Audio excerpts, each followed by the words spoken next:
not just for the nightclubs.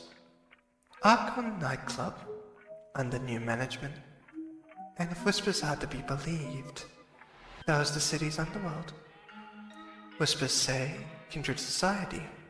Yes, that strange subculture hiding behind velvet curtains is under new rule. The Dark Prince's death, he will be missed. Cold Harpy, now calling herself the Myrmidon, says it plain. The brides are taking over the Dark Lord, and even taking down the famed Solar in the process.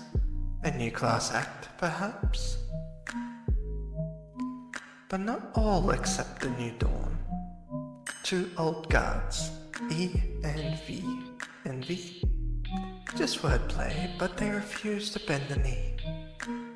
Loyalists hold the line, claiming the Dark Prince still rules, whether in spirit or something else. It seems he's still alive in their hearts. Now on to some more fictional storylines. I cannot hide behind conspiracy and prose. Fatalities reported in Queens subway tunnels. A serial killer on the loose in Long Island City. And these string of murders linked to a butcher's shop. The same beloved place both foodies and night owls can't seem to stop talking about. Seems the paper trails lead to something rotten. Things are shifting. Someone's carving up the city, metaphorically or otherwise. Stay alert, stay listening. If you discover anything related to the crimes reported, something out of the ordinary, give us a call. Stay alert, New York. The night isn't done yet. It's been an eventful night here in Queens, and not just for the nightclubs. Archon Nightclub, under new management, and if whispers are to be believed, that was the city's underworld. Whispers say kindred society. Yes, that strange subculture hiding behind velvet curtains is under new rule. The Dark Prince's death, he will be missed. Cold Harpy, now calling herself the Myrmidon, says it plain. The brides are taking over the Dark Lord, and even taking down the famed Solar in the process. A new class act, perhaps? But not all accept the new dawn. Two old guards, E and V, and V. Just wordplay, but they refuse to bend the knee. Loyalists hold the line, claiming the Dark Prince still rules, whether in spirit or something else. It seems he's still alive in their hearts. Now on to some more fictional storylines. I cannot hide behind conspiracy and prose. Fatalities reported in Queens subway tunnels. A serial killer on the loose in Long Island City. And these string of murders linked to a butcher's shop. The same beloved place both foodies and night owls can't seem to stop talking about. Seems the paper trails lead to something rotten. Things are shifting. Someone's carving up the city, metaphorically or otherwise. Stay alert, stay listening. If you discover anything related to the crimes reported, something out of the ordinary, give us a call. Stay alert, New York. The night isn't done yet. Nope, that's a sponsorship thing. Hello and welcome to night 2, 6th session of Call to Arms, an alternate universe New York with inspired characters from our V Rising roleplay server and the same name, Call to Arms. Whoop. We have our cast of characters today. We have 15 players. Jesus, but we are currently having 5 on this table for the final night of night 2. If you guys are curious on what has happened on the last night. We did have a lovely recap from our radio podcaster for Call of the Night, Mel. But if you guys want to see and catch up with all the lovely episodes of it, you can go and check out Dead Mother Plays YouTube. I will actually grab the playlist real quick because I do have the playlist. There you go. Copy link over here. There you go. If you want the playlist, that will have all the sessions from sessions 0 to 5. So Jesus, we already went through 6 sessions. And this is the 7th. So we'll do. Before a quick roundtable, I would like to give a shout out to my lovely husband who is doing the background production and is currently crowned the Werepeen Whisperer. Yeah, I am intrigued. Yes. For context, though I want to give context, just note that we have a VTM code start, and Yes, please give people context. No need for context. Absolutely no need. so it was. I typed in, "Why am I hearing werewolf penises?" Because just for context, I could hear him in Discord. I could not hear anything else on my YouTubes, so I shared my screen, and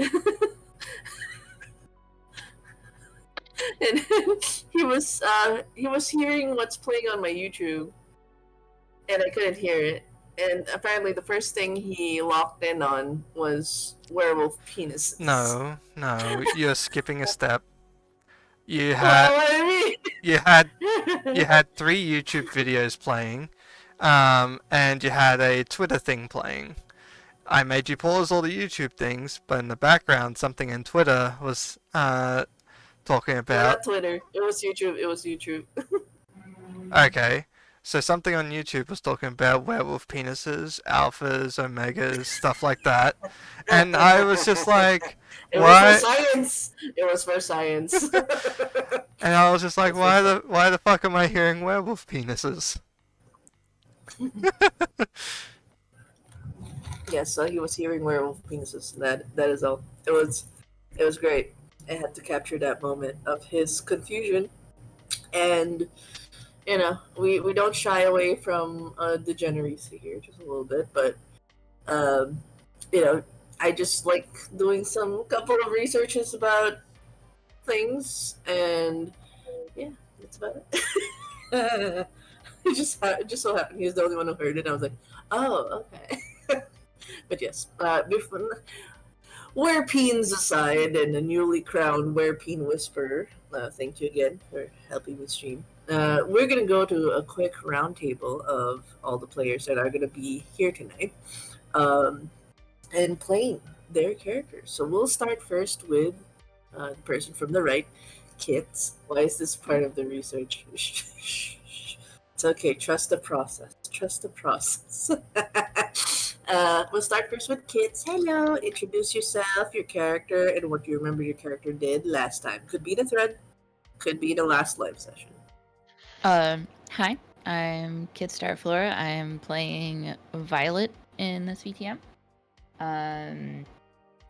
This is my first gameplay of VTM, but this is the 3rd session. Last time, Violet helped a few of the other players defeat, or at least scare off, a Sabat Lasombra and kill her ghouls on the docks of the Club Archon stocks.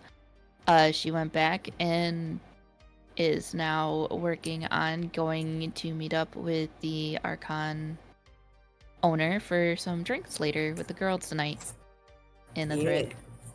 Yes, that would be night 2, so you guys did some drinking in night 2. We'll definitely finish that one. Foolish kindred, wielding a foolish kindred. Yes. But really excited for that, and especially with what's in store for Violet tonight. Dun, dun, dun, because just a heads up, I do give the pacing for the players so they know what's kind of coming up, so they know which parts are going to be coming in. 'Cause we like that kind of transparency. All right, next we got Raspy. Hello, introduce yourself, your character, and what you remembered last time, thread or live stream. Hello, name's Raspy Dralian. I'm playing Varret Beaumont. So last I remember is we decapitated what I believe was a vampire demon. I don't know what it was. Nobody bothered explaining to Varret what it was, and Varret isn't very well versed into the vampire clans, despite being well versed in all things that's spiritual and everything. He did never really bothered checking further than the vampire clans. He just stopped at Nosferatu and channeled all his hatred there. As for what happened to the treads, I went down the sewers with Rory. I was the place where we found the corpses had cops there, and the cops. I was loud, and the cops saw me, so I acted like a distraction. Where Rory and I split. Then, after sleeping during the day in the sewers, and waking up, finally coming out in what he believes is Brooklyn, he meets Scipione, and that's where the end of the threads goes. So, yeah. Awesome.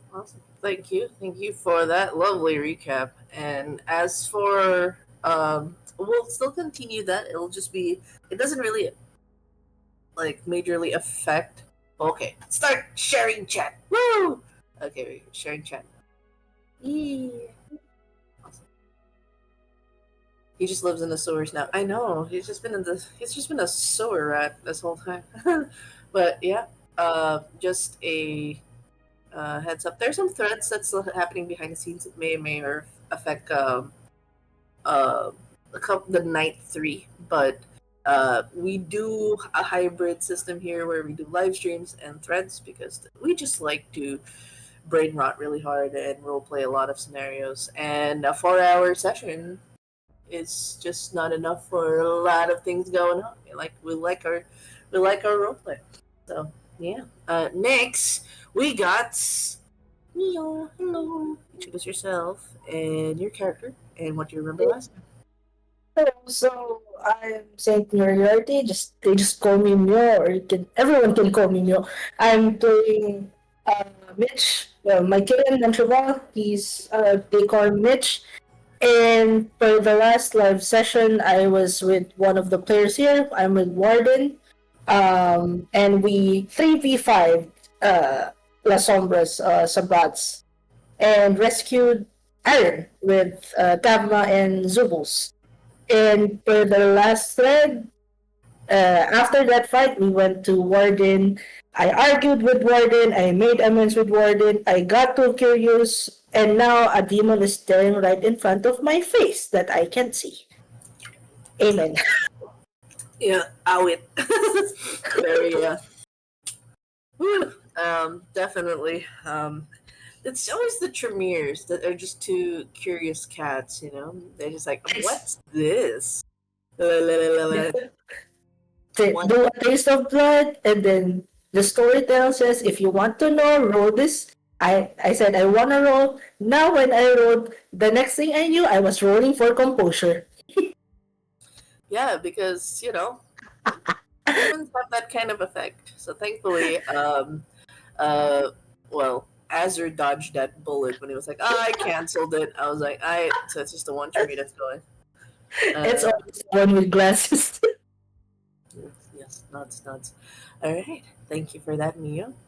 Next, we got one of the next two players I'm introducing are somewhat veterans on the Vampire the Masquerade system. They kind of know their way around. So, Cosmic, introduce yourself, your character, and what you remember last time. Yeah, good day. My name is Cosmic Yggdrasil. I'm playing Gallo Warden, a Mm, basically an old man, but not as old in the kindred society as it could seem. He is a craftsman and fighter, and that's basically the world he knows and lives in. Um, last time, as Mick said, we did save another kindred, Aaron, from what is believed to be some kind of La Sombra Sabbat people. We have then since then learned that they are corruptive, compromised in a way that only demons can inflict upon somebody. So today might go way more haywire than any of us could imagine. And I'm looking very much forward to that. Indeed, indeed. It's always the players who knows how to spice things up. I was like, totally wanted a slice of life. I would like to lick this person's blood. Let's see. Alright. Okay. Well, with that, last but not the least, hello, Zia. Can you introduce yourself, your character, and what you remembered your character doing last time? Greetings, Void Observers. My name is Altija. You may call me Zia. I'm your local Void Overseer here in the fourth quadrant of the Void, and I have been playing Kalith, the one and only Thin Blood in this campaign. And yeah, from what I remember, the last night I was at Epi's, and then after an encounter with a certain Sabat looking stalker, creepy motherfuckers. And then after that, the next night I went and meet my foster mother, and then now I am yeah, I am question mark on the map again. Hello. Yeah, you're very elusive in this. You're always like bobbing and weaving. She has to. Yes, nuts. Very good, very good. All right. With all our characters introduced, we are gonna start the night.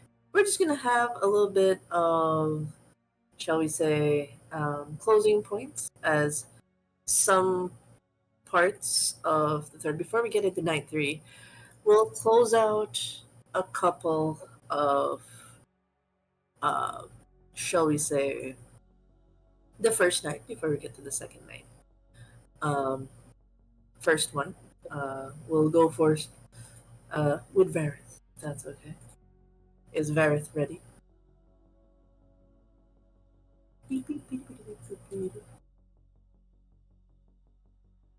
Vareth, aka Respi. Just checking.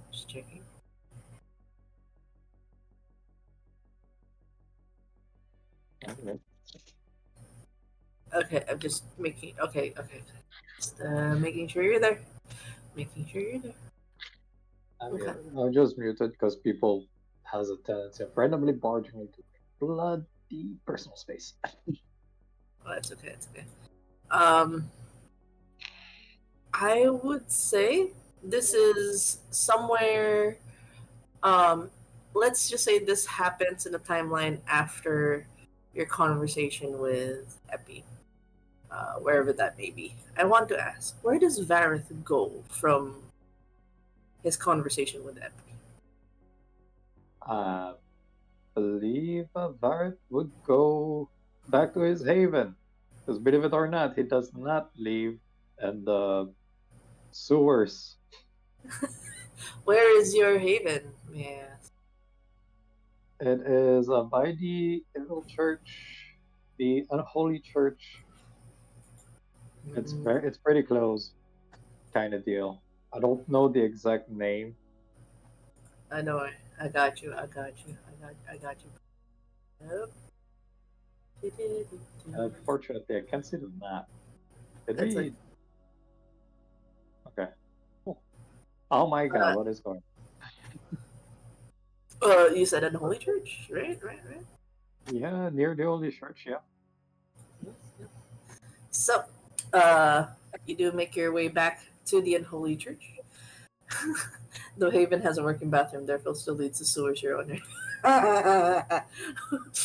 So, um, I guess the thread would be dependent on whether you bring Epi or not. But for now, this is your scene.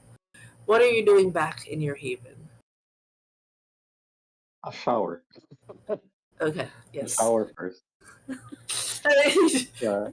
Valid. You take your long ass shower. You do feel, you do try to get the sins of the world out of your skin.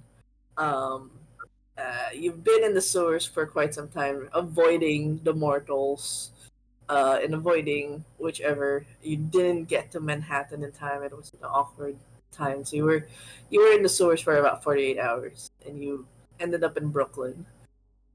You ruminate on what was told by you by Epione, whichever that is. I would say you're a bit too tired that you don't reflect on it too much, and you do get distracted in the shower with the voice of Yo wife.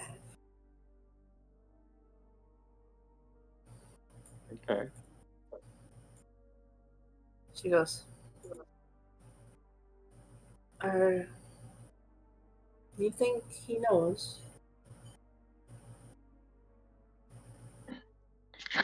Who,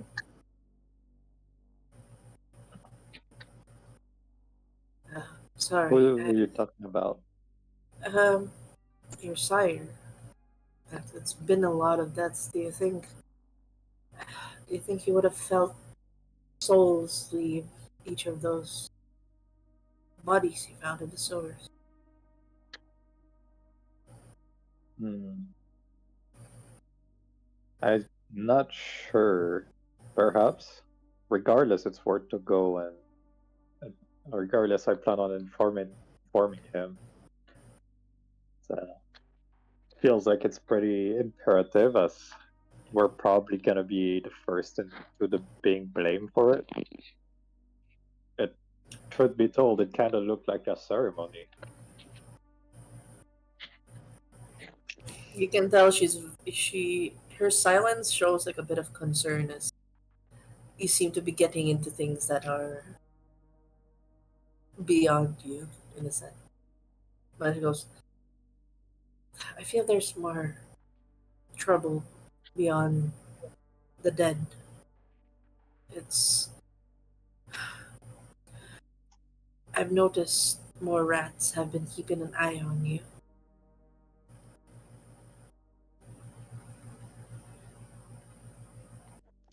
Well, we always knew what it would mean for us to go after the Nos and the rats.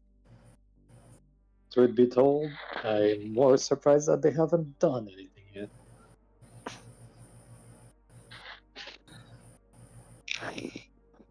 Just I just don't want you to get into more trouble because of me. It's not because of you. We need to take care of the Sabbath or the Nosferatu guy. Regardless, they're bad. They're bad for our daughter. And I did promise that I'll find the fucker who was behind all this, behind our deaths.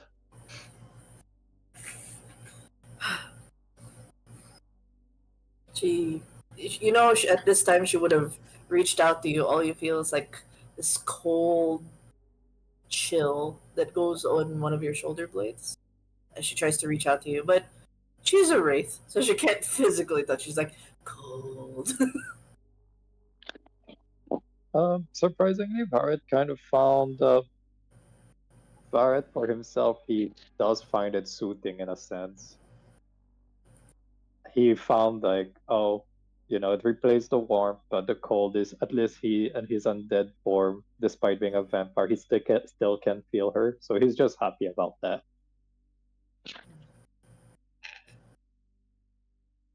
She also goes, um, the the one you met over at Brooklyn. She seems troubled.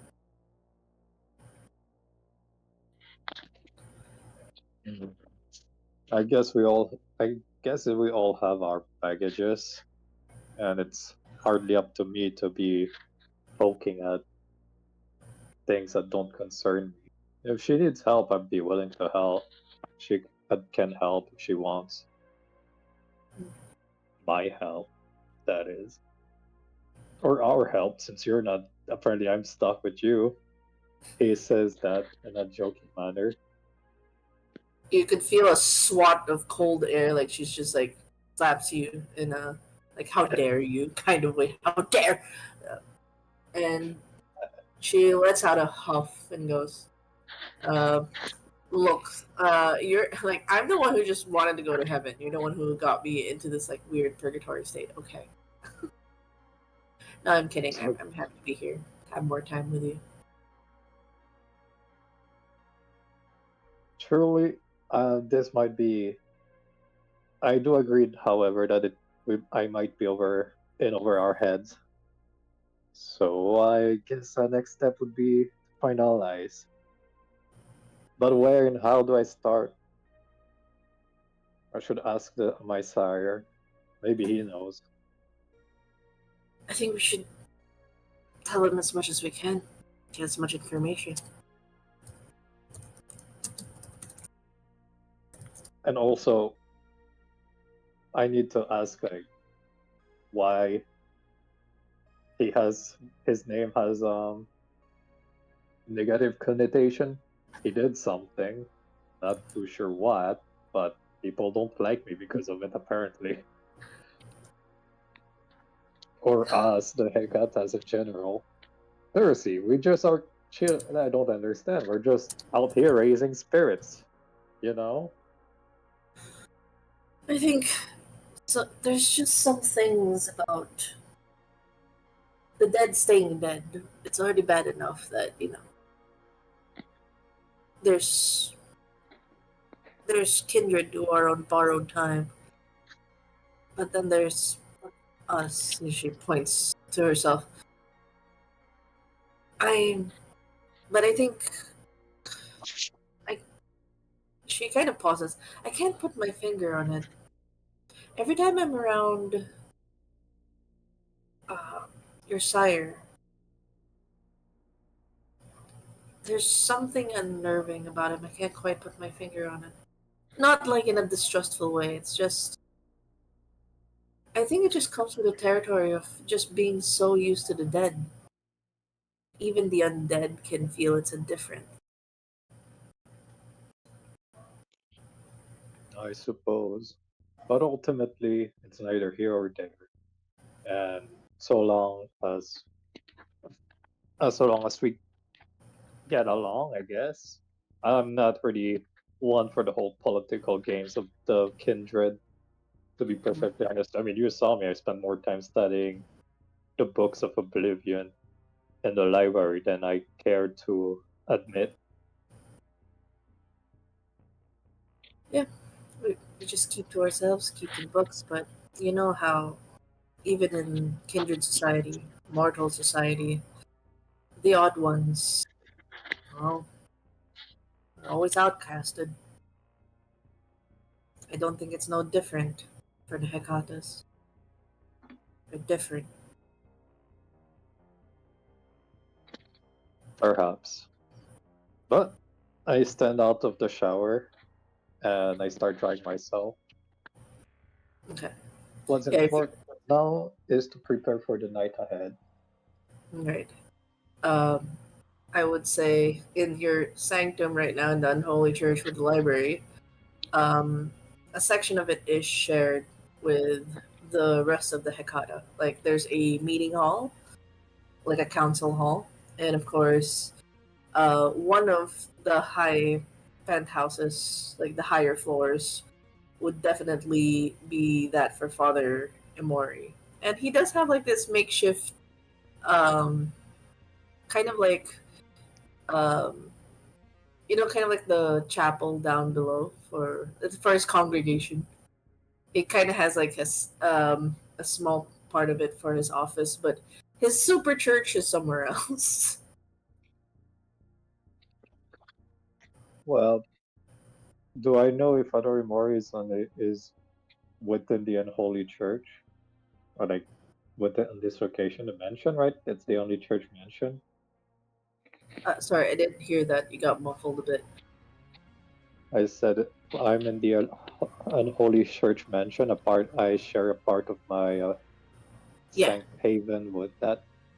Yep. Yeah, at Okay. least it's like his one of his offices, like one of his receiving offices, is in your because like you got a prime nice spot and like the unholy church headquarters. He kind of gave it to you as like, hey, watch over this lot of mine. It's yours, but it's also mine, but it's yours. You know, it's mine, but yours. It's yours, and mine. Hekata Sukasa. Hekata Sukata. Okay. So, your wife, does sense. Oh, she just has this like thing. Like she knows and senses when Father Mori's around, and you see her kind of look up. Says, "All right, he's up there." All right. I guess it's. I'll get changed and go visit him. Let's keep him up. Let's inform him of what happened tonight.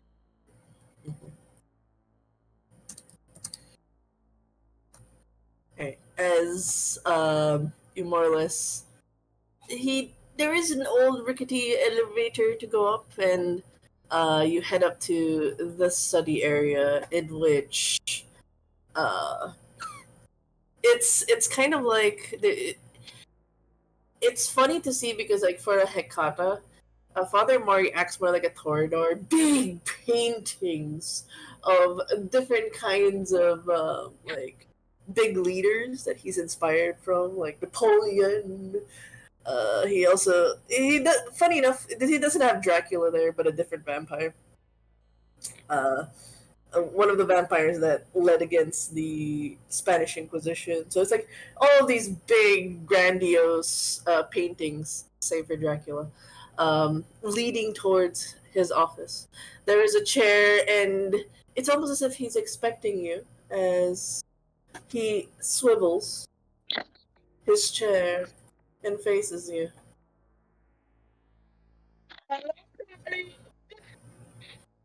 Wait, you cut off. You cut off. What Oh was my god. that? I said, hello, darling. Father Mori. Yes, that's who I Since you've been am. expecting me. Well, tell me, darling. I- I heard about some bad news. Yes. Here's what happened. While I was investigating, leading my own investigation on the Nosferatus, I have found what I believe is to be the ritual site for a Sabbath practitioner or follower. Tisk tisk. We've said no to those. Indeed. However, after leading, I found the flowers of Torori's meat shop, and I have followed the clues, and we found the man, well, the kindred that was behind it. He met a swift death. I see. Also, I see. we are hanging up. Also, I have encountered one of the Garus, the son of Wilfred. Yeah, for plug-in reference, Garu is the name of werewolves here in World of Darkness. Okay.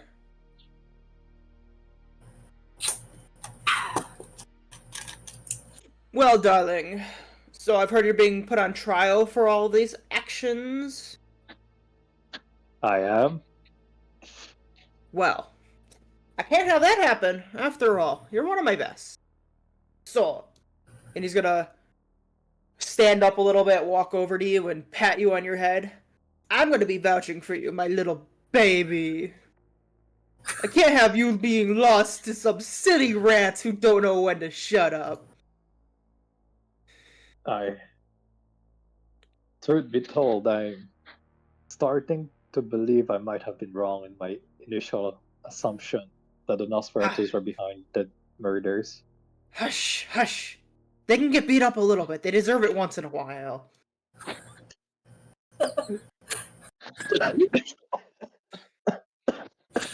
Yeah.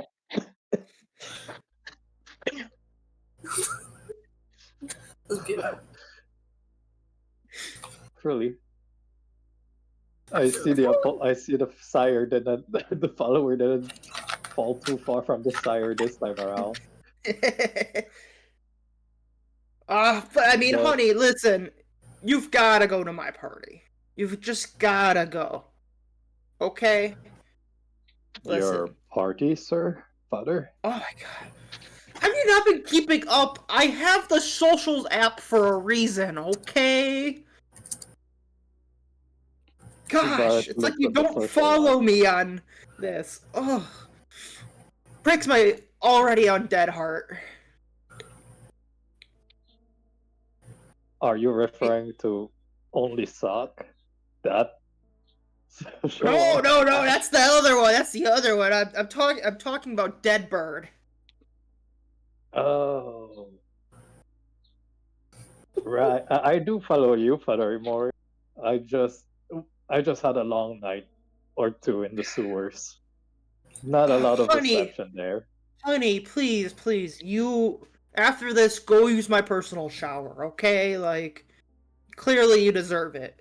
I'll let one of the wives know you need a little bit of help cleaning up, maybe. No, it's okay. I have finished cleaning up before. Didn't want to Listen. soil the floor with sewer water. Yes, I know, darling. You deserve better than that. Listen, go talk to some nocturnes at the party. Make sure you can get a pardon. I'll be vouching for you the whole time, all the way there, hun. Listen, there's nothing worse than losing you right now. I need someone out in the field. About that, Father Mori, why is there so little of us out there? And I heard the Garus want to remove us. Listen, if they're trying to remove anybody, I'll give them a little bit of a spooky spook. They can't be doing removal without my permission. Fair enough. And I've been told that I also have another point that I'd like to bring up, Father Mori, if you have the Yeah. time. So, out of character, real quick, I do have Den Mother told me to go to Father Mori to breach a topic regarding the Sapa as a city secret. Mm-hmm. Yes. So, yeah, that Varret explains. I guess I would like to know more about that, one of the Sabbath secret. Okay. It's a bad secret. So here's one that, if it's okay, Logan, I'll just take over real quick on the secret. Yeah. Sabbats have been pesky for the most part. You know, they kind of ruin the vibe of the city as a whole. Despite what's being vocalized in terms of Dracula's been keeping the numbers, it was a joint effort of the Hekata, the Ministry, and the Hundred Hands, who has just been dealing with the Sabbat. But their numbers have not been dwindling. And here's one secret that is part because you're his own. It says he thinks he can trust you with this information at least. One of the main leaders, at least the head honchos, is currently thrown into the shadow realm by Father Mori. He has the lock and key. No one's gonna get to that buddy old chum unless they get through Father Mori. So he has the shadow key. So Once you're thrown in oblivion, it's just like once you throw a mortal in there, it's immediate death. For vampires, it's just worse than that. So the Sabbats don't have a leader right now because the leader. This is the only. This is a Varith information. It's currently in the Shadow Realm, held lock and key by Father Mar. Right. So okay. So the Sabbath are either acting recklessly or without any real order, or they will just try to attack Father Imari. Great, I love it. I'm gonna need more wards. He's like, nah, and like so, but at least Plogan can take over from here. Like, he can handle it. Well, honey, listen. Don't worry about this old man. I may be old. We're gonna stop at that because I don't want to make you worry too much. But it's fine. It's fine. Right. I mean, trust me. This old man's got a few tricks up his sleeve still. Right. Still, at least now, I believe, well, as far as the leads I have led from my investigation, it still bears to say that the person that went after my personal business is a Nosferatu that follows the Sabbath. So if there's any other leads that I could probably find, do you believe that there's anybody in the party that might help me? You mentioned the 100 Hands, and who else are working against them? The Ministry, the 100 Hands, and of course the Hekata. I will ask Logan actually. Do you want a separate thread if you want answers? You can literally, because like both of you have the power of Oblivion. You can literally go, hey, you want to go to the Shadow Realm with me and have a conversation with the leader? I can take you to prison and ask questions. Yeah, sure. Only Hekatas can do that. Just as a true city secret, the only ones that can access the prison cell in the Shadow Realms are Hekatas. So it's like you can't invite any other vampire. Yeah, sure. Let's pretty- start a thread. I'd appreciate that. But until then, I believe there is a party we must attend to. Yes, of course. Oh, sadly, I'm still not fully ready. I still have to get the outfit and the makeup, and I still need a few more blood packs to go with for the VIPs. Right. Tries to remember when the last time he drank a blood pack. Oh my gosh, darling, have you not been drinking? I have not had the need to yet. Oh my gosh, how, darling, how? I don't know. I'm not particularly thirsty at the moment. But hey, I probably should take a blood pack on the way out. By the way, yeah. Father Mori, why are so many kindred not liking the Hekata's reputation, specifically like in regards to you?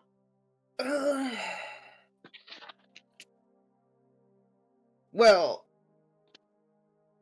let's just say I've been mingling with a crowd that they aren't too fond of lately. Very controversial.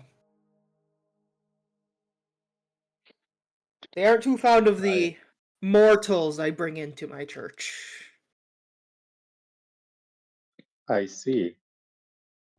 I mean, hey, we gotta get blood somehow, and listen, if they're willing to donate to a free charity that's a non-profit, I mean, we don't gotta tell them where the blood goes, but it works.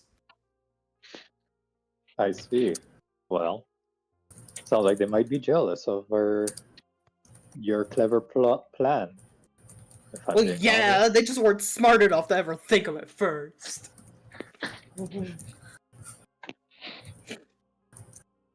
Very well. I shall take my leave now, Father Mary. Thank you for your time. I'm going Of to get ready for course. the party. Please, And I please, checked. always contact me when you need something. And I'd like to check the location on the app, the social app. That bird. That's right. What location are you checking? Where the party will take place. He might as well. Barrett might as well go down, grab a blood pack, and get on Yeah. his way. So, the after party is actually happening in your sanctum, because this is technically his spot. So he's and it's kind of like he's put enough wards here for it to be safe. Um, but it's definitely gonna happen in the lower floors. Like he's definitely gonna renovate it for the after party.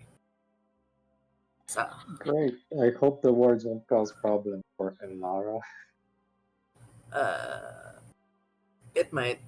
But I think it's just Like more that. for anti kindred than anti wraith. It's like it's a Hekata place. So why would they ward against wraith?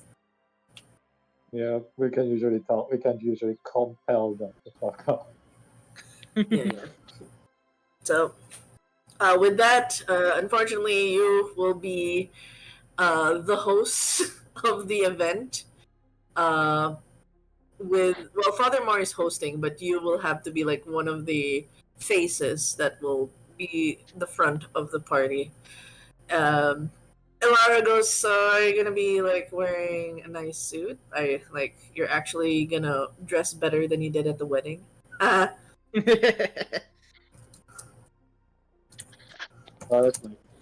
Stutter's like, excuse you. I think the wedding suit was pretty great. Sure, green isn't what most people go for, but I think that my khaki green was great. And at least I wasn't wearing the cargo pants you kept demonizing before. Look, you look like you were gonna head off to the military, not getting hitched. Getting hitched in a different sense, like you're heading to the army. It wasn't great. It was horrible. Please wear something else other than green. Like for once, actually borrow from Father Mar's wardrobe. But I'm wider than him. I don't have his lean build. I thought you liked my muscles. Sure, honey. I do like your muscles. Your totally toned muscles and your nice color fixture. Oh, just wear something else other than green. I can't divorce you in death, so please. Well, so clearly when they said till death do us part, they lied about that part. No, apparently there was a binding contract where it had to lock me in with you for the rest of your existence, apparently. Our own life. Yeah, I get it. Fine, I'll go wear something Thank God. more suitable. Hey, wasn't what was that? The girl that you met in Brooklyn, wasn't she doing something to do with tailoring? Maybe you can ask help from her. I guess. Maybe another time. I don't think we have the time for it right now. I'll go ahead and buy a suit. I have the resources for. Oh God! At least get someone's other opinion to get it, please. Just knowing you'd you're pick gonna- a green suit. Well, you'll be there to judge me anyway, so. I can't physically stop you, is what I mean. If you ever get pulled by the colors of green. If it will mean that you'll drop this, I will wear black with a green tie. That is the only concession I'm willing to make. It will be dark green. As long as it's not a vomit color.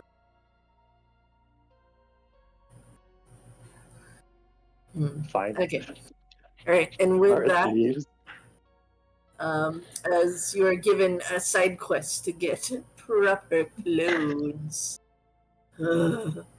we now shift the scene real quick over, if it's okay. This will be for Cosmic and Neo. Quick Shift scene.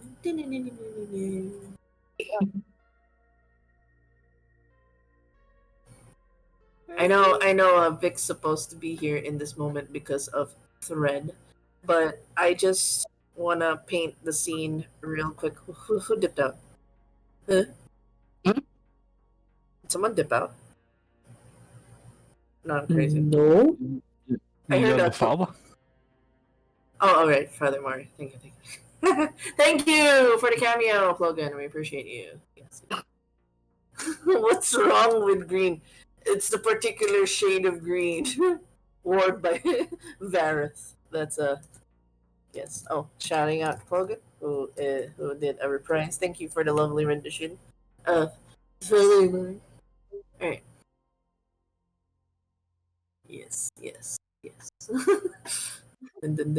Okay. We now head over to someone's shop.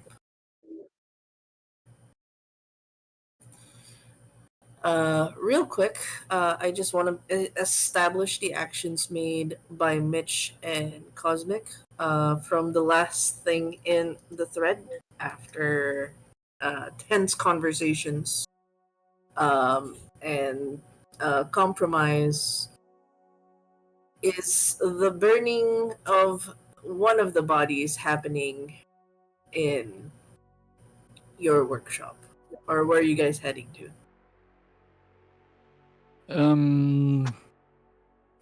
I think we came to an agreement that since we are already going to take one of the bodies away from this location because of all the complications with demon corruption, then we might as well take them both and then do it at the same time. Oh, sorry, my bad. Alright, whose car is taking where? I'm the only one that got one that's working, so So where are you guys heading to?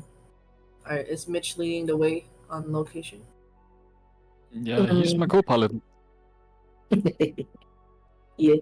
For the safer one, I would let Warden pick the place, but for the second one, the compromised one, I would ask Warden if it's fine if I just leave him first in the first location, give him a bloodstone tracker, and then I borrow his car and then take the compromised one into my family facility.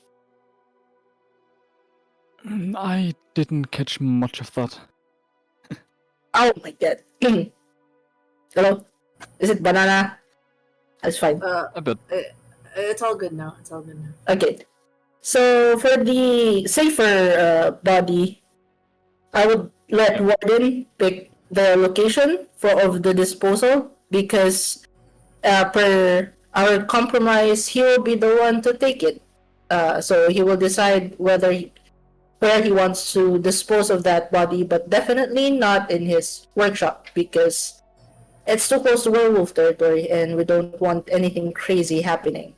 And for the second one, the compromised one, I will be asking for Warden's keys. So I would ask Warden if he's fine that I leave him after the disposal of the first body. Just give him a bloodstone tracker that I have with me, just so I know his location, and then I'll drive away by myself and head to a family facility to dispose of the other one. Are you in agreement with that, Cosmic? Yeah, that should work. Okay. So, what is your choice of location to drop off the La Sombra? The other La Sombra Sabat. Oh, just as a caveat, just to fill in, I just need who's making the dominate rolls. I believe before we head out, we'll just expedite this with a dominate roll of the information before you guys kill them off. Just to give you a heads up, Victor's ritual was actually to make them more susceptible to mind spells, so you don't have to worry about the frenzy. Your dominate will be very effective. I just need to know the success, meaning the amount of questions you guys can ask. So you can roll your dominate real quick. Hold on. Dominate, and then compel. What's the cost of it again? What the one you're using? I'm gonna use compel. So It's compel. charisma dominate. It's free. It's free. It's charisma dominate. Yep. Yeah, and no modifier. Haha. God dang. So help me God.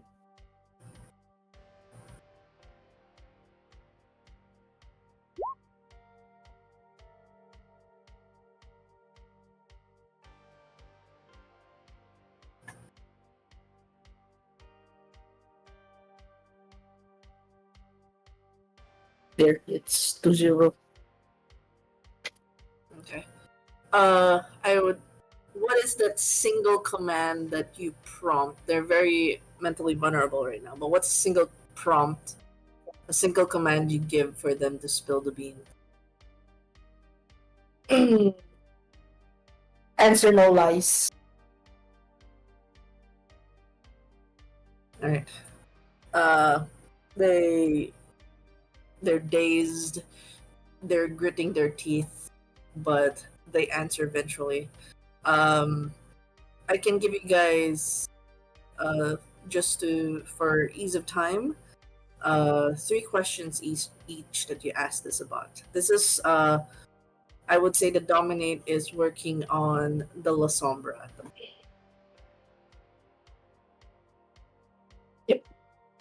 I can have Ward lead the investigation since this one is the one that's actually his.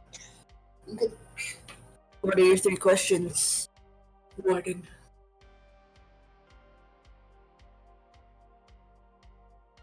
That's a very good question. Let's see. That's.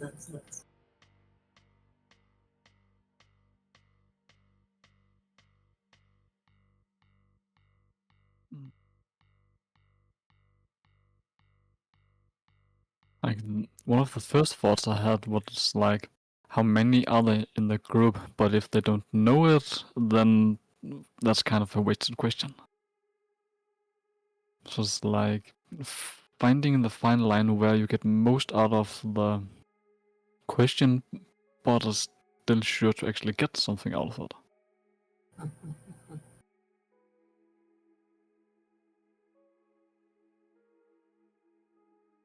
All right.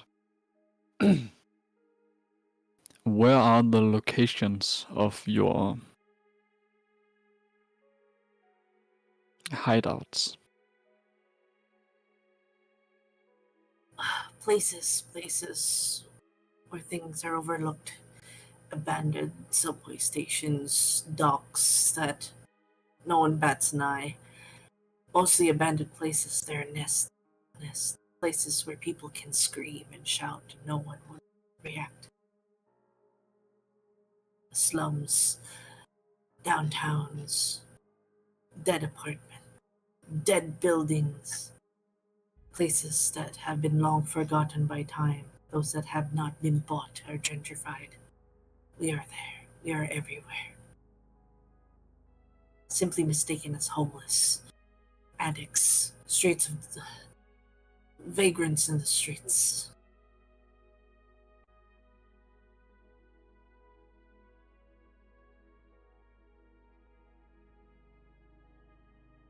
What is it specifically you are doing to these both mortals and kindred?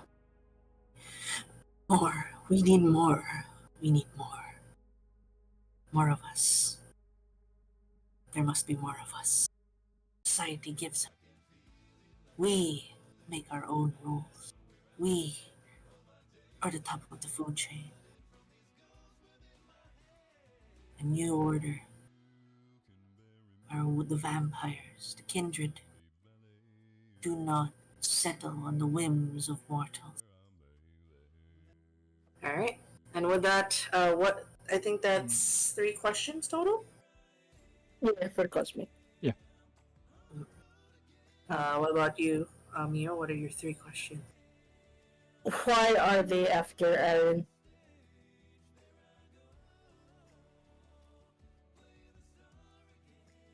She resists.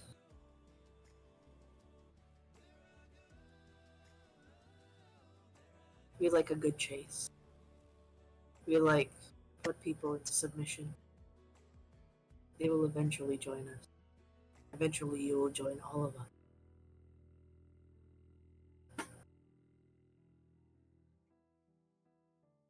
Okay. Now, who exactly created you?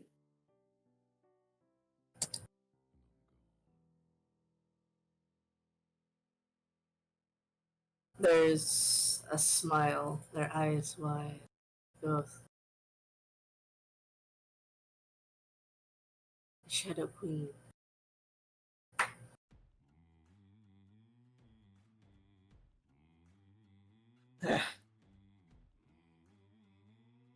Mitch just like sighed, like thinking that's it. That And is it. then, and then the last one is uh, why why did you consume another kid? It is. And then you see a flicker of. There's this madness and then this lucidity of the horror of what was once mortal. As they go,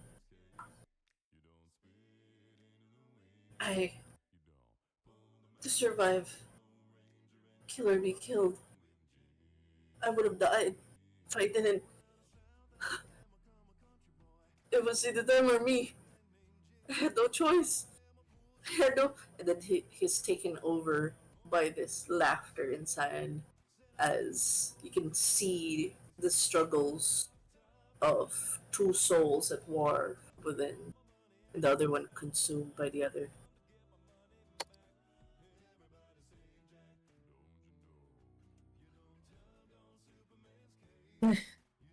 Mitch just sighed again and then looks at Warden. I guess that's it. Warden? Yeah. Well, the will to survive, I can understand. But Yeah. their own actions from there on is something wholly different.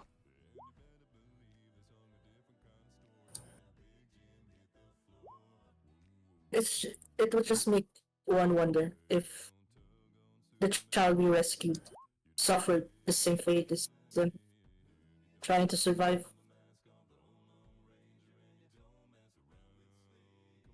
Somehow I doubt that it got that far based on the demeanor. It seems like they managed to get away in time, because they seemed less... How should I put it?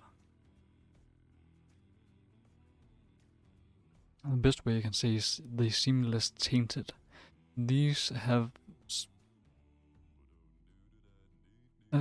lack of a better word, they have some kind of aura to them, some look in their eyes that this kindred lacked. But it could also mean that they actually are infected or tainted, but it's still on an early state, so that it can't be perceived as easily yet. I'm sure it's one of the other. Yeah, I would have to agree. Let's just hope they're not tainted thus far, or else it's gonna be a complication for us. Yeah, let's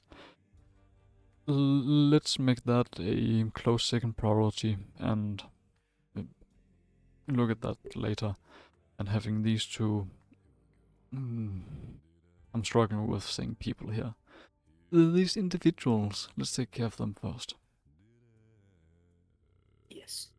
A Yeah, question. with me. Yeah, Mhm. a question to Cosmic, to Yeah. Warden. Where do you know, give their final death? Where do you bring them? What's the private place? Let's see.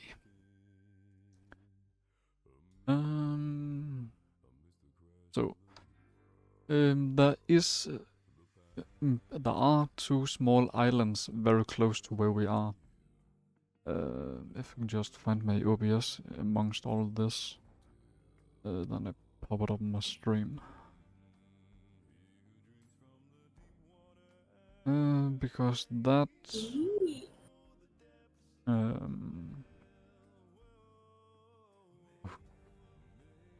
this. So, and yeah, here we are.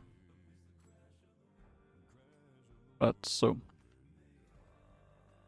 on my stream right now, I got an overview of this part of Bronx, where we are located roughly somewhere in the South Bronx. Yes. A bit more southeast of that, just before you hit Rikers Island, there are two small islands. Oh. Getting to one of those, well, that's quite easy, is my goal, because in case that there are still some kind of lingering taint in this individual that could spread to either non-prepared kindreds, or in general non-prepared supernaturals, or mortals for that sake, which we all know, hopefully know at this point, are quite easy to affect with just about everything. Being at this location would reduce the chance of the corruption or the taint to spread. Okay. So, just a quick check. Do you have a boat with you, or do you try to get a boat nearby? Because there's like different docks for you to get a boat.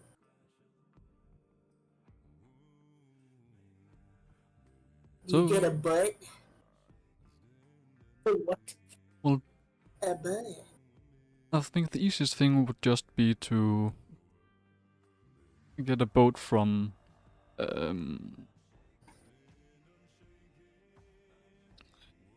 from a backyard. Okay. I think I that- would just say, if you can, roll two things for me. Yep. Dexterity and stealth.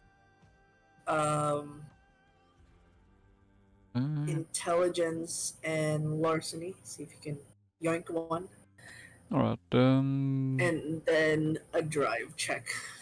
Crimes? Crimes. Yes, we're doing crime. let's start with... Well, Warden's doing crime.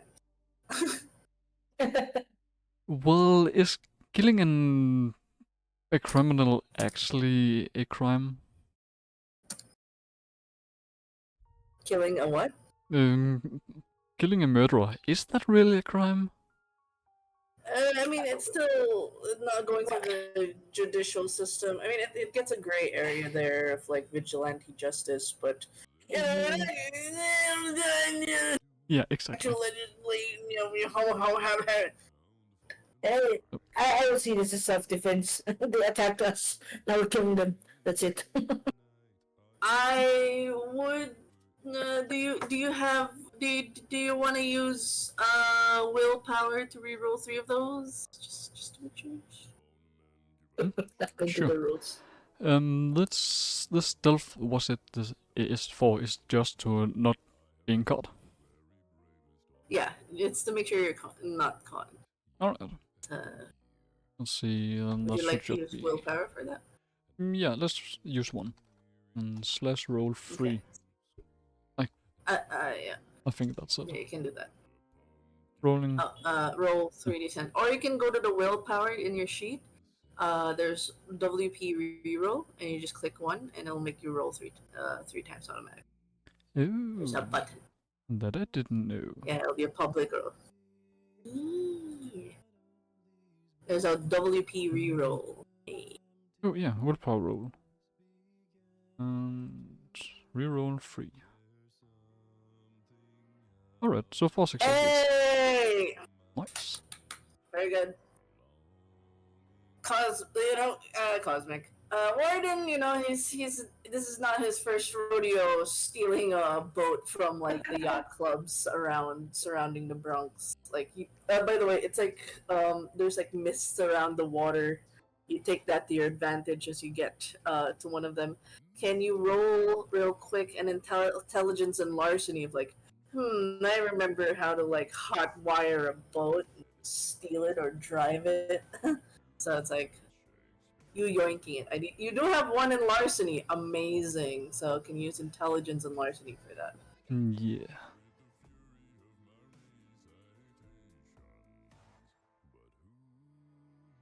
Hmm.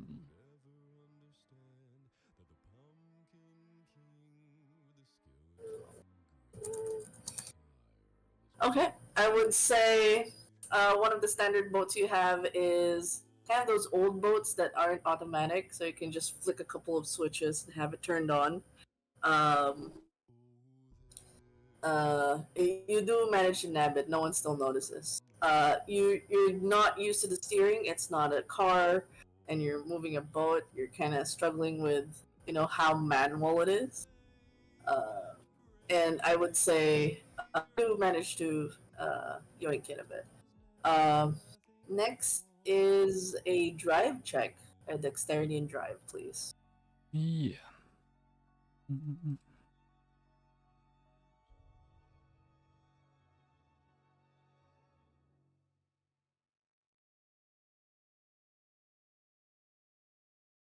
Oh wow.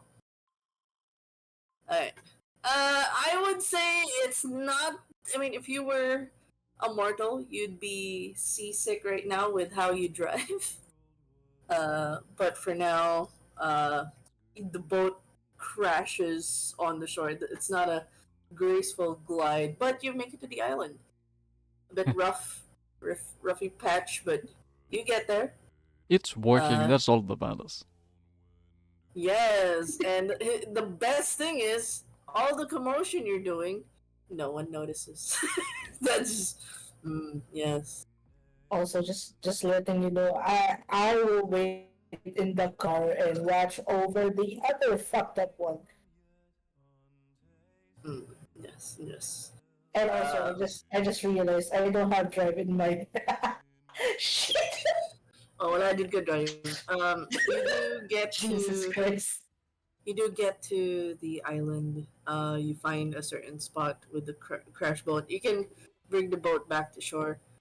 Can I ask, how do you go about committing the final death to this La Sombra?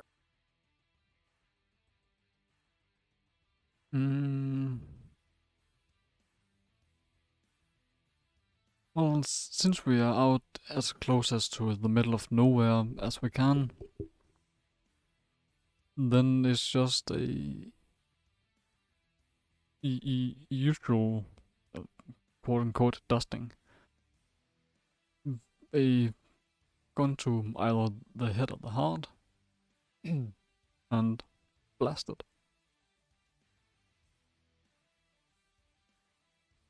Since we're in the middle of a forest and a fire in that place wouldn't get hot enough, and it potentially would remove the entire forest.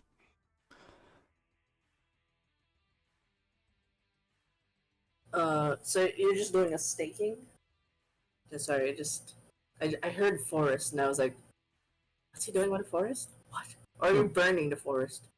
No, that's why I'm not using fire, because that would remove the forest. Yeah. So okay. So I would safely assume you're in North Brother Island. yeah. It's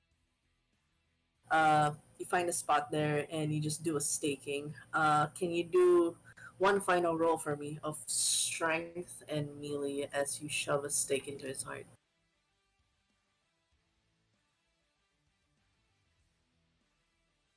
Why don't I just shoot him? That seems much better. Do you have a? Do you have? How many bullets are you willing to put in? You have a wood-tipped one. Yeah, I do. Okay. I also got an That means that will be a dexterity and firearm. incendiary round, if that would make it better. Oh, we're not burn the forest. Well, As long as it's nowhere near the forest, it should be fine. well, an incendiary round is not enough fire to light a forest, but it is enough to cause additional damage to kindreds. All right. Let's see. Do I actually do?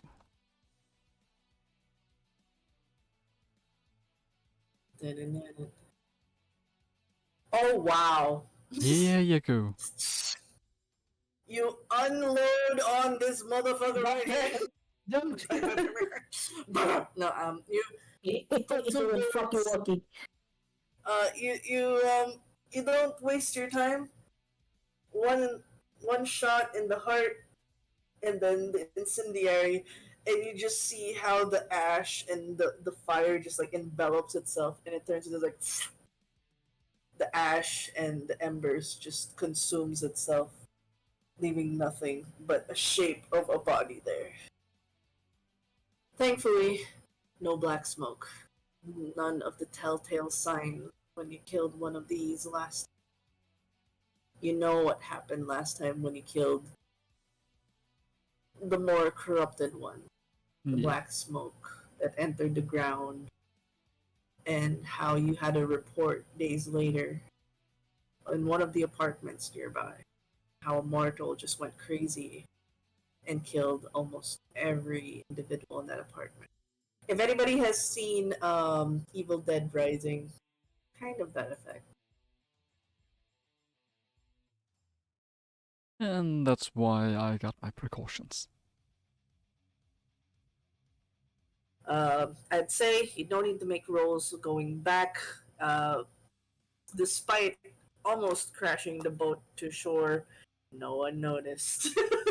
God damn it.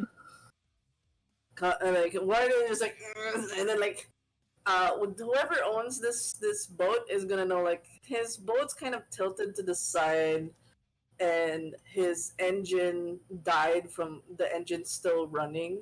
Like he didn't bother to turn it off, so it's like, God damn it. Because like I know how to turn it on, I know how to turn it off, and it bumped to probably other boats, so that's fun. Well, it's not as much as I don't know, rather than in this particular case I just don't care. I'd rather have this done and be gone. But what if I forget a little tiny thing? All right, and then with that, you bring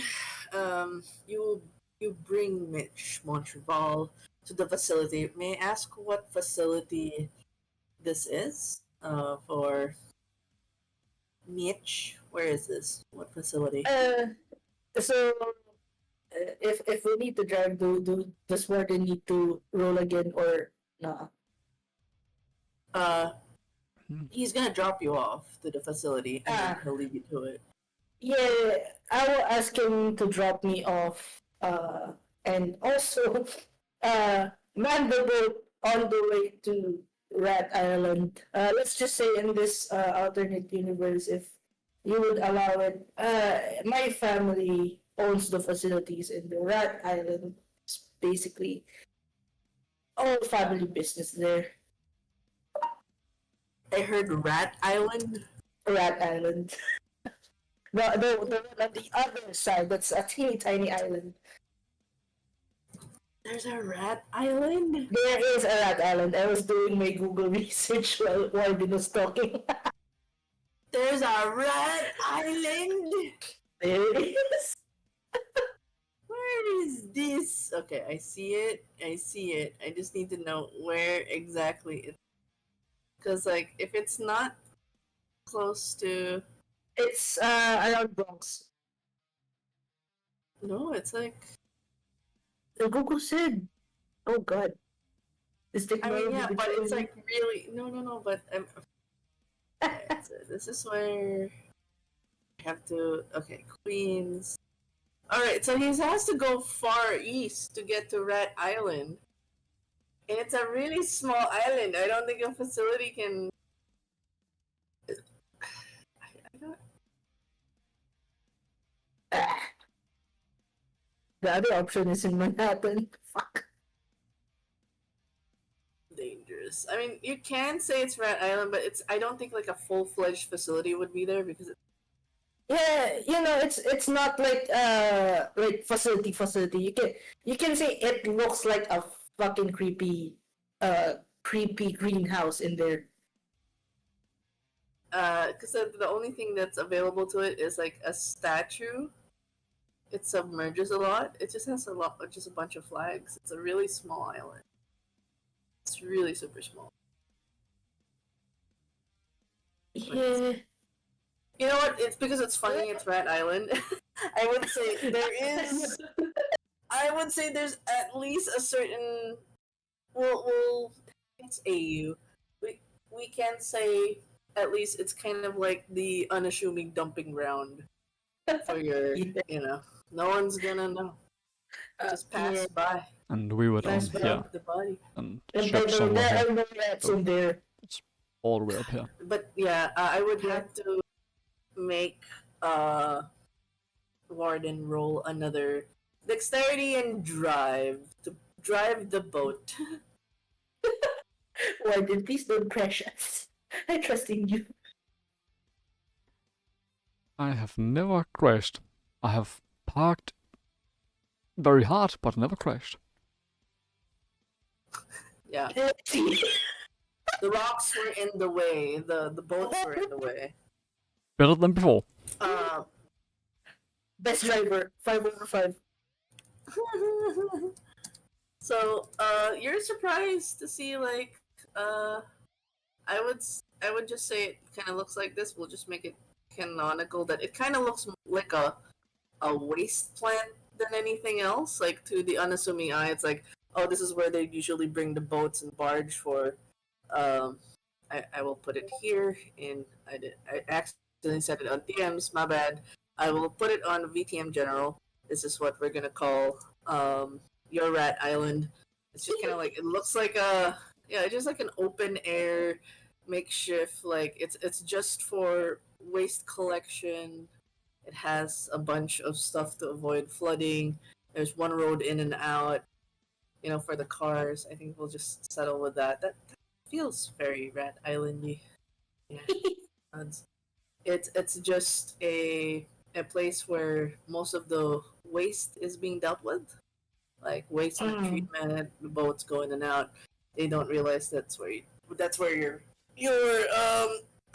matriarch deals with many bodies of the Sabat. That's how my mother. I don't know what's inside my mother's head, really.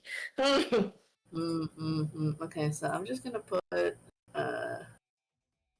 just gonna have I don't have a water area. I'm just gonna put this. It is in the docks. We'll just put this for now. Insert Rat Island. With that, you make an entrance, and do you invite Warden in, or do you just leave him by the boat as a getaway thing? I would leave him by the boat as a getaway thing because there might be like some words that my mother put in just to keep other people away. That's not part of the family. I don't want to hurt Warden. All right. As you bring the body over, say your goodbyes and whatnot.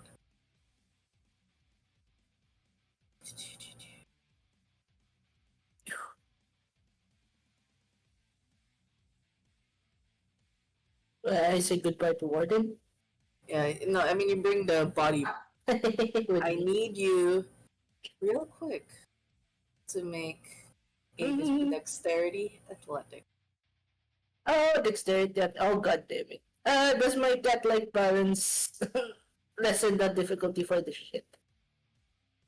I don't think this is a balancing. Time to cry. What's it? Dexterity athletics. Hold on. So help me God. Dex. Help me. Oh. Oh. Ah. Amen. How it in this moment God. as you go through the processes, you put on the latex gloves and you're starting to put the you turn on the incinerator. um you make the you've been taught effortlessly, like almost like paperwork slash like routine. Stab a Uh-huh. stake in the heart. Uh, Once they're staked, throw them in the incinerator. Easy job. As you're about to do the staking, aiming for the heart, immediately this creature lunges at you and immediately goes for the throat. ah. Why? Why? Its mouth latches onto you. It's still bound, by the way, so he's just biting at you and he just lunges straight at you.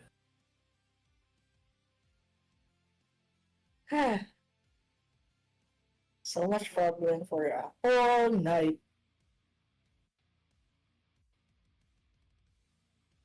I just dominated.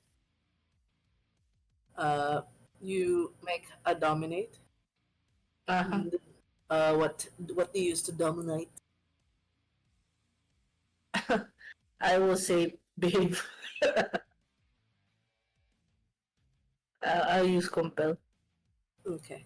Make that roll versus um my intelligence resolve. Oof. Please let it be a stupid sabat. Oh fuck!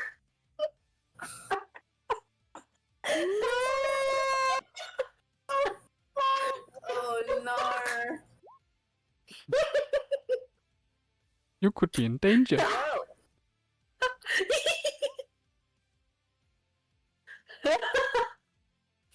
Well, do you want to use your willpower roll? Because they have two sucks. How do I use willpower? So you go to your willpower roll. It's below willpower, and just use one. And then that would make you reroll 3 times. There's a WP reroll. You click that. How about the? Okay, and then Public. then reroll dice 3. Yep, just 3 dice.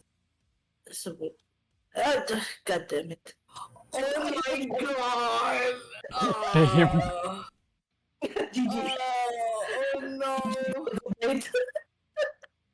As you're, I think you were just trying to compel, like, behave, but it just continues to chomp at your neck and you're bleeding profusely. And as you're feeling the blood flow, you're gonna lose 1 blood point as GG by goodness. In that moment of going in and out of consciousness. One blood point. God damn it. Yeah, Okay. no, one vitae, you get hungry because you're losing it for a bit, and you got sucked. Okay. So 1 hunger. Yeah. Well, sucks to suck. Sucks to suck. In that moment, as your neck's bleeding out, it continues to chomp at you. In front of you, you see in your vision as you're bleeding out. It's like, trying to shove this creature out. You couldn't even scream for help for Warden, even if it's just outside. Yeah. There's this chill environment out there with a boat that's just running. In this moment, you see like this shadowy mass moving towards you. you see the feet, like you know that the feet of the demon. Like you're just seeing it because it's a very tall creature. Uh-huh. So you're seeing. Let's just say it's like Ryu walking towards me. Yes, yes. Okay. It tilts its head. It extends its hand over the head, like it's almost looking like it's about to reach you, but it Mhm. clasps on the vampire that is biting you. Well, the will to survive, I can understand. But Yeah. their own actions from there on is something wholly different.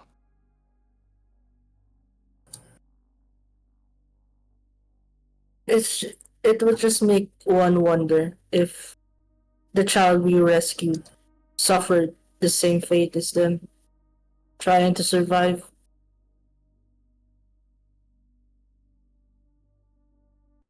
Somehow I doubt that it got that far based on the demeanor. It seems like they managed to get away in time, because they seemed less. How should I put it? The best way I can say is they seem less tainted. These have, lack of a better word, they have some kind of aura to them, some look in their eyes that this kindred lacked. But it could also mean that they actually are infected or tainted, but it's still on an early state, so that it can't be perceived as easily yet. I'm sure it's one of the other. Yeah, I would have to agree. Let's just hope they're not tainted thus far, or else it's gonna be a complication for us. Yeah, let's make that a close second priority and look at that later. And having these two, I'm struggling with saying people here. These individuals, let's take care of them first. Yes. A Yeah, I question, would agree. yeah, a Mhm. question to Cosmic, to Warden. Yeah. Where do you know, give their final death? Where do you bring them? What's the private place?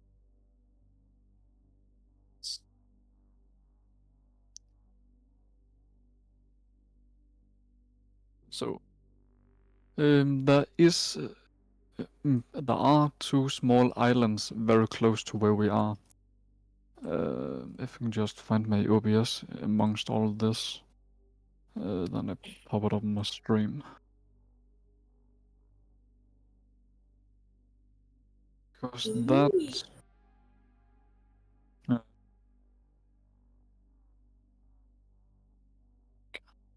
This.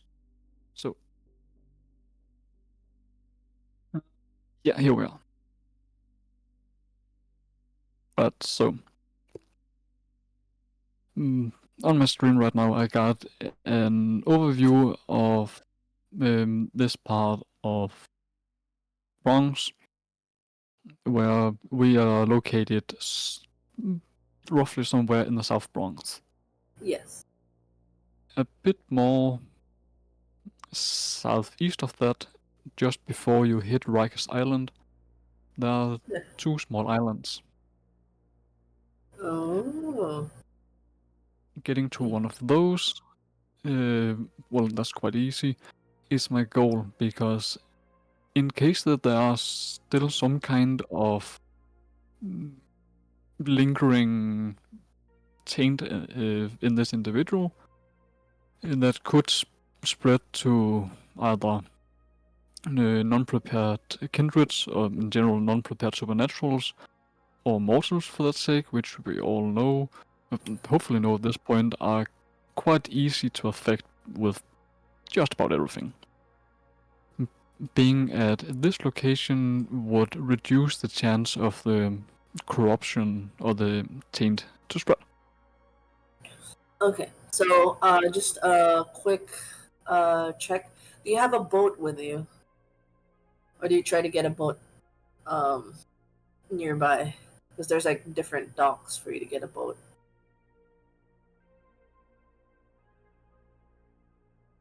Do you get a butt? So, Oh, what? A well, butt. I think the easiest thing would just be to get a boat from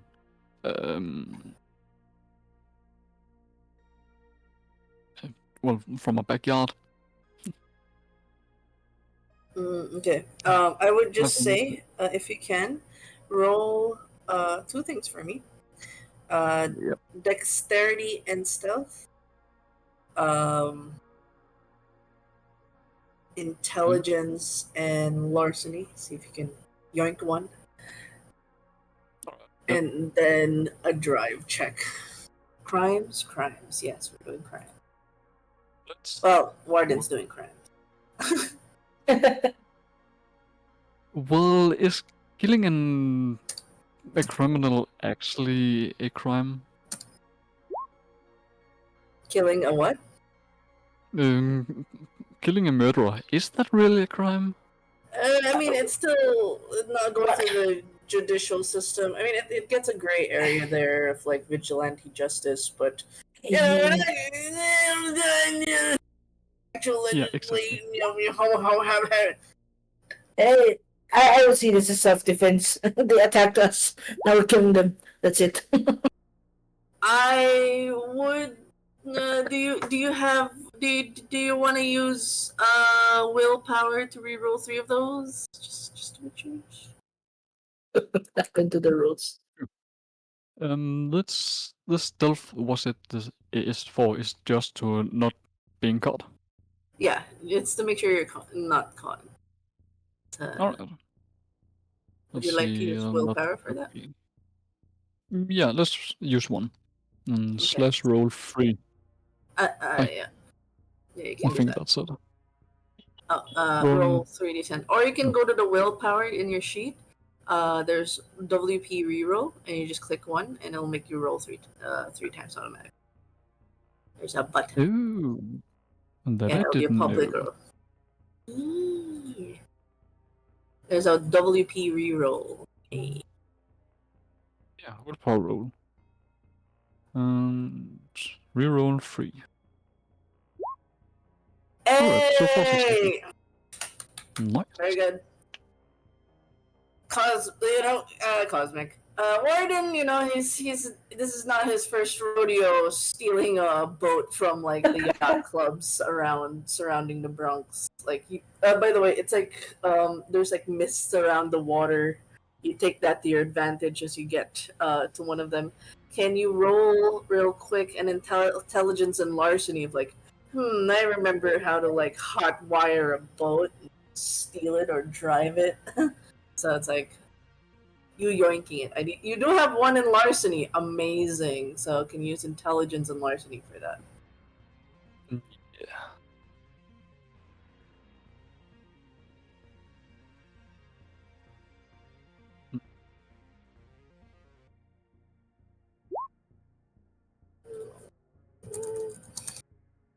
Okay, I would say one of the standard boats you have is kind of those old boats that aren't automatic, so you can just flick a couple of switches and have it turned on.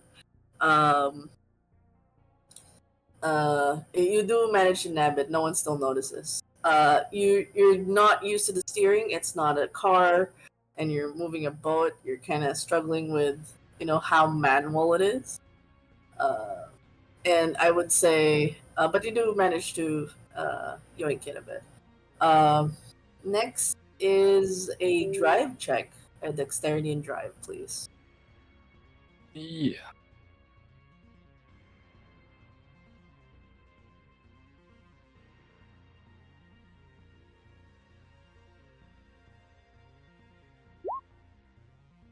Oh wow. Alright. I would say it's not I mean, if you were a mortal, you'd be seasick right now with how you drive.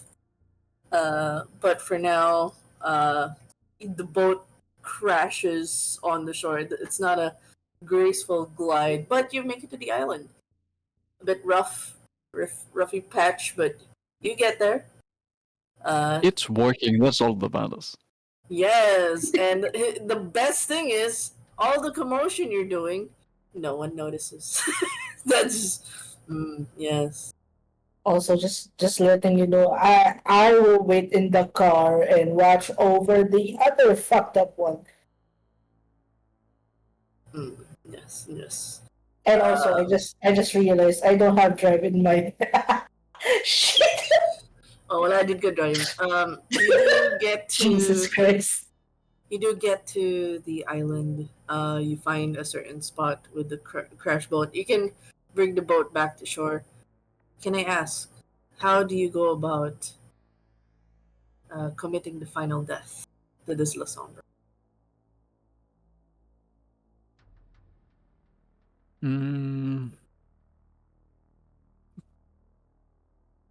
Well, since we are out as close as to the middle of nowhere as we can, then it's just a usual quote-unquote dusting. A gun to either the head or the heart, and blasted.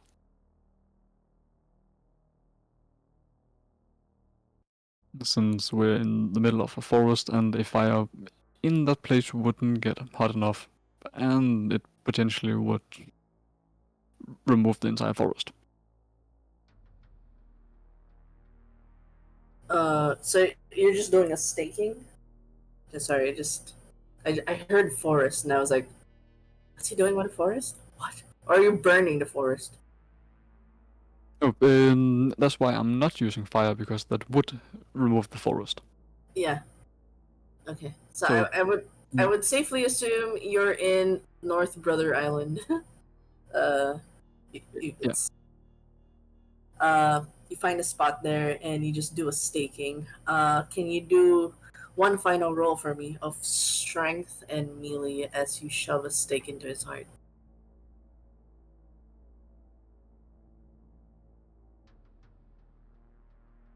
Why don't I just shoot him? That seems much better. Do you have how many bullets are you willing to put in? Do you have a wood tipped one? Yeah, I do. Okay. That means that would be a dexterity and firearm. I also got an incendiary round, if that would make it better. Oh, we'll not burn the forest. As long as it's nowhere near No. the forest, it should be fine. Well, an incendiary round is not enough fire to light a forest, but it is enough to cause additional damage to kindreds. All right. Let's see, do I actually do?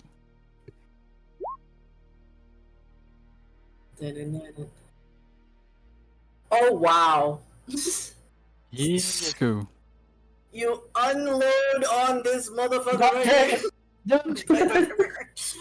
No, you Fuck you, Walkie.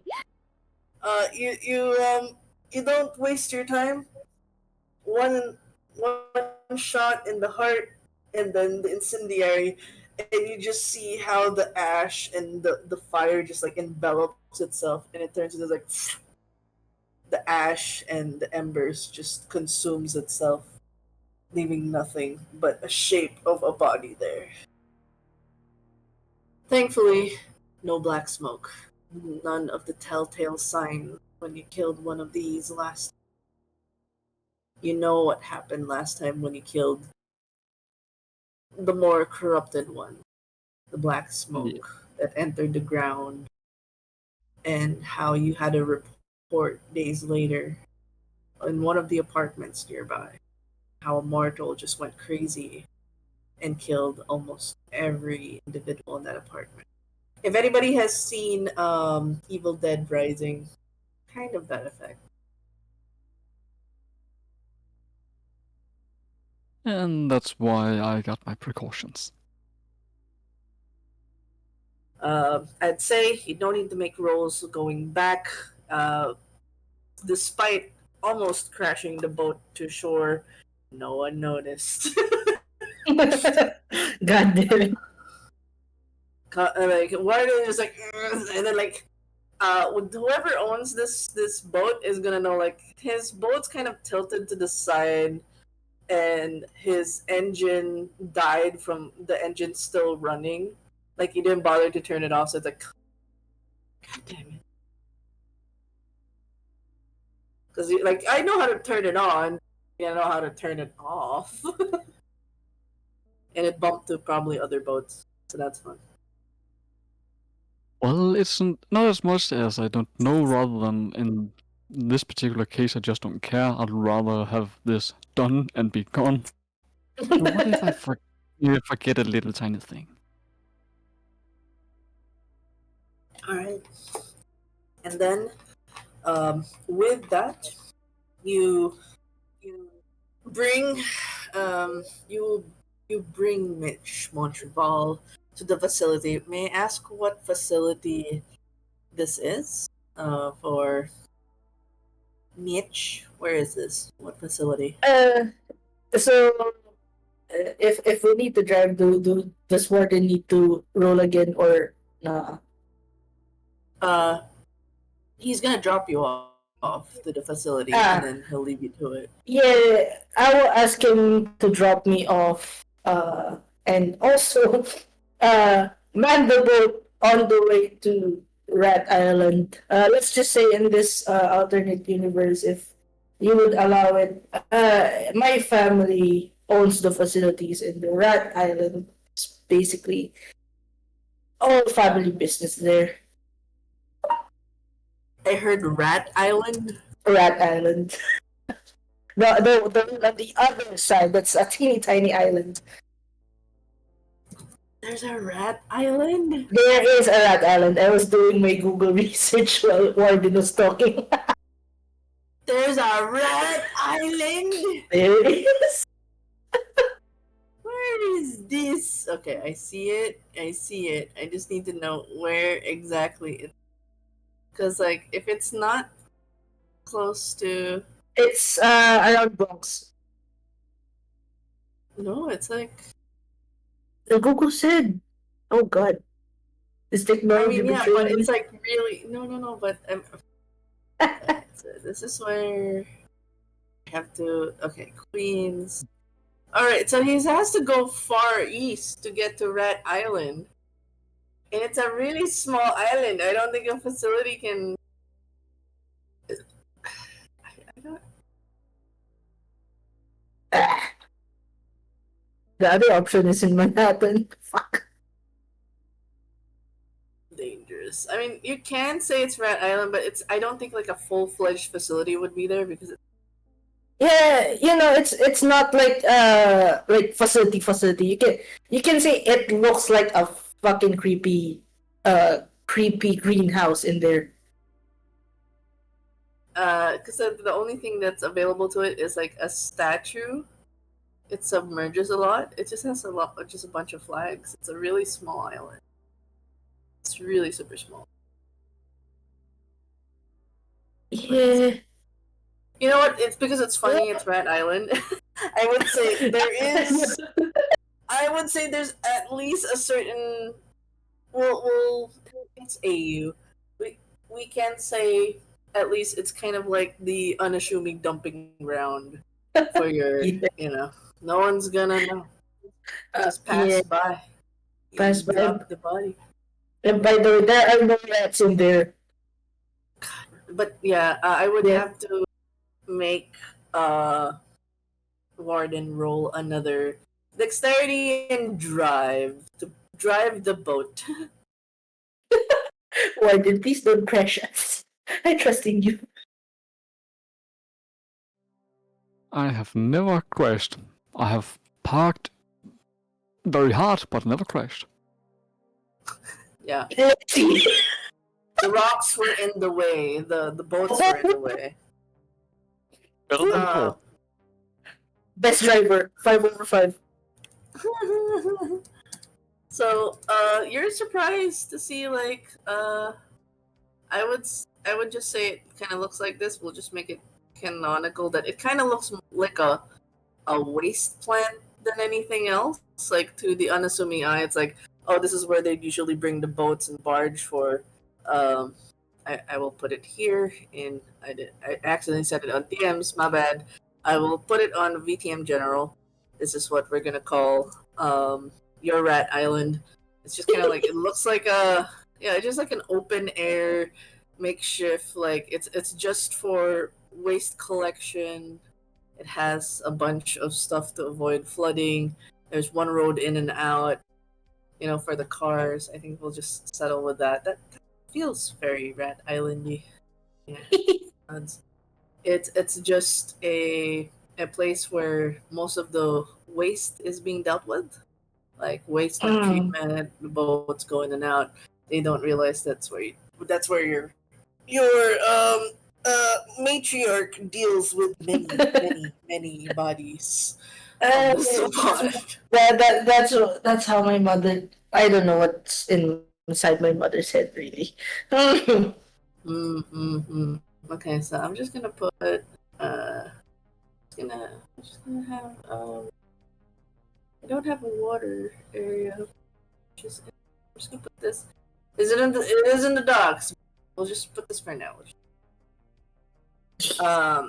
Insert Rat Island.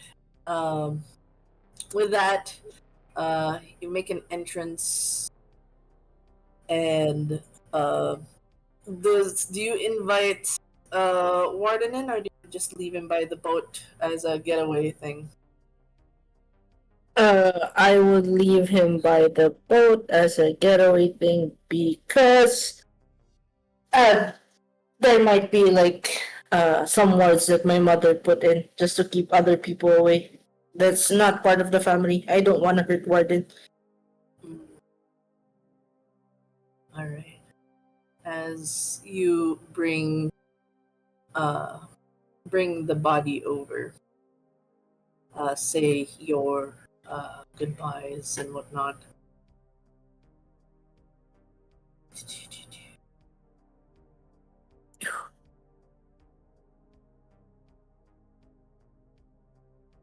I say goodbye to Warden. Yeah, no, I mean you bring the body. I need you, real quick, to make a dexterity athletic.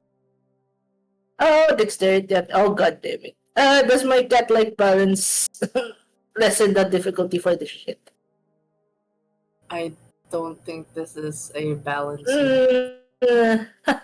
Time to cry. What's it? Dexterity athletics. Hold on. So help me God. 6. Got me. Oh. Oh! Amen. How it in this moment, God as you go through the processes, you put on the latex gloves, and you're starting to put you turn on the incinerator. You make you've been taught effortlessly, like almost like paperwork / like routine. Stab the stake in the heart. Once they're staked, throw them in the incinerator. Easy job. As you're about to do the staking, aiming for the heart, immediately this creature lunges at you and immediately goes for the throat. Why? Its mouth latches onto you. It's still bound, by the way, so he's just biting at you, and he just lunges straight at you.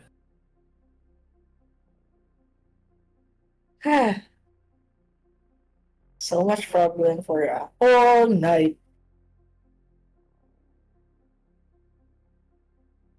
I just dominated. You make a dominate. Uh-huh. And, what do you use to dominate? I will say behave. I'll use compel. Okay. Make that roll versus um my intelligence resolve. Oof. Please let it be a stupid sabat. Oh fuck!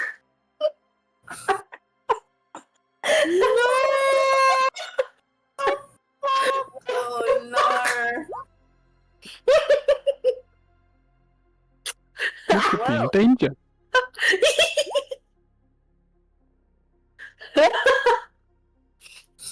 do you want to use your willpower roll? Because they have 2 sucks.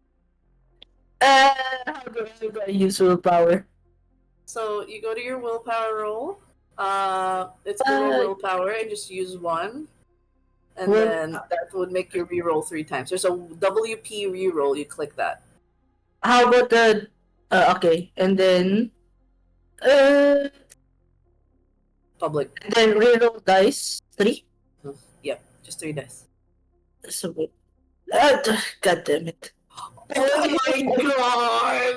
Oh, GG. oh no! Right? As you're, I think you were just trying to compel like behave, but it just continues to chomp at your neck, and you're bleeding profusely. And as you're feeling the blood flow, you're gonna you're gonna lose 1 blood point as GG by goodness. In that moment of going in and out of consciousness. One blood point. Good. God damn it. Yeah, Okay. no, one vitae, you get hungry because you're losing it for a bit, and you got sucked. Okay. So 1 hunger. Nieta. Well, sucks to suck. Success. In that moment, as your neck's bleeding out, it continues to chomp at you. Out of, like, in front of you, you see in your vision as you're bleeding out. It's like, trying to shove this creature out. You couldn't even scream for help for Warden, even if it's just outside. Yeah. It's just chilling environment out there with a boat that's just running. In this moment, you see like this shadowy mass moving towards you. You see the feet, like you know that the feet of the demon. Like you're just seeing it because it's a very tall creature. Uh-huh. So So you're seeing. let's just say it's like Ryu walking towards me. Yes. Okay. It tilts its head. It extends its hand over the head. Like it's almost looking like it's about to reach you, but it Mhm. clasps on the vampire that is biting you, and it yanks the head. You feel your fangs remove, and then it's like its mouth still like trying to grab because definitely this vampire's on a frenzy right now. Even if thankfully the chains are working. Thank you, Warden. The head is pulled really upwards where their chin is facing the ceiling. Mhm. Blood dripping down, your own blood on their mouth, dripping down their neck. The demon seems to have a hold on this creature. Pulls the head, shows you the neck, tilts its head.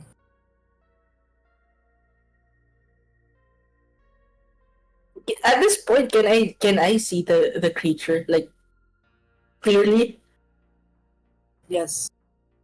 Just as you laid eyes on it from the first time, its eyes is almost. It's the opposite of a black hole. It's an intense, bright light. Surrounding its body is nothing but a black void. And you see one of its hands holding the head. And the best way I can explain it is the many-armed god in Hinduism. Okay. Yeah. It looks like Shiva with the many arms.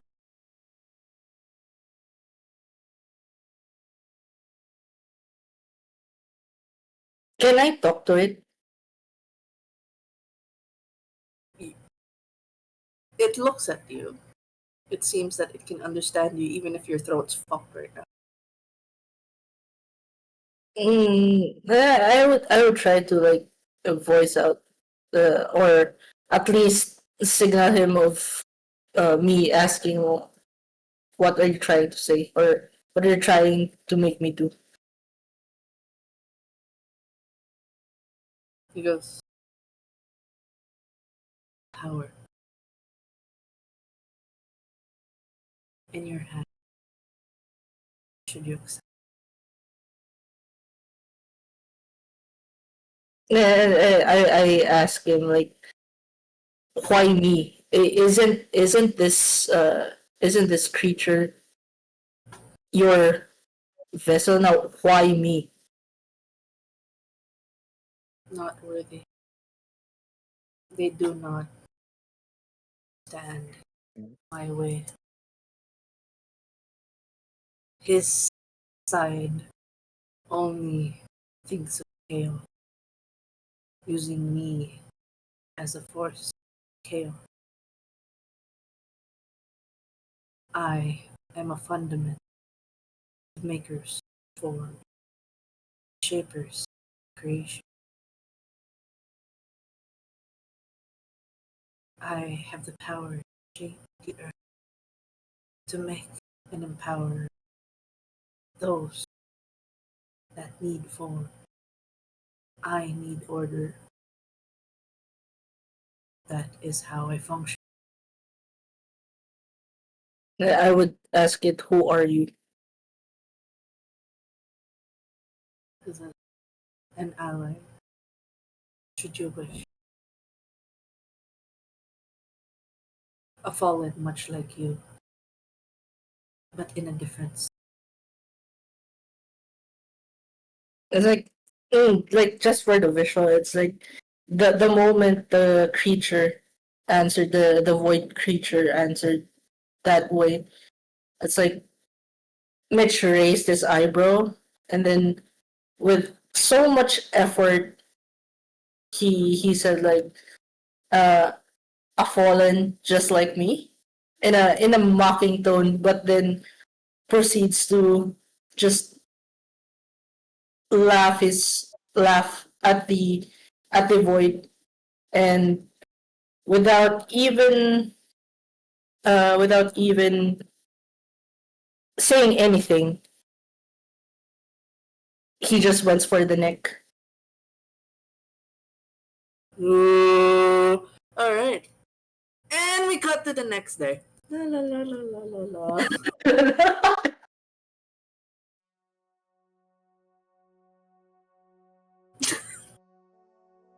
Real quick. I will now give the scene over to Caleb. Hello. Hi.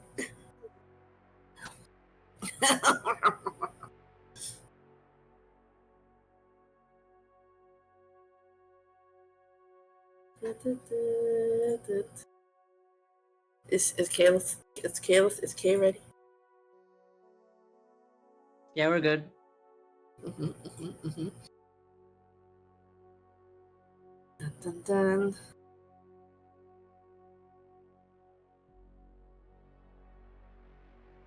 I would say, for everybody that's in this chat right now, as we start into night 2,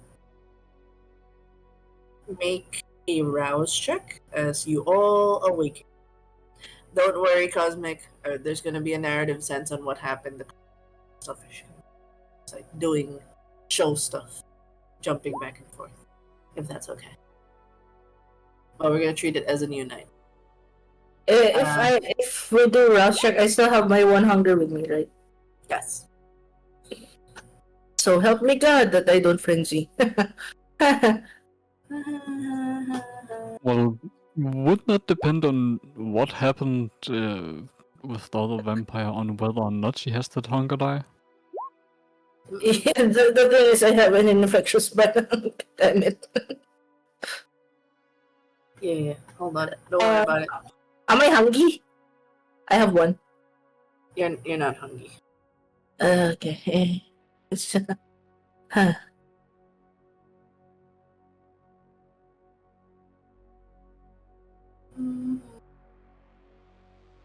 Looks later. I guess for Caleb did a roll. You are hungry. Caleb, where are you right? As more or less, actually, I know where you're at right now. You start the day not so great, as you are suddenly thrown into the delivery job. Kind of, uh, that sudden understaffed mode, and there's only 2 people working. There's suddenly orders pouring in Rory's Chop Shop, and you are tasked to deliver as many goods over in the Queens area on the east side. There's just too many, as well as Manhattan. There's just suddenly mortals are wanting some of that meat, some of that Rory's.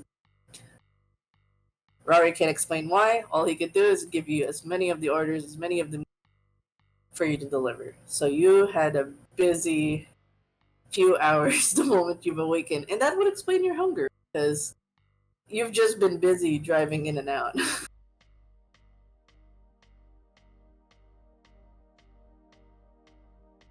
Who's okay? My brain's like, oh my god, Victor Shadow Star. Is that Victor ex Vic Star? Sorry.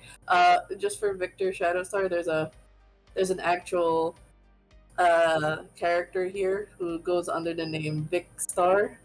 So I was like, oh my god, it's Vic Star in the flesh. Anyways, hi. So I need Caleb real quick to roll a couple of dexterity drives. So just make 2.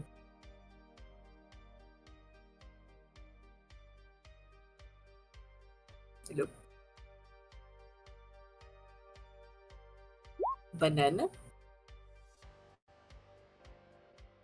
Oh, I'm assuming the mute is just because there's background noise. I'm just triple making sure.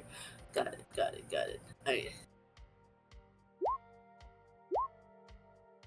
Kid bro screaming. Oh, okay. Got it. Can you make another drive check as well?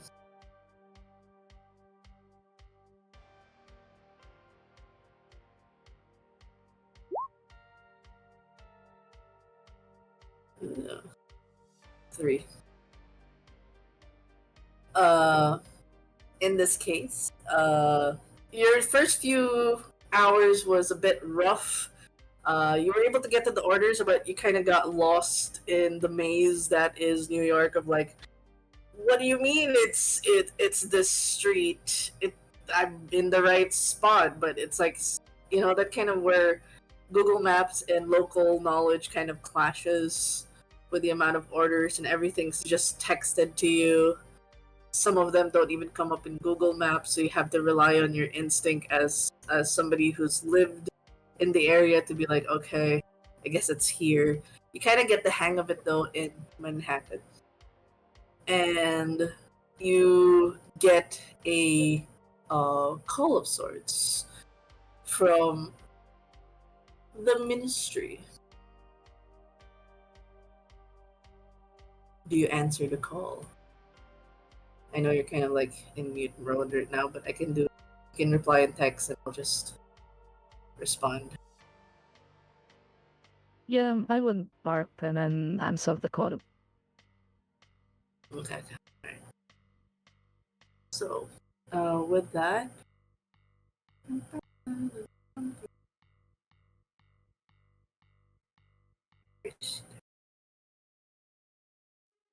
Yes. Well, if it isn't my favorite Merc. I hope you've been doing well. Hello, client. Good evening to you too. I've been doing fine. Thank you for asking. How about you yourself? I know we've mentioned that you would observe a certain individual over the next 3 hours. But based on your reports, it seems that the company has gotten interest. And I then would you were need cutting off. banana. Banana. You were cutting off a bit. You couldn't repeat it. Oh, okay. Basically, the 48-hour report that you provided, 48 hours. It seems that there's interesting company that came about with Rory.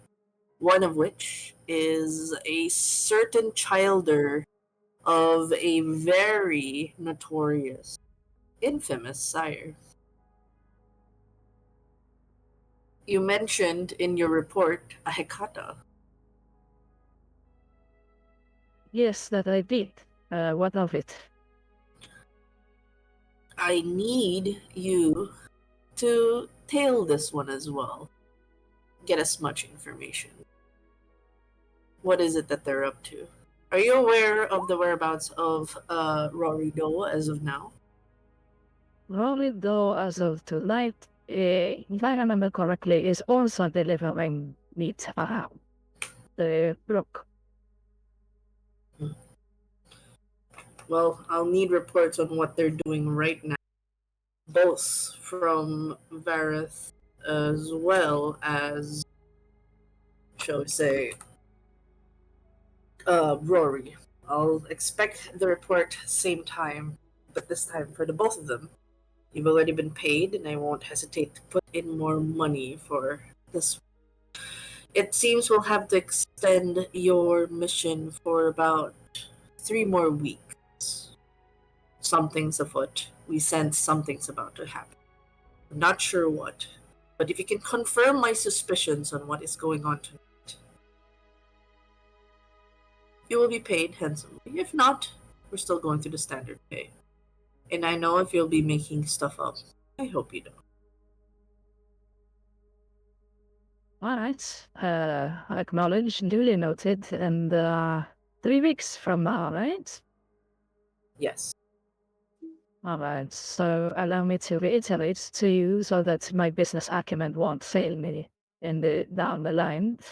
You want me to tail both Rory Doe and this Vareth Akafa kindred. Yes, for 3 weeks. Yes, I want to know every movement, what it is they've been up to, what activities have they found themselves. I need to confirm some suspicions.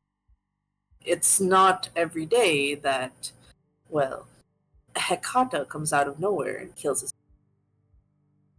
I need you to find this Vareth. Trail him. You can befriend him. Okay, understood. This is the same number, right? I will contact you with the reports. You may text the reports to me, and I need full detailed reports. I would also like reports from. I know you're supposed to send at midnight, but I would also like reports before sunset, knowing that there would be activities in the early morning too. But I understand. I was about to ask for a extension of time anyway, because I am about to tail 2 persons in one night, each every night. And yeah, sure, it works.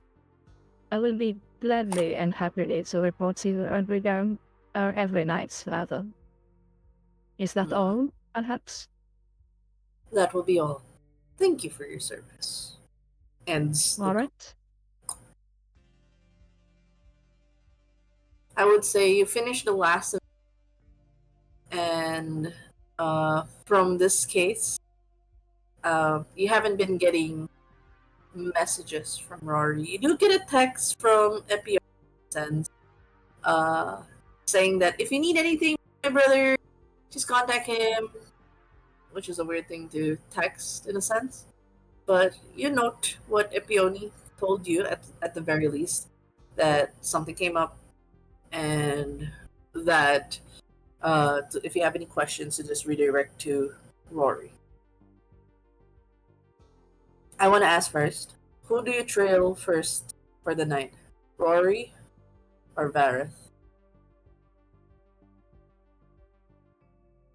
For the night, though, since I am still not convinced that Rory is out delivering, I think that he's up to something, so I will tail the first target first. You will tail the what? Rory first. Okay, Rory. Okay, cool. Alright. So with that, I need you to roll first a wits and streetwise to deduce, like, because he more or less gave you a list of deliveries, and you've done the couple of deliveries, so you can pinpoint the general area of the.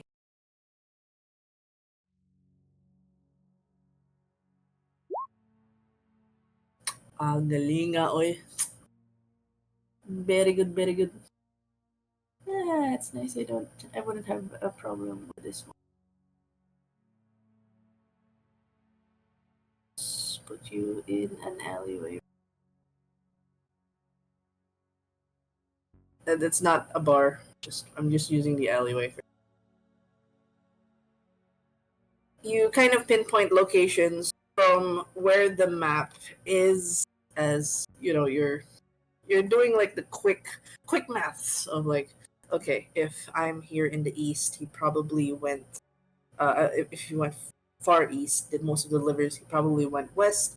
Most of the areas that he would go to is Woodside and Jackson Heights. You see a couple of addresses. Jackson Heights. I just want to confirm if Epione's there in the chat. Epione.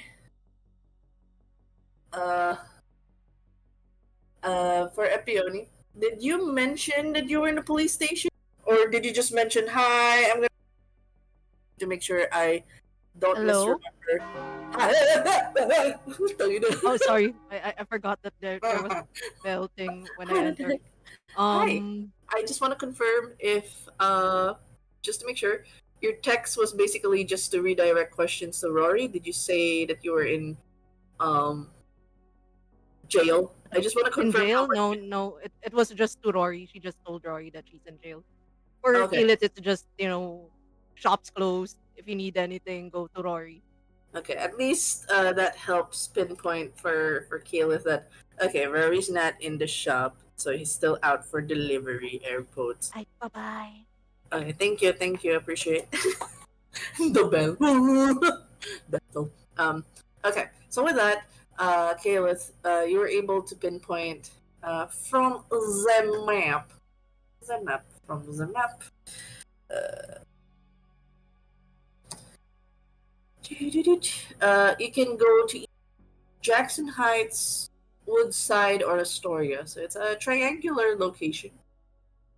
Where do you go first? Let's go with Jack Heights. Okay. So you kind of drive around there. Yeah, you did drop one delivery there that, or at least go to the delivery area that you think Rory would go to. So you make your way through Jackson Heights. I would say I need you to do a quick wits awareness for.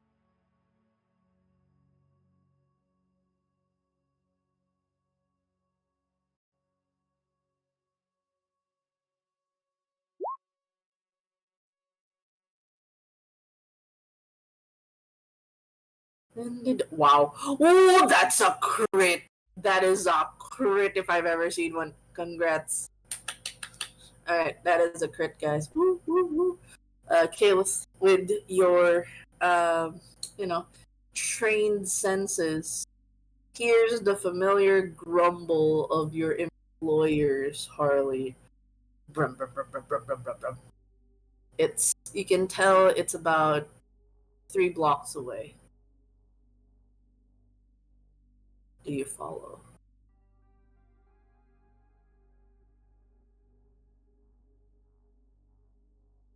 Yes, and I make sure that I'm like 1 block or 2 blocks, like a 1 block difference between, not directly going at it. Okay. So I need you to do a quick dexterity and stealth for me, please. As I would like to ask, do you park your bike and try to keep a distance, or you just stay on your bike and just do it? So I know how much successes you need.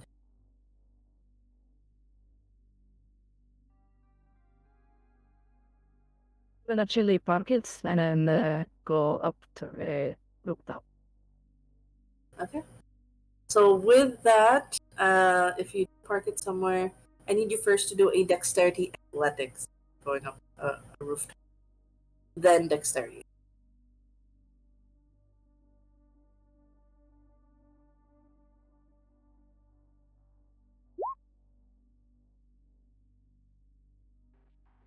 Ooh. Okay. You do take some time to get up on trying to follow the sounds. They be moving and then they went stop. From your local knowledge at least, like this place is like kind of shut down. There's not much people here because it's about renovated. It was bought over by some private contractor. They're about to gentrify this spot. So, not much people around. A good, bad thing. Um, get to one of the roofs. So you kind of get a bird's eye view.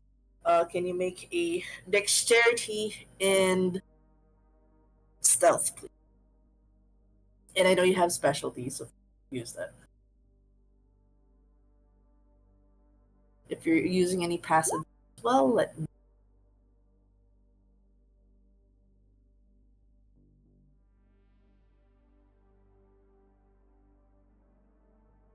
I only have her like pull out our knives and those stuff.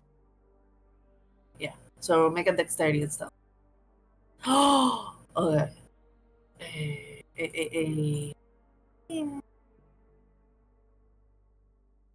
You do see the bike, the Harley, kind of stop itself a couple of blocks away in front of a nondescript black car. No one's noticed you just yet. I mean, no one is really looking up in the roofs. And you see someone step out of the block. Looks to be a Caucasian man. As he kind of steps out and you see, I would say make a politics to see if you can identify one of the individuals with Rory right now. Pardon, politics with what? Wits and politics, please. With politics, okay. Someone is with Rory. He is not alone. Like, can't put your finger to it. You've seen this person. That hat is a giveaway of some sort. You can only do one reroll if you did both. I don't. Good choice. You can't put your finger to it, but that cowboy hat you somewhere. It's like, where did I see this? I'm pretty sure I've seen this somewhere. It's nagging at you. I've seen this recently. Like I know I've seen it. I was tied to General Cassius. I can't. He's just like I can't. You're. It's annoying at you that you know this person. You've seen this person. Probably with General Cassius, but you're not 100% sure. Either way, this person, what is he doing with Rory? Is more or less, both of them step out and speak to a man with a huge scar on his face. They seem to have course with each other. Uh, and you realize in this back and forth, and you just go, um, like he smokes a cigarette, and he just goes, "You gonna be that far a distance? You like shouting when you're talking? You seem to want an audience. Well, you got one. Come." And you see Rory and this individual, this cowboy, approach the. There's introductions as it goes. You're hearing a conversation as it goes like, "You must know, I'm the one who helps deal with unexpected. Usually the boss ignores this sort of, but seems to know one of you." See the scarred man, look over at Rory. "He stopped specifically for you. Not sure why, but you can get in the car. Your other friend? He gonna have to stay out here with." You can tell Rory's face goes from disgust to grimace. And it seems Rory speaks German. You didn't catch much as he entered the car. You don't see who is in the car. There's an exchange between the cowboy man, passing of cigarettes, small chat. You do pick up on the fact that this individual is speaking about being a pet. He goes, "I'm just another one of his expendable meatbags. So do me a favor. You hate your owner as much as I do. Don't make them pit us against each other. Yeah?" This conversation that's going back and forth. As you're listening to all of this, you hear Rory scream inside the car. You hear rage.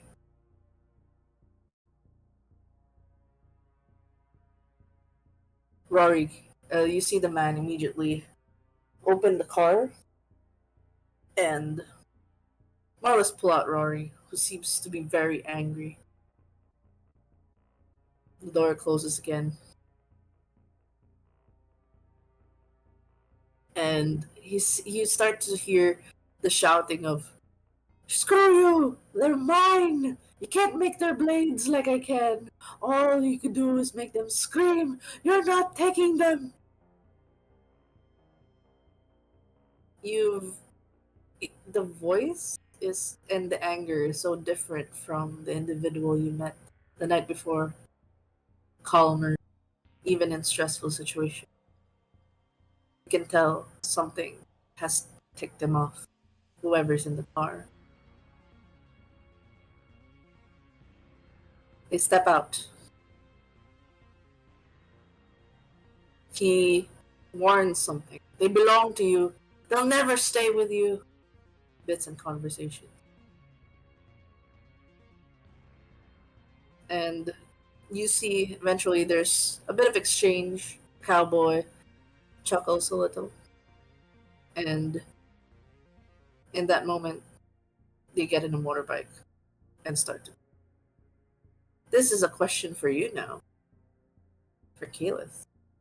Do you follow Rory or do you follow the car?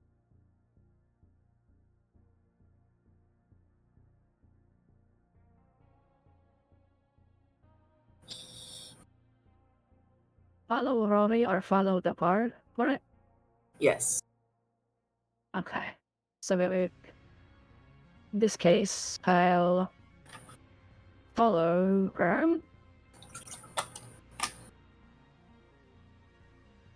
the car because I don't know what the fuck that is. Ooh. So do you follow through the rooftops or try to get your bike and try to chase after? I'll get on my bike and yeah. Say well. Okay, I'll need you to roll for a dexterity drive once more.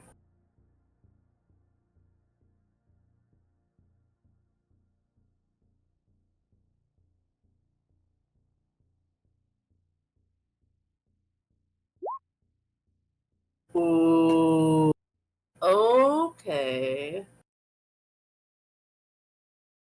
Oh wait, I actually have to change the music for this chasing.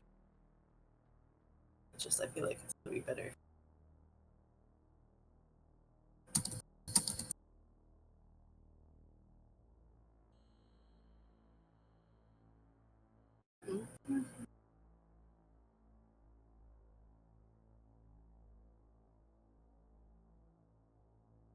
Hold on.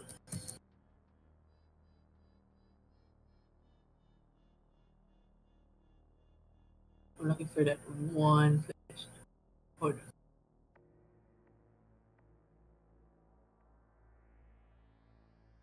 Where are you when I need you?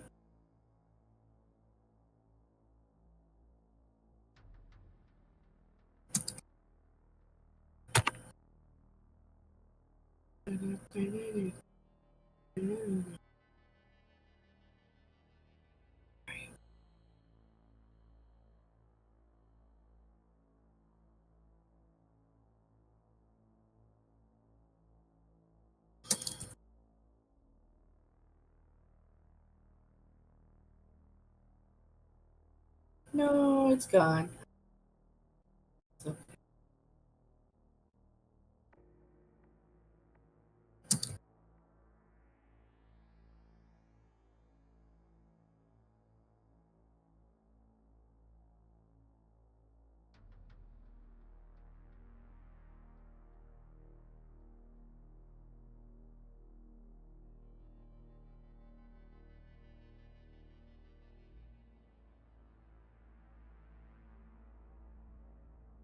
at least. Move on.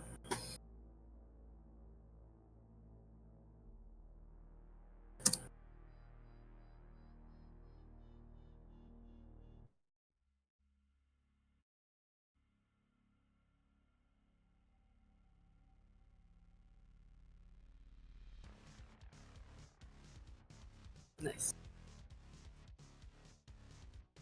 You make a chase from Jackson Heights, taking on the Brooklyn X as they leave the main road of Northern Boulevard. You see them head up to Astoria Heights, making a left to Grand Central Parkway, making their way through Robert Kennedy. You realize they are making their way to Manhattan. I don't need you to make a roll for this. You're aware that they're taking a specific spot in Randall's Island that's a bit too close to Harlem.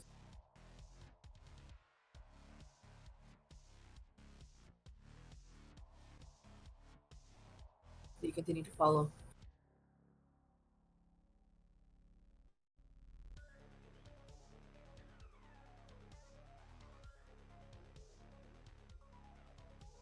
They continue to follow. Oh, okay.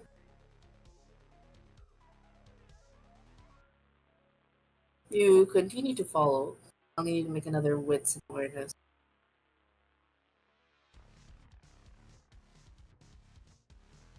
It's awareness. Yes. Yes.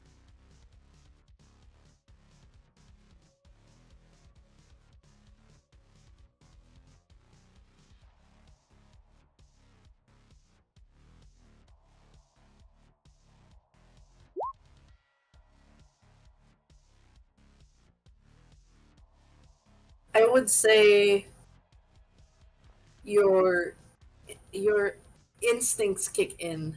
You're not safe here. As it's like you realize you're passing by a place that's already heightened in a sense. Like, you know, like in an NPC, like in a game in an NPC, like someone's triggered the area where everyone's more alert and vigilant. You feel as if you've entered an area that's just been tripped up, that everyone's more hyper vigilant. as you're hearing more movement in the rooftop.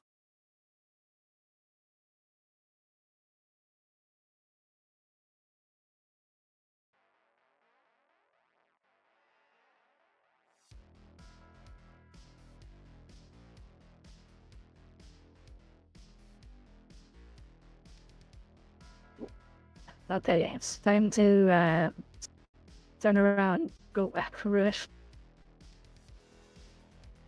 I would say you've gotten far enough that you pass Robert Kennedy Bridge. There are two ways you can go in: Port Morris, or the way the street is from Randall's Island. It's like it'll pass by Hellgate, Little Hellgate. You either get into Central Road, it'll get you access to Central Park, a bit scarily close to East Harlem. So there's two streets you can go to. Continue to Harlem Drive or go to FDR Drive. That'll get you to an exit to Queens. The other one would lead you to the Bronx. But it's getting a bit too tight, both of them, as you realize. It's a tactic some people would use to try to get away, is to get into enemy territory and most exposed one. So you're like a beacon as compared to the people in the car. Alright, back to Queens. So what street are you gonna try to Queens or The one with East, yeah, Queens, Queens. okay? Okay, I would say you feel that you are followed now. Can you roll me a d6, please?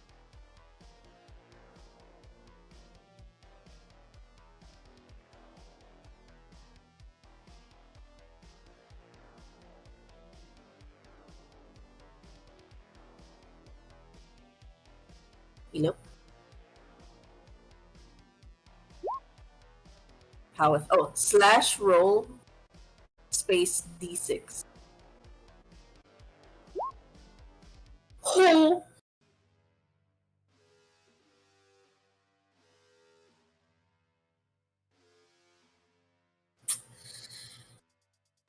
So you don't. Not one. Not two. Not three. But four. Four on all fours. Starts to run.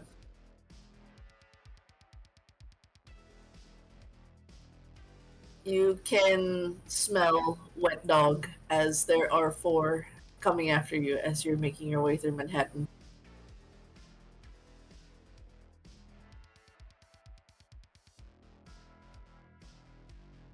You're making a drive now. I just want to ask in this moment, how are you shaking them off?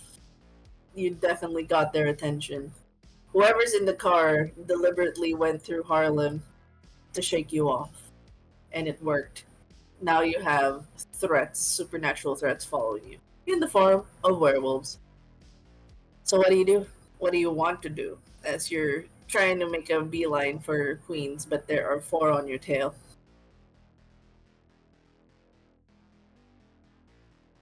One of the blocks that is on the way to Queens. I will not like make a straight line. I will try to keep driving around buildings and eventually on one last it's like on my head it's like one last turn and then I'll ditch the motorcycle and then go run no actually it's like hide on the nearest like a dumpster. Okay. Okay. So with your drive check, you would be able to make some considerable distance. But you have a small window from leaving your bike to hiding. Make a quick dexterity and stealth for me, please. Yeah.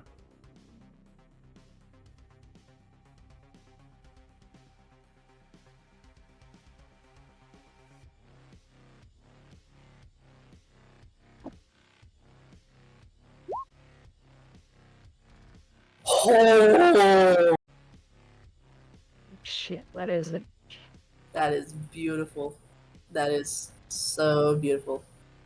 Alright, you just make a beeline, and I would say, are you putting it in a very obvious spot?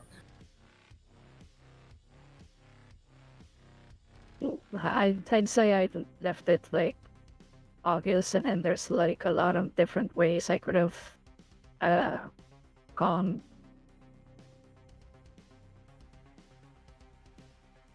Sorry, I didn't hear that. Sorry, banana.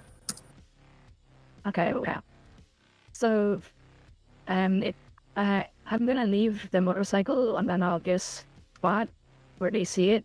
Right as they turn, they see the bike already left, or no driver on it. Yeah. Okay. So, as you make that straight line, I would say you you manage to stop because the one closest to the road in Queens, which is the Queensboro Bridge, you are somewhere in. Where are you? You're close to the Upper East Side, like between Upper East Side and Manhattan Valley. So you're kind of in the proximity of Central Park, but like you can see Central Park across you. As they kind of check the bike, they start sniffing around.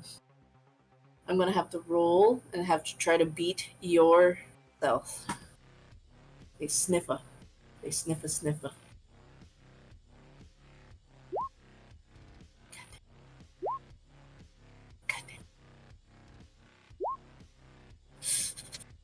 Last roll. No! Damn it! Damn it! Can't find you. Thank God for plot armor. Sniffer. They're sniffing you around, and thankfully you're surrounding yourself with like the trash, the dumpsters. So it's like you're masking your corpse smell with the stinky dumpsters. As they start sniffing around, and then they just make more of, let's split up. Where do you go to now? What you're seeing is like Central Park behind you. The road to Queens is like about 3 blocks down. But actually, it's not 3 blocks. 1, 2, 3, 4, 5, 6, 7, 8, 9, 14 blocks straight down. You have to go all the way to the end of Central Parkway before I can get to 59th, hard left, and into the Queensboro Bridge.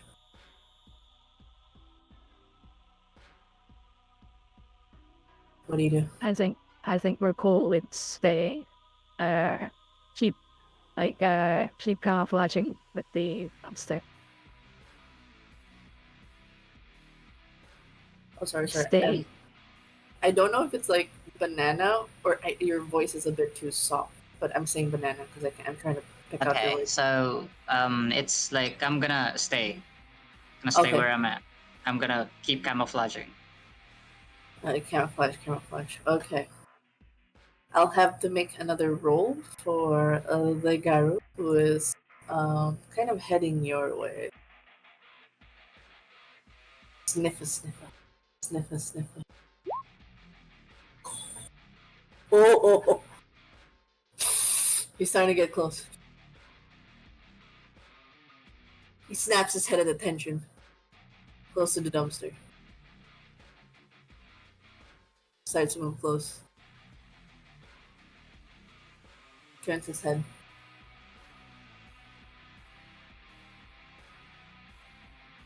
He lets out a low guttural growl to signal like he knows you're here, but he can't see you just yet.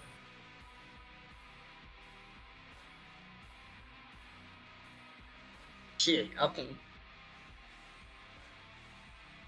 Because it's a tied roll, you still get the upper hand, but he kind of knows you're in this area now. trying to look for you. You need to take another action. What do you want to do? Is he like visible where I'm at? I can see him. Oh, yeah, he's like the only thing between you and him is right now, as he's just prowling about. He is 6 foot tall. He's just moving about. Ooh. Ooh. Okay, okay. Hide and seek with a werewolf. Let's fucking go. Okay. Sweating bullets here. Kayla's mama. My daughter. Oh my god. I believe in you. I believe in you. Okay. What the fuck do we have? Ah. Okay. Shit. Fuck. You know what? Why not? I'll do an obtenebration. Mm-hmm. Fuck. Okay, you know what? Never mind. Shit. He knows I'm here, right? Fuck, that's useless. He can't smell you. He can't smell you. It's just like the kind of there's an exclamation point on his head, like he knows you're here. He just can't see you yet. He's sniffing. Sniffer. Okay, you know what? I pop out and then instant cast dominate, compel on his ass. Ooh. Okay. Like as soon as I jump out. So I'll have to roll for. Okay, I have to roll to resist. So yours charisma plus dominate minus intelligence plus resolve. Yes.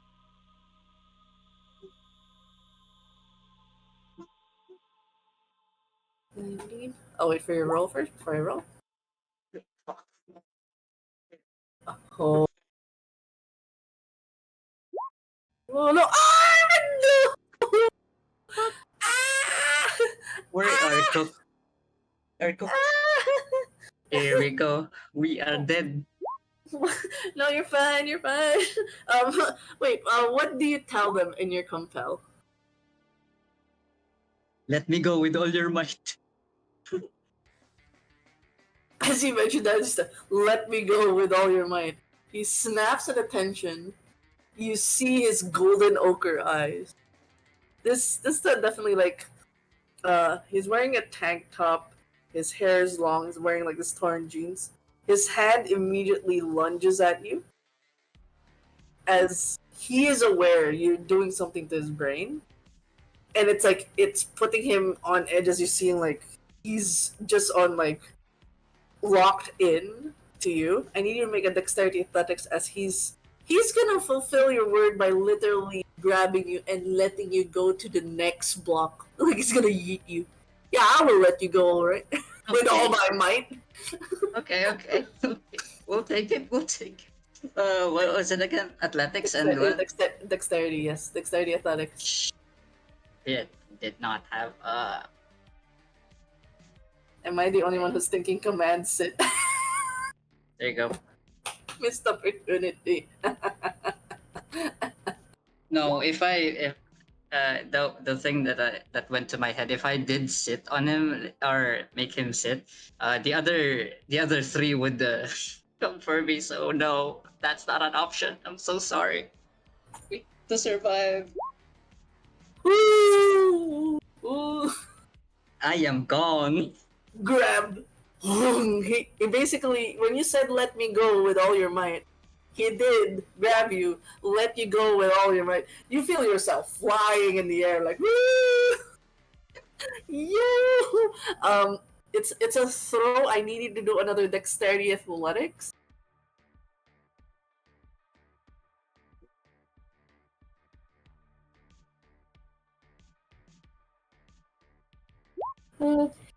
You're no! fucked.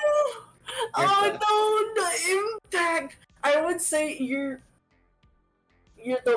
back hits a brick wall so hard. Ooh. That impact though, with the velocity you're going in, I'll just say it's 3 superficial. So you immediately take 3 to the wind out of you. Okay. You go down, and wherever your body made an impact, there is a crater on where your back hit. Like Wow. you know, if it was a mortal, they would have been dead, but you're not. So you're like, Thank And God for it's- vampiric resilience. and you see that it's like he's running like super fast. He's making a beeline, but then he stops right where you're at, and then he steps like he freezes.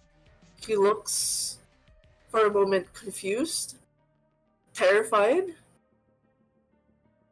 He's staring at something in the wall. And then he just continues to back away. And then runs. In your POV, from the alleyway where you're at, where there's a crater, someone steps out on the side.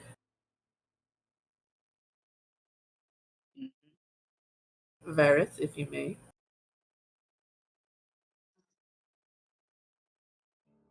Someone just dented your sanctum. Oh, You woke up startled as you heard a boom. Like, your entire sanctum shook. What the fuck was that? And then Elaire's like, I'll check. She goes down, goes through the wall, sees a werewolf, has a stare down at them, and the werewolf leaves. You follow where she's at, where she went, and you see a familiar face. okay. I follow, and I'm guessing that is Caliph. Hey, hi. Fancy seeing you here. Yeah, I'm sorry. Uh, Were you behind that wall by any chance? No. Huh, Fancy wow. seeing you here. He goes, oh, he goes, Illyria kind of floats to your side. I saw a Garu. This is bad news. Mind telling me why you had a Garu following you? Gotta say, wrong crowd. Huh. I was following something, but they shook me off. Too good. Not good. Real good. Huh. Right. And they just so happened to bring you here. I say, unconvinced.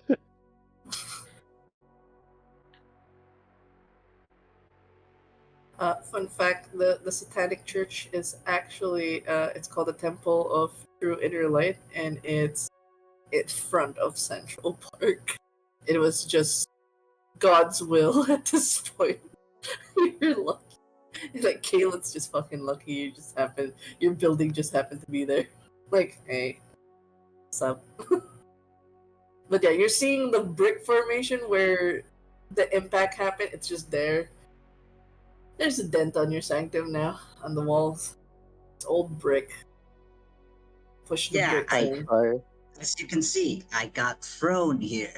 Not on my intentions. Sorry about right. I'm going to have to let Father Mori know about this. Who'd you say your sire was again? Sorry, what? Who's your sire? Who'd you say your sire was? I need to let Father Mori know that firstly, a Garu threw a kindred against the wall of the Hekata's headquarters. I don't think it's a secret, right? Alana, that's not a secret. Like, I'm pretty sure everybody knows where the Hekatas live. Right. about that, sire. Can I can I have a bit of, help me first? I'm like still dying over here. Illyria kind of glances over at Vareth like, this is the one that can blink, appeared out of nowhere, behind the Sabbat. Right. Well, I guess I extend my hand and say, I'll suppose that I can invite you as a guest in the unholy church of Satan. It's just called Unholy Church. The unholy church. Yes. But just letting you know, the other Hecatas may not be as welcoming as I am. I'll take his hand, even though I'm like, I can feel my back hurt so bad. Yeah. I'll take any help I can get at this point. Shit. So why were you tailing them anyway? As I tell as I go inside, I do try to keep an eye out for anyone that might be looking at us. You see that Illyria's like, I'm on it. Like, I'm gonna scout. Like, she pokes her head out in the walls, like, it's like patrolling.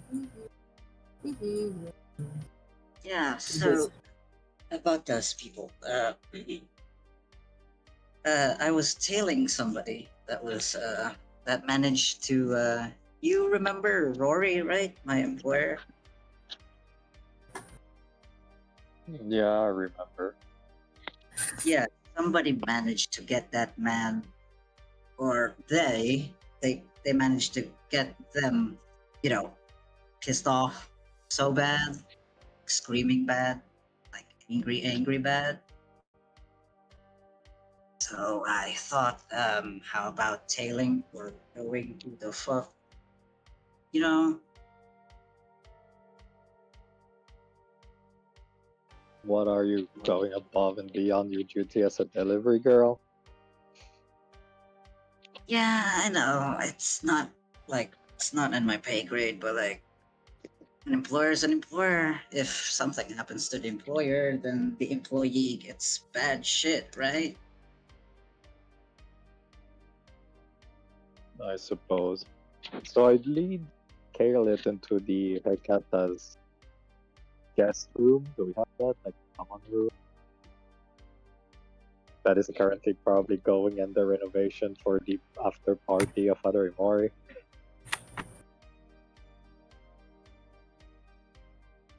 That mom? Sorry. That was a question towards me. What was the question? Yeah. Do the Hecatas have a common room that we can Yes. bring guests in? You guys, well, with the way that the sanctum, the bottom is like an open lobby where like people can just like hang out. So it's kind of like the concierge slash reception. So think of it like a hotel area where people can sit around. So like that, the lower area is definitely for meetings, um, you know, receiving people. It definitely feels like it's tailored to getting people by the numbers, like really big groups of people. Okay. And I guess is there a kindred guest room? Can be, where it can serve a blood. Yeah, there's Oh, definitely a good. dedicated lounge. You can bring them to like business lounge or the more private meetings, and for any so toasty for blood and whatnot. All right. Well, I'll bring Kaylit there and have her take a seat while I bring a glad bag out for her.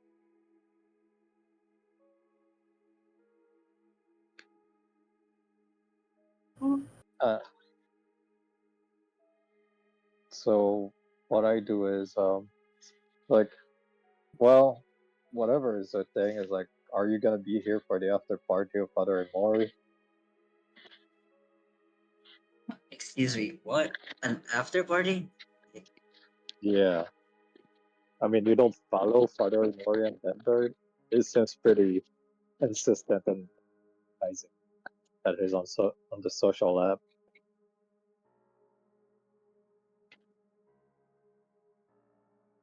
I mean, yeah, why not? I'm already here anyway, but can you bring me something to go with? This spine isn't gonna heal fast. Like, I yeah.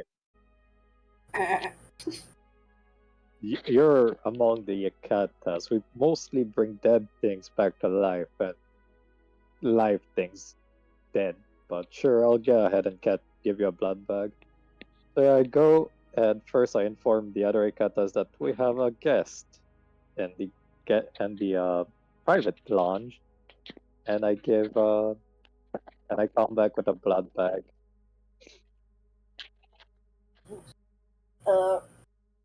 You can lose your hungers for both of you if you both make a sippy sip of the blood bags. You guys are fine.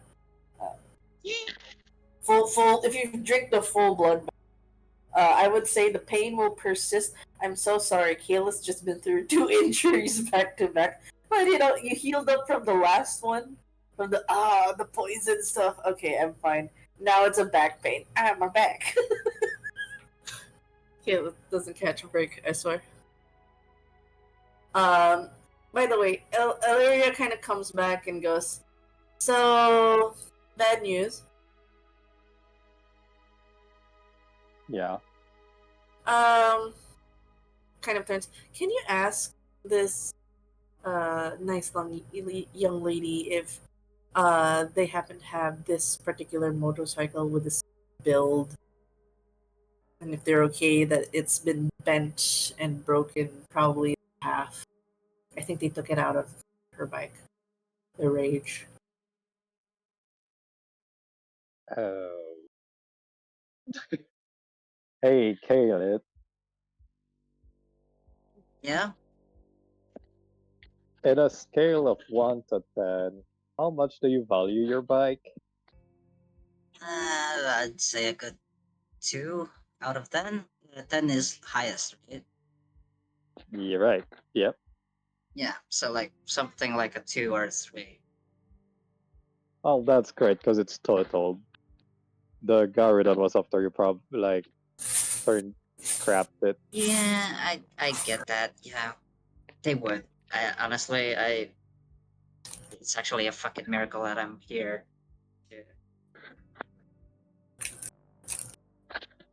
Well, it is a miracle that he somehow threw you against the only building full of kindred in this part of town. Yeah. What You'd kind of think it'd be coincidence does wiser. that? Yeah. Oh shit. But regardless, is there anything I can help you with? Other than trying to fix your back. Sadly, I'm not a paramedic. I don't know how to rearrange a spine.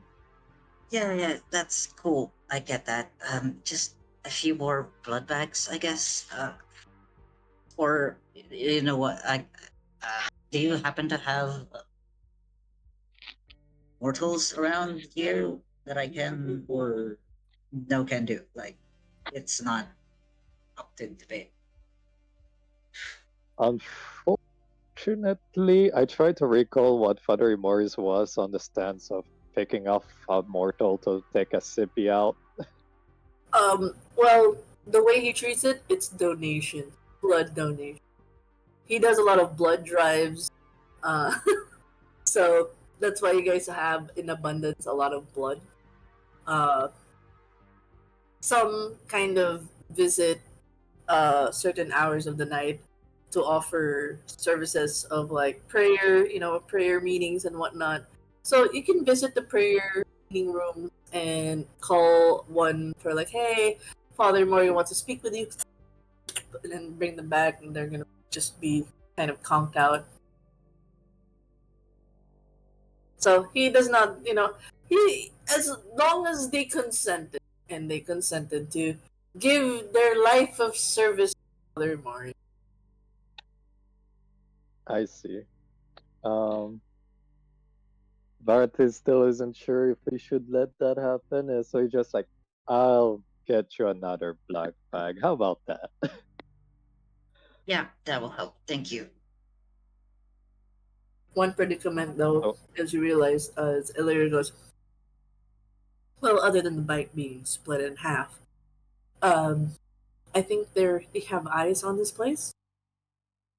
There's about 4 of them. Alright, like 4 Garus? Please tell Yeah. me they're not 4 Garus. Fuck, Okay. it's 4 Garus.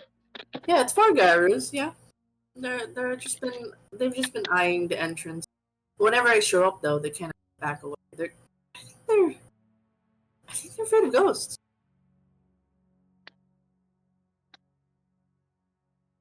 Bard scratches his neck, his beard, and says like, well, can I roll an occult and know what's the deal with Garus being afraid of Elara? Yep, go ahead. It's an intelligence occult. Scratch shit. Cool. I think I clicked occult. I'm sorry, I'm on my phone, so buttons are not easy to reach. It's okay. Take your time. And intelligence.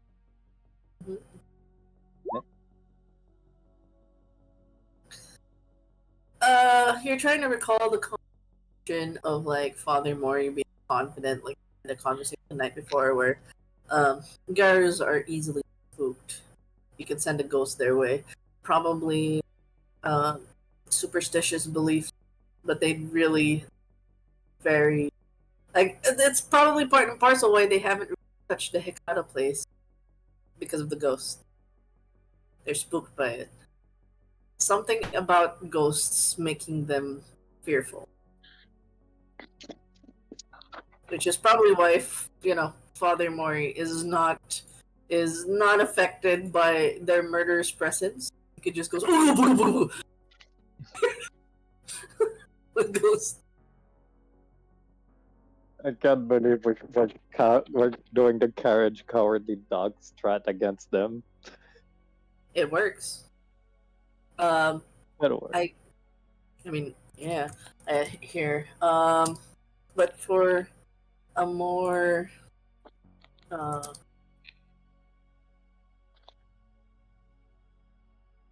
Garus. So it's because I mean, trying to associate it in a cultural thing, I suppose. They have like attunement spirit. And the fact that there are spirits that are outside of their usual associations that are not their allies, they think it's like it's a curse to them. It's to them they can be cursed. And whatever spirit allies are attached to them will be cursed with these ghosts that are currently manipulated by vampires. So it's a bit of a super thing. They don't wish to be touched by a wraith because being touched by a wraith, they get cursed. Well, it appears your new friends have quite the eyes on here.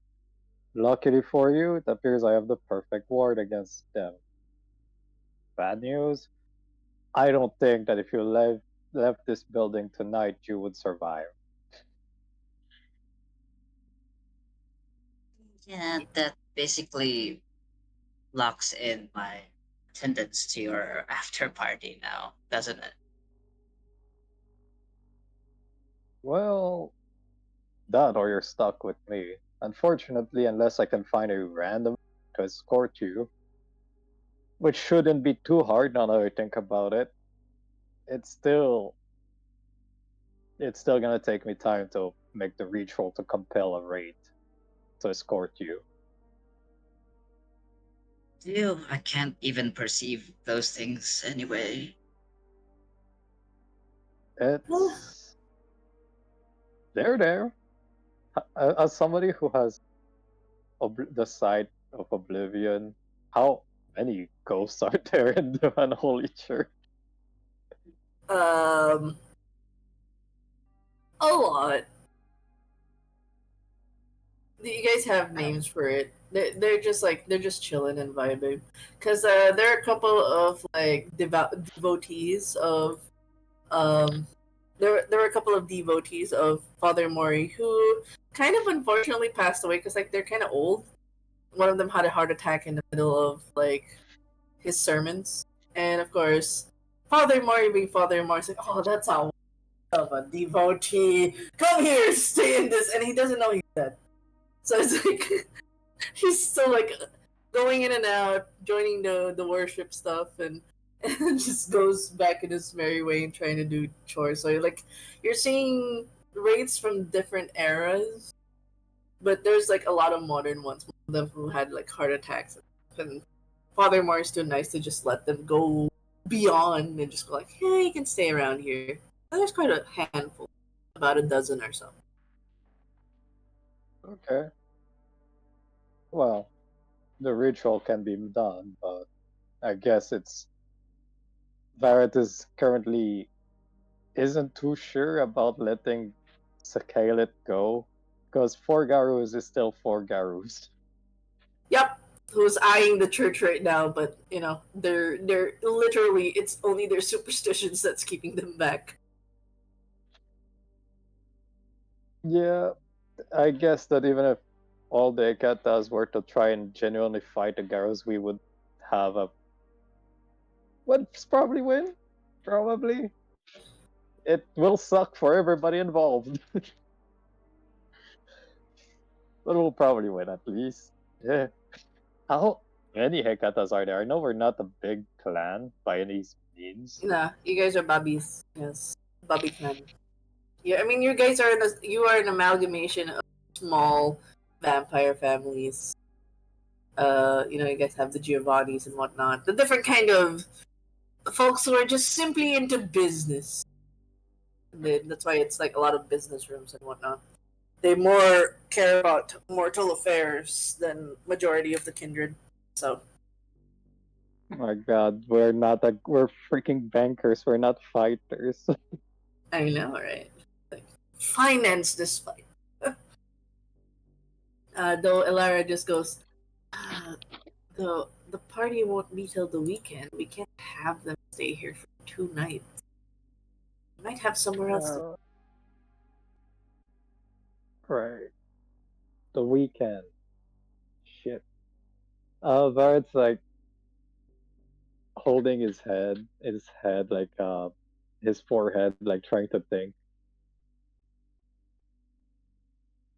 Listen, there is another way out, but you cannot tell anybody about it.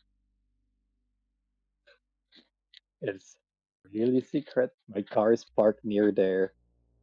Where do you need to go? Because unfortunately, I just remembered that the after party is on the weekend. Where do you want to go? I'll drive you there. Okay. You know what? You can bring me to Ridgewood at my apartment. I can I can point you the direction. Right. You go through the sewer. Let's how about you don't mind if I put a blindfold over you as I bring you out of there? You'll be fine, Uh, I think. question. Hold up. Are we going there? Like right now at this moment? Well, as soon as you finish your second blood bag, yeah. Okay. And yeah. Okay.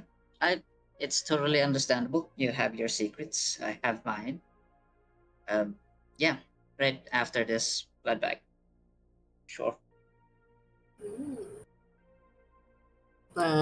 So you make a sip more of the blood bags, and as you eventually finish the blood bags and you guys out, what is your car of choice for Vareth? You're Um, putting a bag over a Caliph and bringing over. What car do you have? well, let's see. With 2 resources, and Barrett being a family guy, he has like a family van. You know those fairly large cars that are like 6 to 8 sitters, or is it 6 sitters? At the back, there's like 2 rows of seats and a fairly large uh trunk. That's the kind of van. Okay. Thing. I just realized as you still have an unfinished thread with Epione, would any circumstance, any of the conversation would lead to Epione visiting the unholy church? Um, Or you guys would meet up in Central Park? Maybe if Epione decides to go to the after party, but that's all of it. And I don't think any would just party meet up in Central Park. Okay. So if it's okay, before you drive off with Kalis, you're gonna do a quick pickup with Epione, which I will put as a thread for all 3 of you to explore first. Totally not stressful. You're getting Kay in a white van. Yeah, and then the white van's gonna park and pick up Epione. This is fine. All right. So with that thread, we'll just pause for now. Whether or not Caliph gets to the apartment, we'll find out next week if they do. Dun dun dun. For now, one more thing for. I guess I want to ask, what abilities does. What? I have to check your disciplines real quick. Oh. I see. I see. Okay, alright. I would just have to say your flaw of obvious predator is proccing as well, as the presence of Illyria is seen as this danger to society, as that's why the Garus have backed off for now, but Illyria has a bad feeling like them seeing me is, and then like she kind of she doesn't tell you, but this is for above table and for the audience. Unbeknownst to Vareth, when the things happen and she saw the Gareth, she has this thing for messing with them everyone. So she contorted her face to her true wraith face and made the scariest face. That's kind of why the Gareth backed away. But now she's seen as a predator, and that the ghosts in the place are like a menace or like a danger to mortals. We deal with that information as we may, but that's Illyria's actions, where she went ooga booga booga, but really scary. She went true wraith face, banshee style, and that freaked out the Garrett. That I can sense that social battery. Yeah, so it's gonna be fine. It's gonna be fine. Totally no repercussions, and she doesn't tell you, by the way. So, but I need you to roll for a wits and insight to see if you can pick up on the fact that your wife is up to no good. And insight. Alright. That should be insight. Yeah, I'm doing insight. Below etiquette.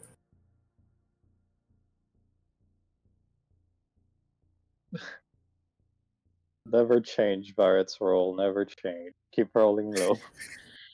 Oh my god. What? Wait, why is it only 1 and 1?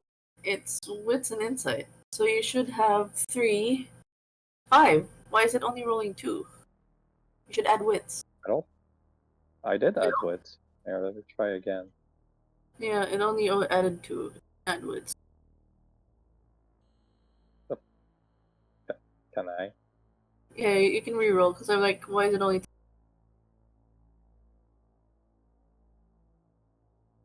Roll 20s being funny on phone. It's okay. Sure, Add fine. pen. Or if you want, you can just roll a 5d10. If you like. /R space 5d10. I'm gonna try again. It's...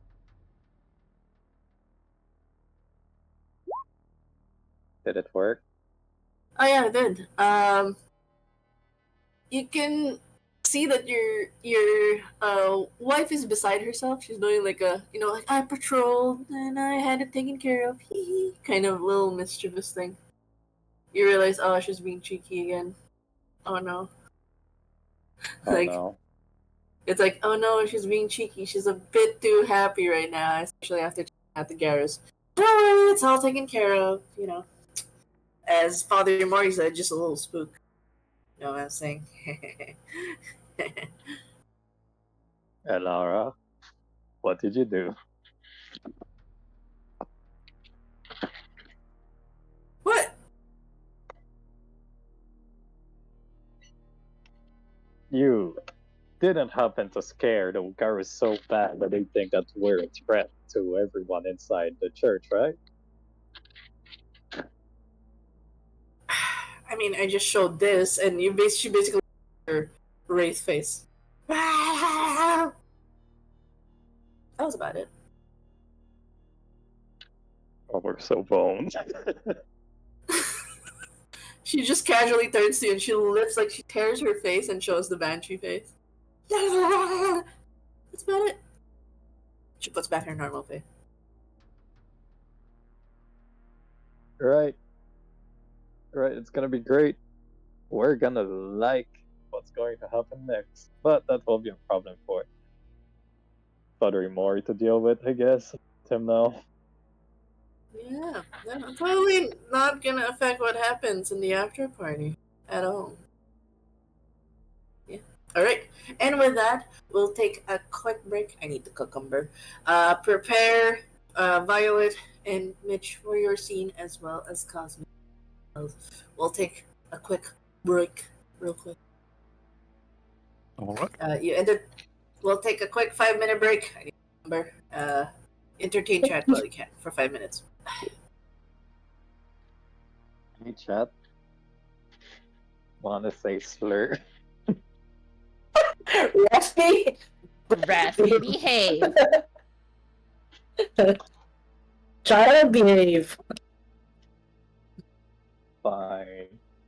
Fine. You're about to reach one of the demos. Calm down.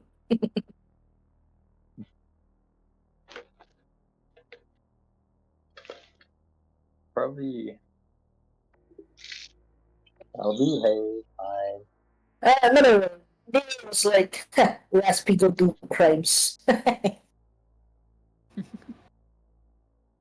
Nero, don't give him any bad You ideas. say that, but I haven't done any crime other than assaulting one Nosferatu, and honestly, they had it coming. That's still my point. So like, when you compare to everybody else who were like police escapes, hot wiring boats, carjacking, kidnapping, 2 accounts of kidnapping. Honestly, I think Varret has a pretty clean slate. Sure, he beat up Nosferatu, but can be excused as it was legal according to his sire. You know, I'm gonna have Cosmic deal with you telling us we're doing crimes with hot wiring stuff and stealing boots. Exactly. One might suddenly become some kind of social dump.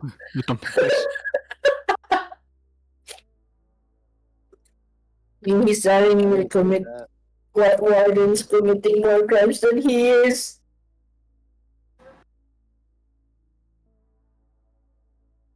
Nero I'll said, be go, right back. yeah, go on. Nero said, go steal from the rich and give to the poor. I doubt Barrett will do that. But I'm kind of stuck though. How am I supposed to play the thread and the campaign at the same time?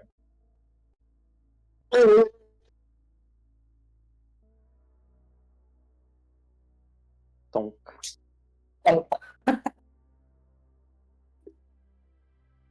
Hold on, I'm gonna cucumber. Okay, let me check what chat is saying.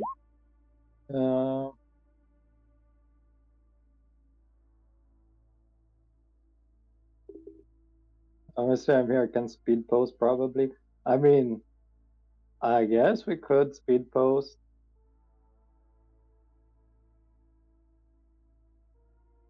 Go steal from the rich and give to the poor. Nero, you know damn well that if I steal from the rich, I'll be rich.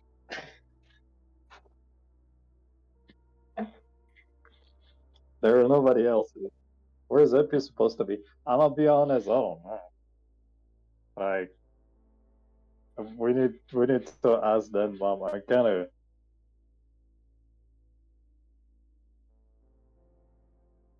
lost.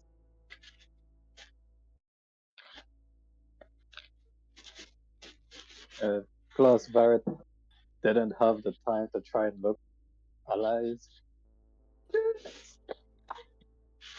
Altizio, K being so behaved while being K being so behaved while blindfolded.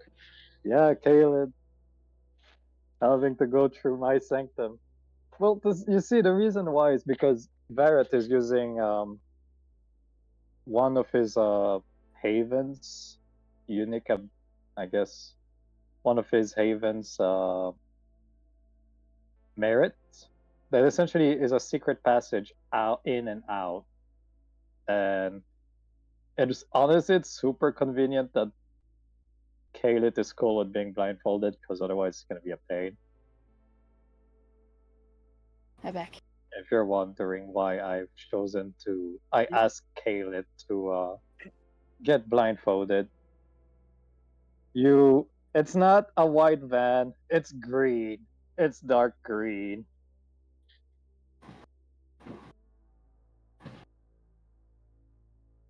And I'm not kidnapping her. It's entirely in her consent. If people ask questions, we can say it's a funny. It's role play.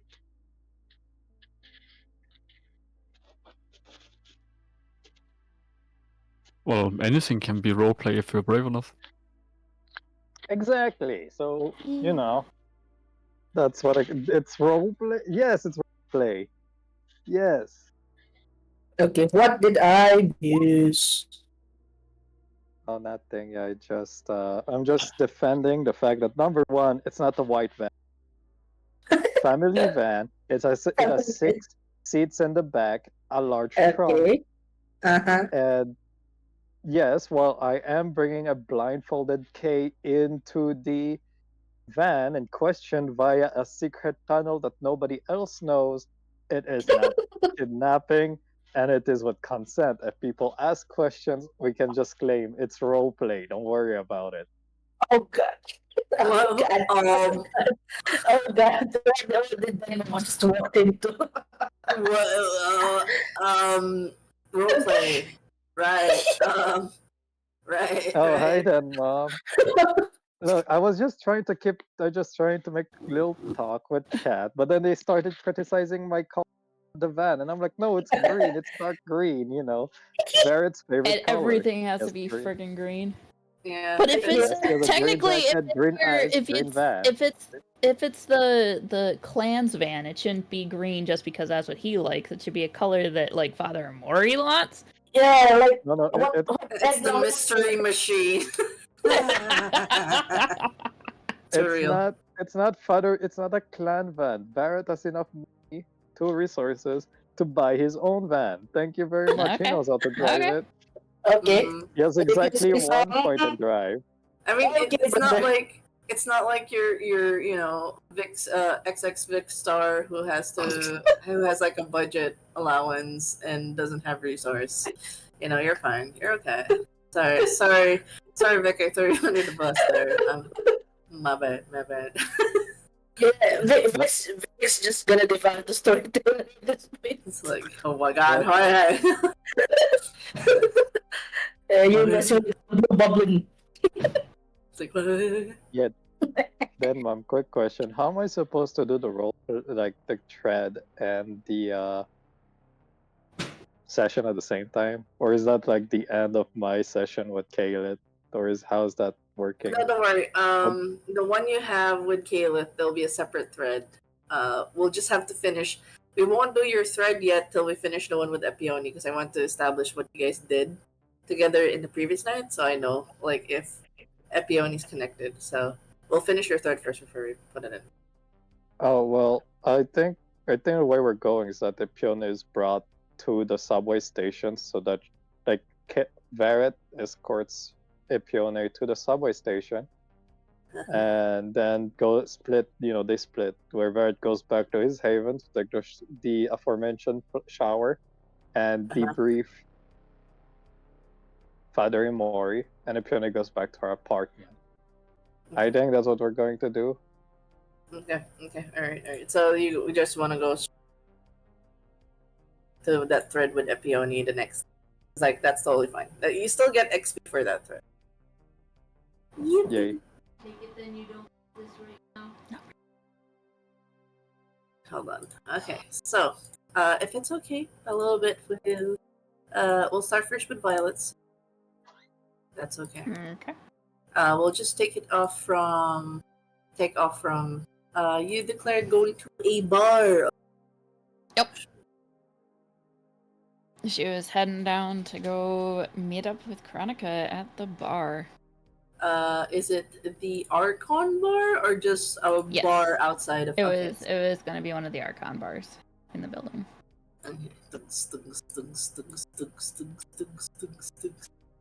Set up that scene. I would say in this moment, Chronica's busy with someone. Looks at thread, so you're kind of the girls' night's a bit delayed, but Marigold is keeping you. Stinks. I'm gonna change. Do you need me to roll like composure or something for how many drinks I do, or doesn't matter? You would only roll if your stamina is at 1. Ah, okay, yeah. How is your stamina? Waka waka. 2. Oh, you're fine. As long as you don't overchug yourself, you shouldn't be like. Yeah, you. Hands are currently tied around a Ministry's neck. Like,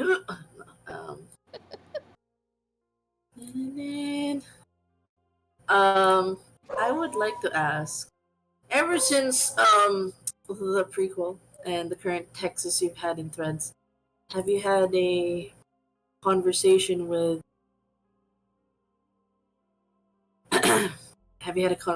Mitch last week? Not since the text messages, or since last week. She has not met up with him. No. What is going through Violet's mind, like, given the fact that you guys, there's been a lot of things happen.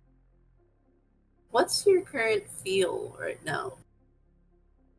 This newfound relationship, interaction with Mitch.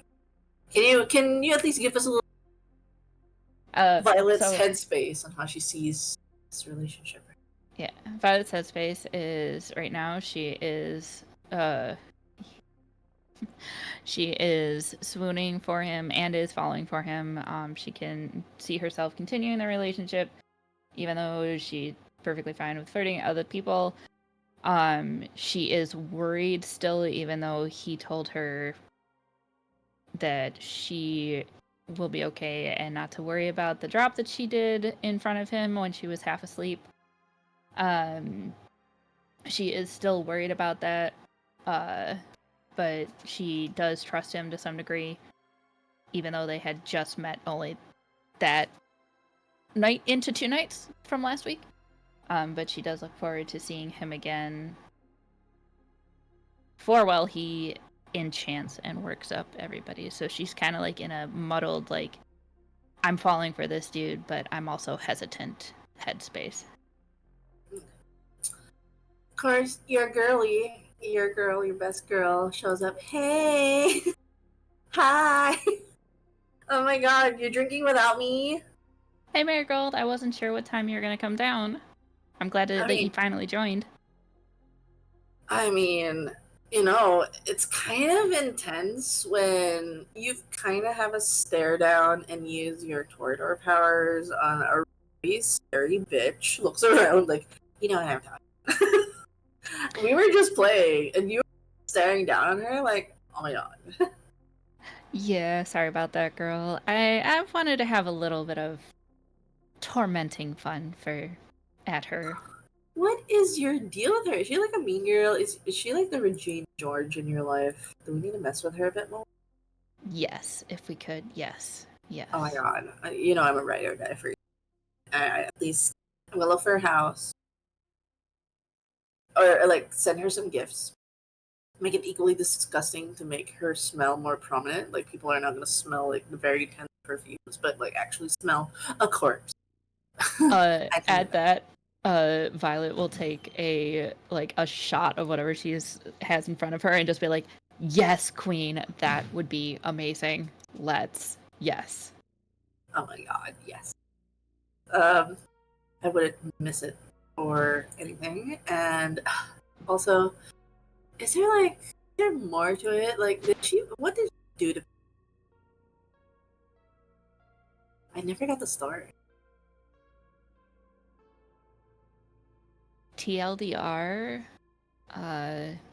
she spilled something to the old Great Lord that she shouldn't have.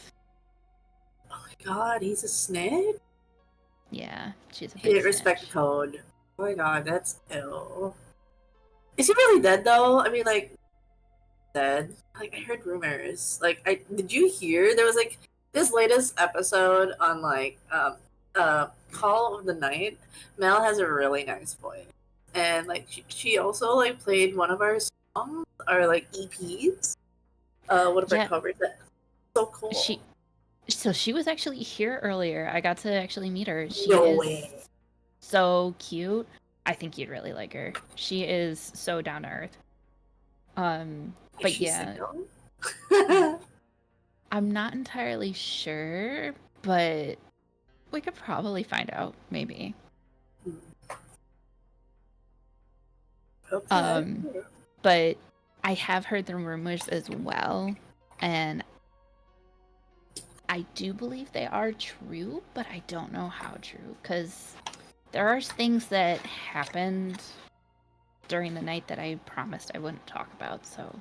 Oh my god, I'm sorry, you're not sister. gonna tell me. You're gonna tell me.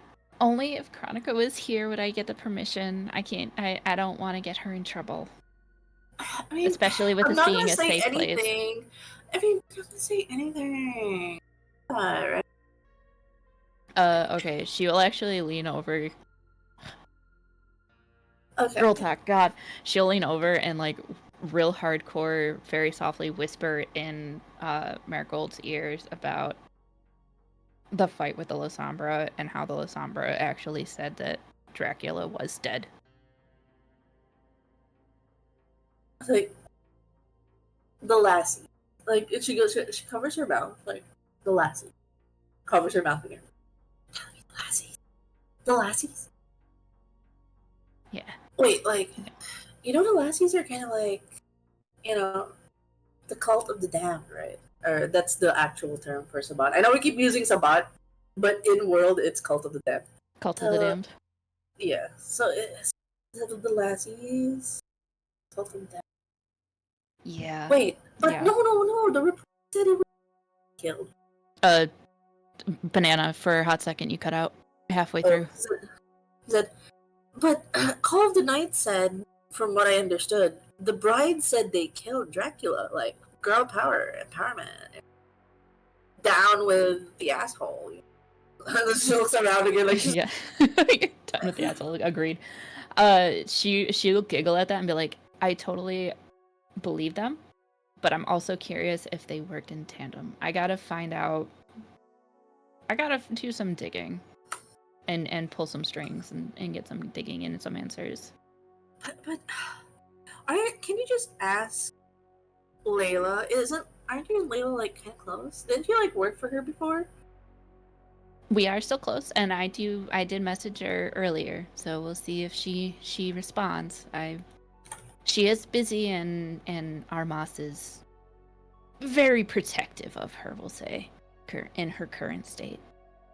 But I did message her and see. What do you mean? I thought you said Well, with Dracula being down, she's still not fully mentally there because of the, like, it's still a loss to her, like, girl power and everything. Like, she wanted him gone. Like, he needed to go. But it also still takes a toll on you because, like, she's been with him for so long. Wait, you said Armas being protective. What? And she goes, don't tell me. Is there like more tea in the court than I would have known? Like, isn't the first bride with Dracula? Why am I protective of her? What is this? Am I smelling a love triangle? Oh my god, did she get Dracula killed so she could be with Armas? Oh my god. I don't know. Oh my god. Oh my god. How do you not notice things? You're like close to Layla. TLDR, girl. She'll lean over and whisper again, and be like, "Yes, there was a love triangle. I don't know. But yes." How long have you been keeping this from me? I was like, and then she realized, how long have you been keeping this from me? Oh wait, I guess you weren't. I guess we couldn't talk about these things until, Draki was dead. Yeah, until the Dark Lord. Not rest his undead heart. But yeah, couldn't really talk about it fully. Oh my god! Okay, I'm so glad we had this girl sign because, like, not gonna lie, I was very stressed tonight because with suddenly seeing security, I thought we were a goner. I thought something because, like, when there's movement, you see our mistas, and you know how it is. Like, if you see one of the head honchos, it means like you did something wrong. Even if you didn't, you feel like you did something wrong, and then. Oh, anyway, now, like, all these things are happening, and now we can freely talk about stuff. Like, oh my god, Agreed. Can I tell you something? Yeah, go ahead. I'm all ears. Come on, girl. And we also need to do shopping sprees. Oh yes, I need a new wardrobe. I mean, like, I do have a good wardrobe, but I could use like a visit to the thrift store. Yes, but yeah, tell me. Come on, give me the tea. Okay, so remember that one guy that showed up? Black hair.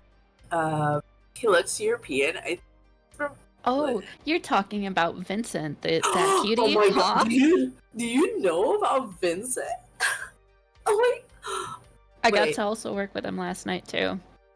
Wait, what? Well, no way. Yeah, he's cute. Like, I haven't seen him from the block, and I've seen everyone.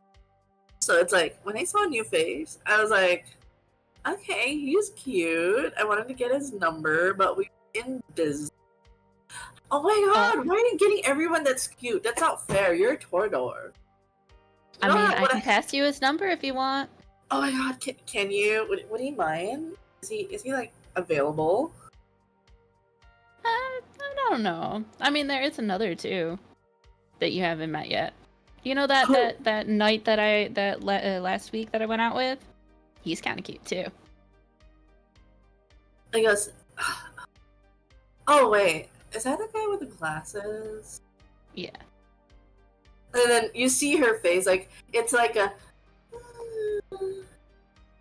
I don't know. Okay, girl. I'll get you Vincent's number. No, like, wait. the other guy. You're not. Wait, I know you kind of like.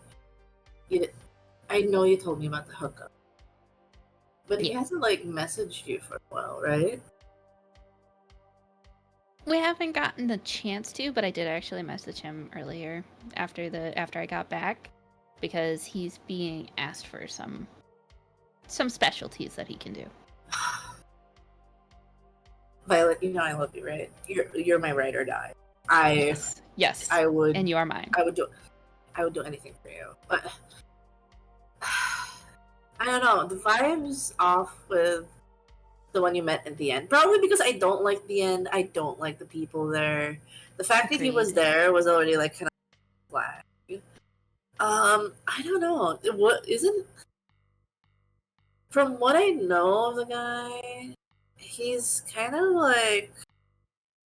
From what I know, probably this is just like from my understanding.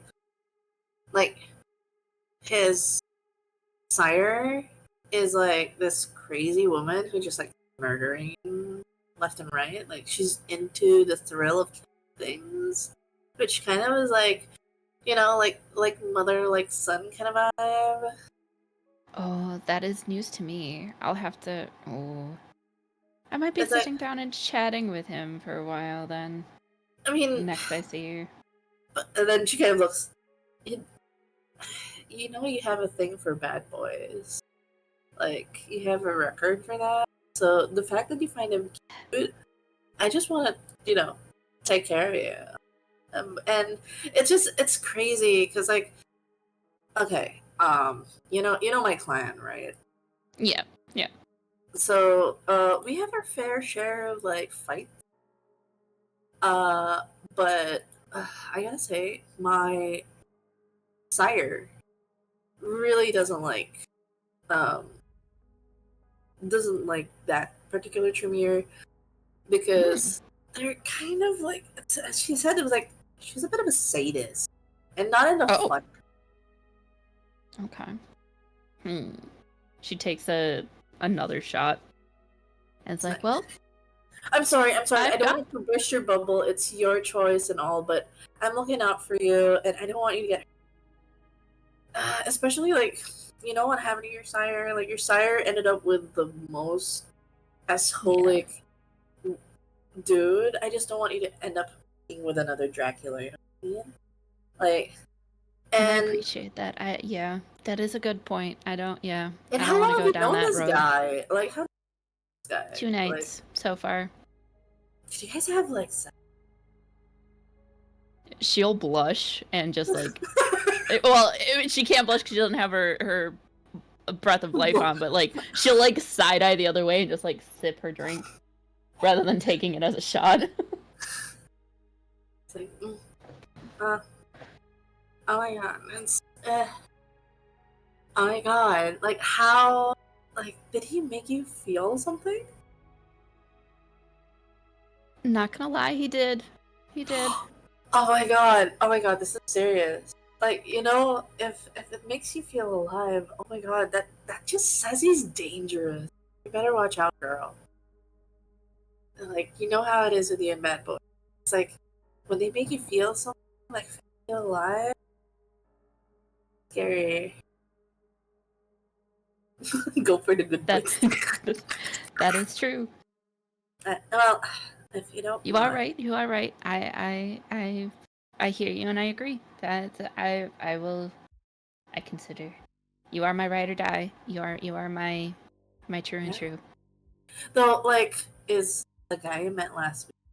Okay, I'll just call him Murder Guy. Is Murder Guy like? is Murder Guy like okay with you having the new guy's number? I'm not entirely sure because I didn't tell him that yet. I did tell him that I had a job for him through 2 people, and I gave them his number. Do you think he can handle, like, there are other people who are vying for your attention? She kind of reaches out and like twirls your hair, like, you know, playfully, like, what if there are other girls, guys who, you know, show attention. Are you gonna be excited? I hope he doesn't mind, because I love the attention. She'll like lean in and be like, you know that. Oh yeah, cause like I don't know. It's like it's gonna be hard to tie you down. If somehow like if a guy gets you to agree to activity, it's like, who are you and what have you done, my girl? Mm-hmm. Okay, so you said, anyways, we'll stop talking about murder guy. I don't want to kill your vibe because I believe in true love. Maybe I'm just getting the wrong vibes. Maybe I could be wrong, but it's just saying my feels. What about this new guy? Is he from outside? When he hanged out, was he when Oh, Banana, on you the cut last- out again for a second. I'm sorry. Was he with you when you guys fought lassies? Yes, he was. And ooh, can he shoot a gun? He knows how to handle his guns. Yeah, Uh-huh. Well, I would like to see him in action. You know what I mean?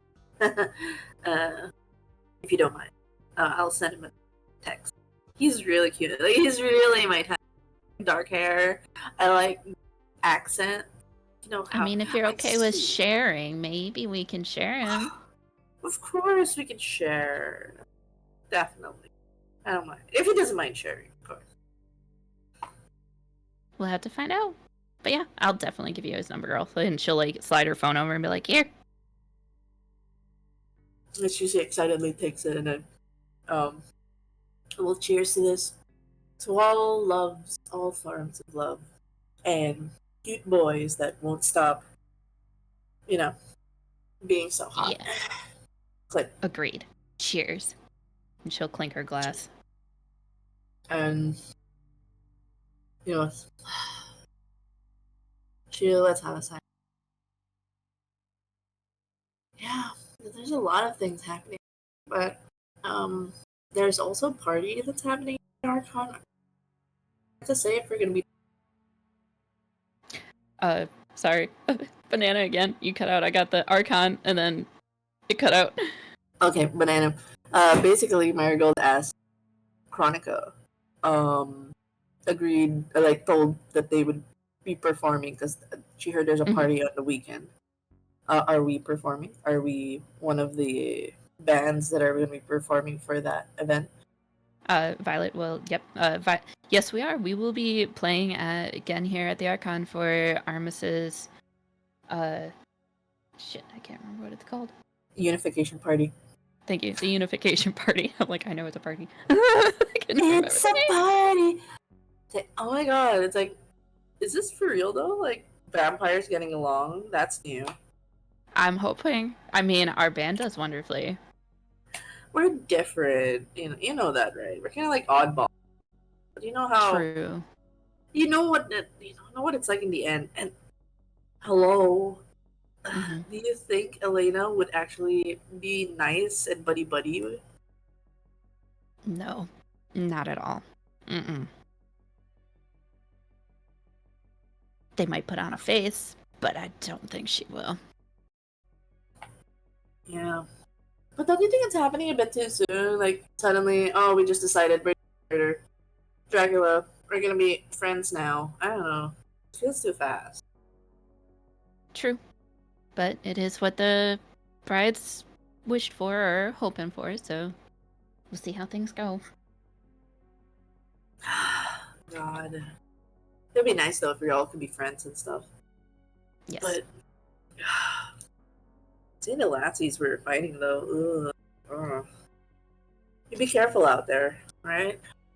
I will. Speaking of, I do probably gotta head out, but we need to go. We need to find Chronica and have another girls' night with her and go shopping and drink and just have a relaxing time. Yeah, we need to relax, especially after. I mean, we've been having, but we had together, and you spent last week in the arms of a certain bad boy. So, Oh, by the way, I'm really worried about our. I know about Leo. I hope his friend is okay. His friend's not okay. He's not okay. What? From what I- What do you? Why do you say that? Like, did he say something while I was gone? Yeah, his friend's banged up. He's really upset. Like he wasn't there to protect his friend and whatnot. Oh no. Some weird with a horrible fashion sense just walked up to where they were at and just beat the shit out of his friend. No rhyme, no reason. Oh, that's not cool at all. No. Mm-mm. Nope. No, we don't stand for that. I know I'm a gangrel. I know I can get really see, but rude. I mean, I can see Rahul do that. I mean, maybe Yeah. even Raj, but yeah, Leo had to leave. He had to go straight to where his friend is at. Critical condition. I'll have to send him a message or call him later and find out if he's okay, or find out how he's mentally doing. Okay. Yeah. And Well, see if everything is. if you need to be somewhere, I actually. Yeah. Get him a blood sausage. Cheer him up a bit. That's a good point. I might stop by that chop shop that everybody keeps talking about. Yeah. I heard good things. It's amazing. Like, we that and it sucks. You actually eat the food there and you actually eat food. It's amazing. Like, oh god, I can finally eat raw steak. I can finally eat like actual food. So it's actually really good. Yeah. Eat food, brothers. She takes another shot of drink and she kind of gets her clutch purse and she kind of flicks her blonde hair and she goes, I love you, boo. Okay, I'm gonna go and rent van. Do you have your own car? You're gonna be fine. I feel like Karnika conversation that you can do, you being the leader, kind of, or like the face. So Yeah. Banana, because I feel bad because it keeps kicking you. You keep. It's okay. It's okay. No, that's fine. She basically said, since you're the face of the band, it's best you do all the Chronica stuff. Yes. Yeah, then she'll go to the next one because she does realize, like, yeah, Leo's gonna need the emotional support. Try to be there for him. Shields, you are correct. I will go see about getting a ride to my next destination. Hopefully I can get an answer from Chronica or one of her ghouls. Let me know if you hear anything more from Leo. And she'll give, like, Marigold a big hug and a kiss on the cheek and be like, besties for life. On life. She gives a tight hug and says, be safe out there, okay? I will. Break hearts! Oh, you know it! And she saunters away in her beautiful blonde hair just bobbing about. With that, that will be I'll just say, if there's any conversation with you in Chronica, just continue with that thread where you have with Chronica in Intel. So this will be after the drinking, so if you, it will be that. For now, we'll scene to night. Banana, for now. Wait, hold on. Let's see if I can.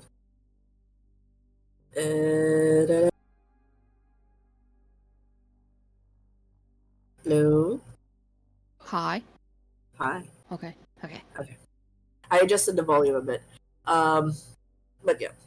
For now, keep to the Intel thread with Chronica. If there's any conversations that you guys gonna have, I'll move you to the third night. I would say there was supposed to be a time that you were gonna meet up with Mitch. He doesn't show. Okay. She will actually then call him to try and find out what's going on. Ringing. ring.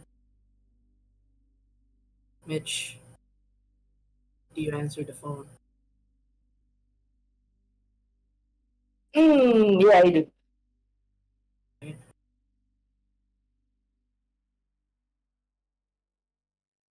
Pick up the phone. Mitch, handsome enchanter, where are you? You're supposed to met up with me. What are you doing? Let's just say recovering. From what? From having my throat ripped out. What have you been doing that you had your throat ripped out? Oh, just some family business, taking care of pest controls. That family business of yours sounds detrimental, and your sire sounds a little nuts too, from what I've been hearing. I cannot really say. Well, she's been a very good sire to me and a mother figure. So I'm not really sure what the streets are saying about her. Well, do you need me to pick you up or have you picked up to bring you to Archon, or are you still busy and indisposed? I would rather rest for the night. I might not be able to head there and be in my best condition.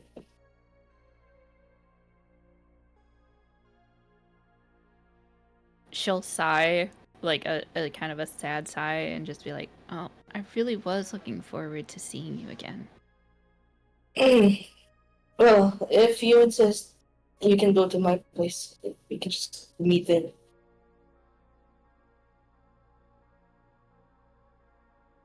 Am I allowed in? It is your haven. You've been there. Of course you're allowed. I'm trying to think. All right, I guess I'll stay for a few hours, visit and check up on you, make sure you're all right, because the fact that you're hurting yourself from doing your family business doesn't sound all that good. I mean, granted, I ran into a Lasombra with the others, but I was okay, the others weren't. Does that explain why you were at the docks? You still gotta answer me on how you know that's where I was. Okay. We can talk when you get there. I'll see you in a little while then. Sure. Smooches. Be safe. And I will.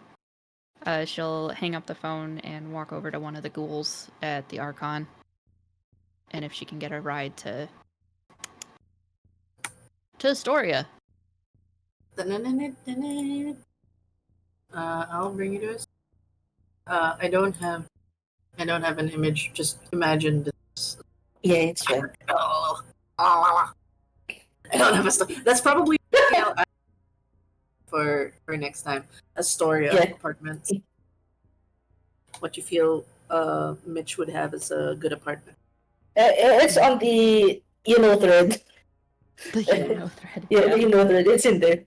But yeah. Oh. Right. I remember seeing the photo.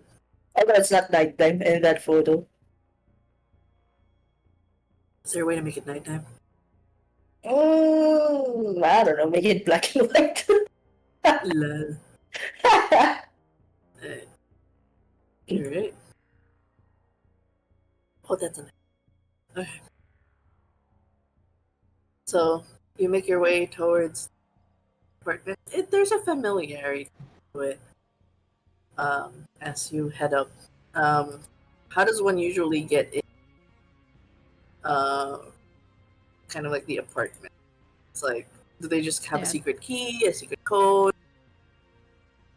How do I enter? So basically, the apartment is kind of sort of warded. So if you're a person that is allowed to enter, it just turn the knob, nothing happens to you. It opens freely. If you're not allowed, it doesn't budge.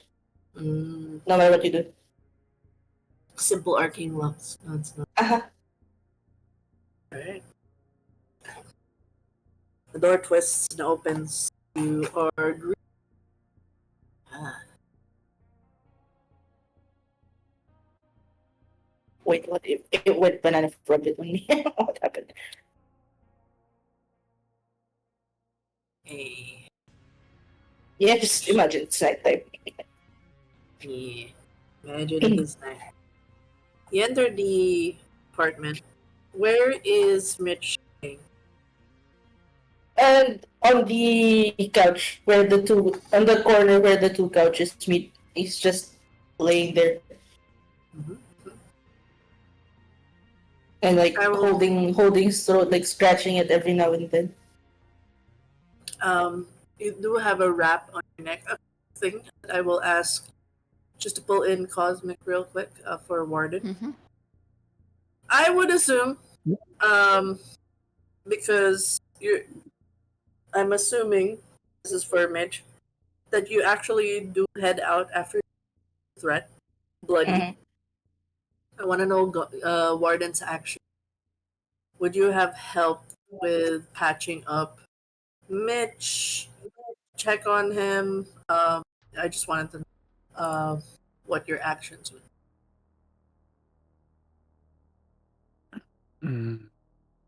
Initial action or reaction would be, what in the world happened to you? You'll have flashbacks. You okay? What does Mitch tell? I would tell him like not really on a solid speaking voice, but I would make up. I would try to make out sound that Sabat or Sabat frenzied compel didn't work too strong, but got the job done.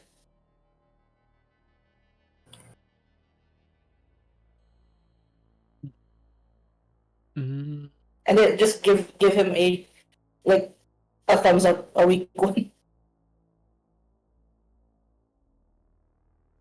if you're sure you're alright after that, then sure. Yes, Do 100%. you try to patch him up? Try to wrap any? Warden did. I'm a fighter and I'm a crafter. I'm not a medic. Okay. So you're just like, it's okay, buddy. Well, I've seen wounds worse than that. I'm sure you'll survive. Most likely. Perhaps. Wow. Wow. Thanks, Walk it Dad. off. Walk it off, buddy. Walk it off. So, I will say her. can I see on him that he is withholding information? That he's not telling the full story? Wits and insight, please.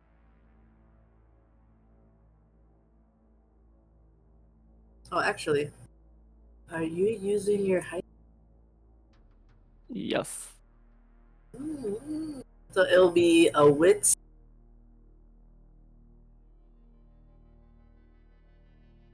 Wits inside -2 diff +1 die.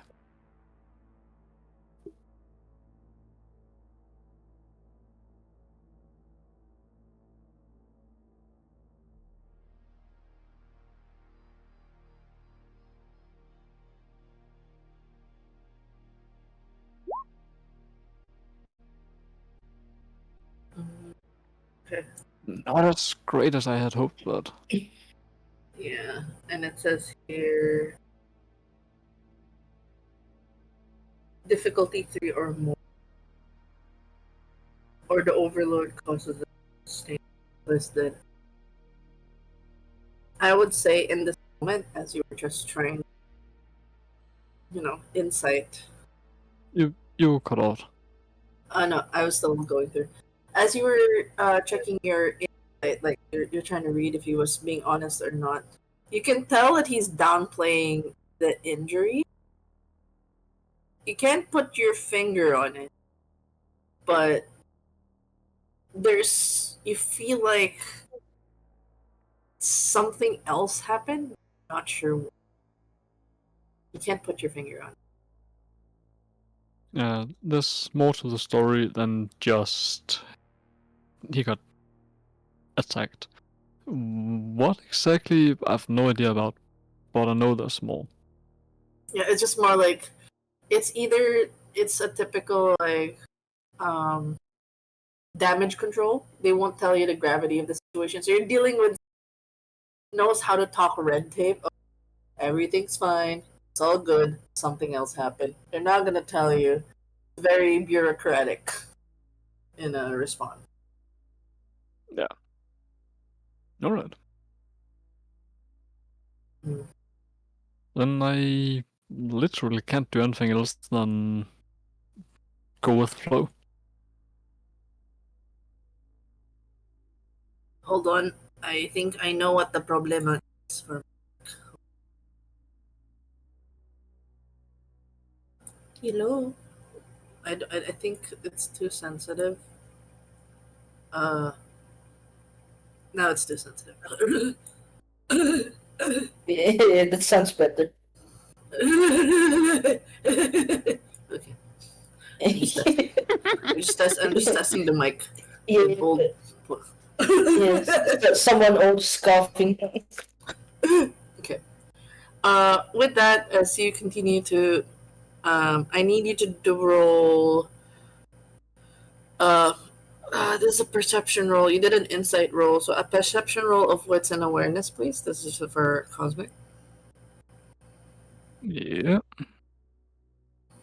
Let's see.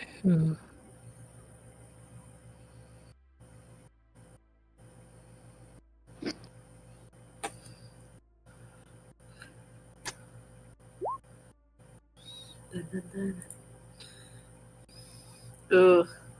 Yeah, there's something nagging at you as you're seeing blood on the neck as he's holding it. And from the edges of his mouth, there seems to be some blood. You don't know if he coughed out blood or he bit into something. You're not sure which is which. Was my -2 difficulty help in this situation?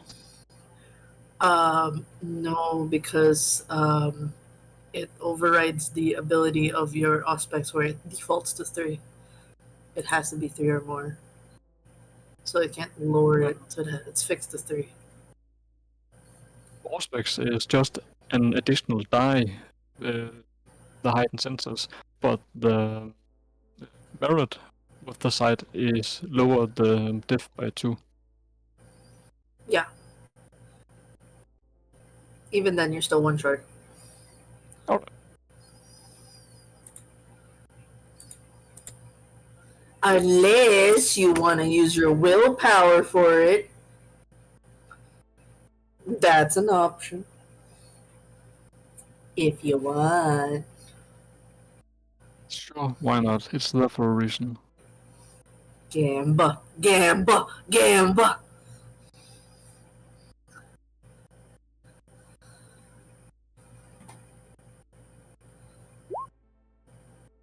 Oh yeah. Oh my god. That's 7? Yeah, he was like, I want to know more! Squid. I know there's something more here. I will know it.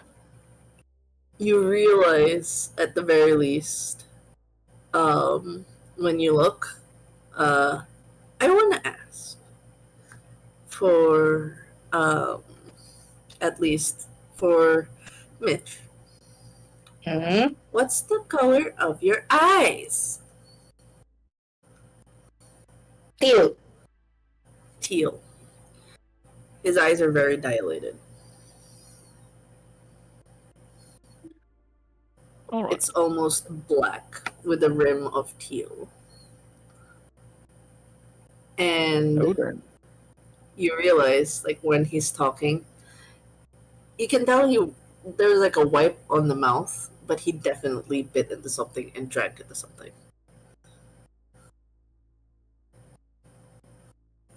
Right.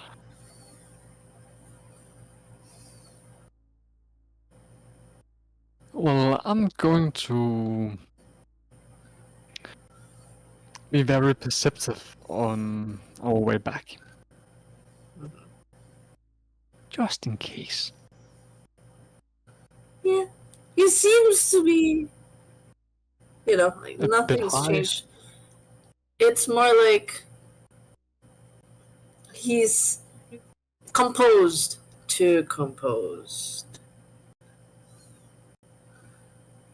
Like you know when somebody's trying to hide something. It's like it's very like something's happened, and as you kind of drop it off, and I would say both of you guys kind of part ways. You can tell that Mitch was just trying to get away as soon as he got to land.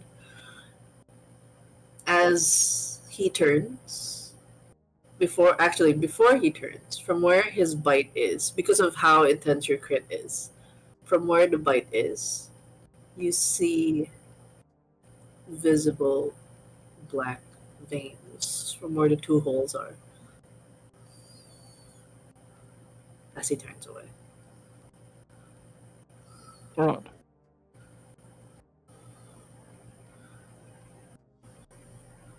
And now we shift on over to the apartment scene.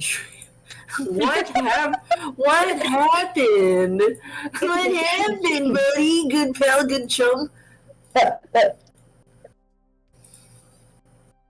Here's the fun part. Somebody has the same ability as Warden does. Do you want to know what's an awareness, Violet? I'm just gonna cuff my ass here.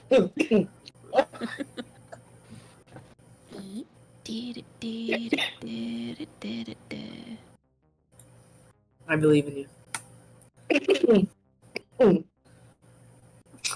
The joking. Don't die. Don't die. Any... Oh, it doesn't give me a bonus. Okay. It's an awareness. You add a +1 Oh, yeah, it dot does. from your Plus one. aspect. Oh. You can't quite put your finger to it, but there's something like off from, you've been with this man inside out, for real, for reals. You've been intimate, you've been close.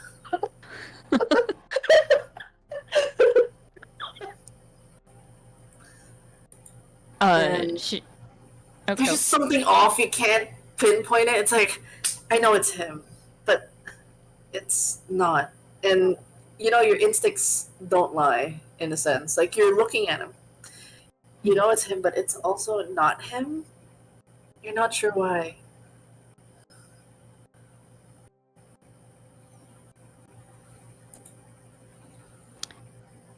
She'll walk closer to him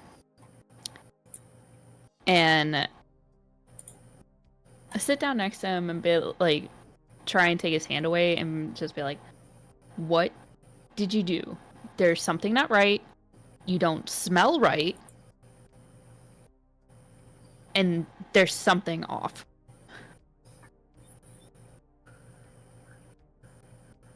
So, out of character, at this point, is Violet holding Mitch's hand? The one she took away from his Yes. Yeah. Okay. So, with my heightened senses of touch, I know Mitch knows. She knows something. Well, just beside the fact, before she even spoke. And then he will just ask her, what do you want to know?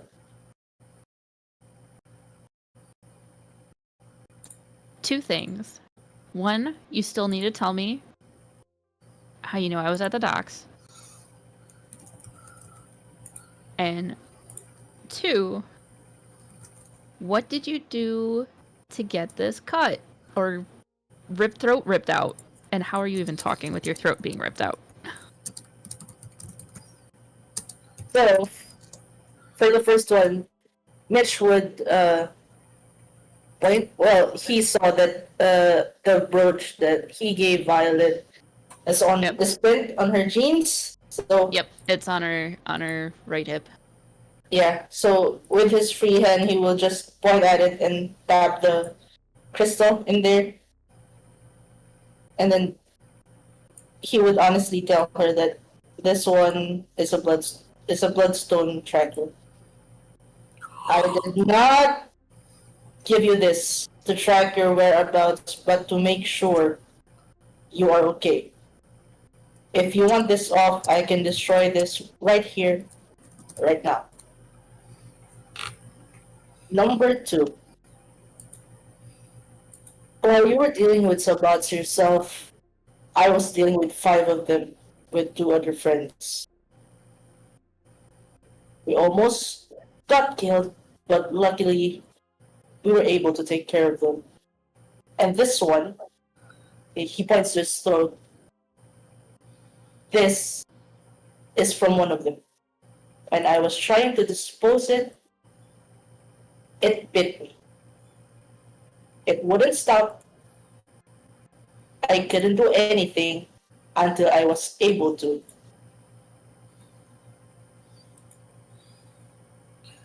Okay. She will sit up a little more straight and be like, so it is both endearing and a bit deceptive that when you gave this to me on our second night, to not tell me that it was a tracker. I appreciate that you did it out of caring. No, you don't have to destroy it. I still appreciate it. But it would have been nice to know. The not telling me is a little deceptive. And it will only stay there for just a few days. It's only valid for a week anyway. Alright. We might see about making a new one then, maybe. I don't know. We'll talk. But I never said who I was with on the docks. Was a Sabbat, did you say? I heard that I was talking about Lasombra, and I guess the Sabbats are...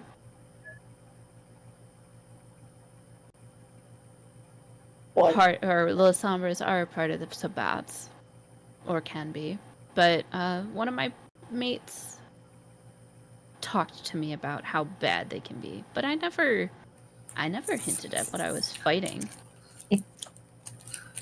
Yeah. I'm glad that you're okay. And who are the other people you were with? Did they protect you? Because from your neck wound, doesn't seem like they did a very good job.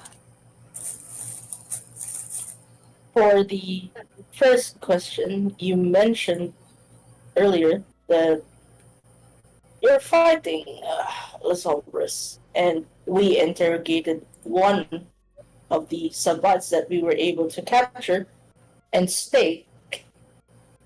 And it mentioned that the one who created them is a Shadow Queen. And if my mind would work for me, Lasombras control the shadows, hence the hypothesis. And for the comrades that I was fighting with, it was a blacksmith and a Shamir. We held our ways, we held our grounds, but for this one, I was doing it alone. It's something that I was trained for, and I have my specialties in dealing with them. And the disposal was done in a private facility, which they're not allowed unless they want to get hurt. It's warded by my family and my mother, and I can't do anything about the wards. So it was just me and the other one that did this.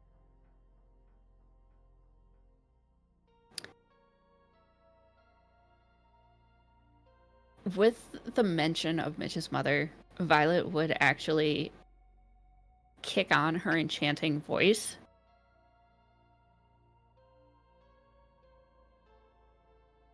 and be like, I do respect you, Mitch, but how much of your motherly mother and sire do you truly know? Because from now, both you and the rumors that I heard from my ride or die, that she's done some really shady stuff.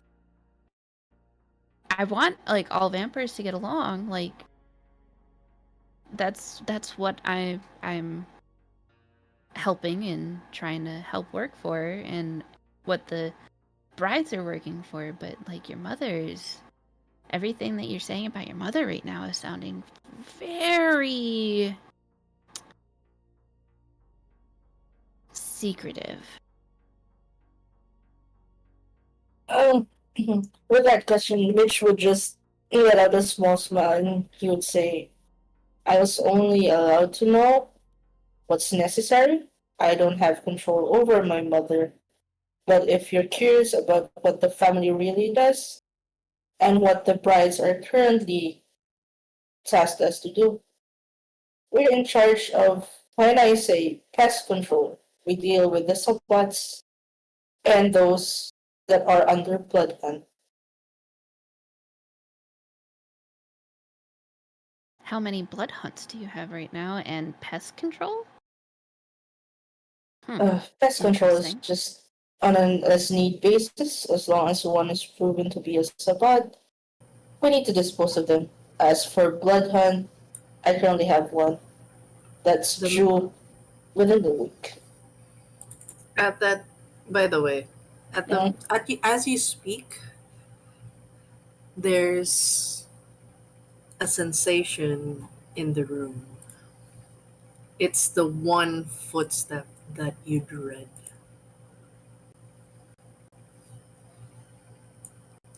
And you only know that she would let you know her footfall to make an entrance. God fucking damn it. Oh.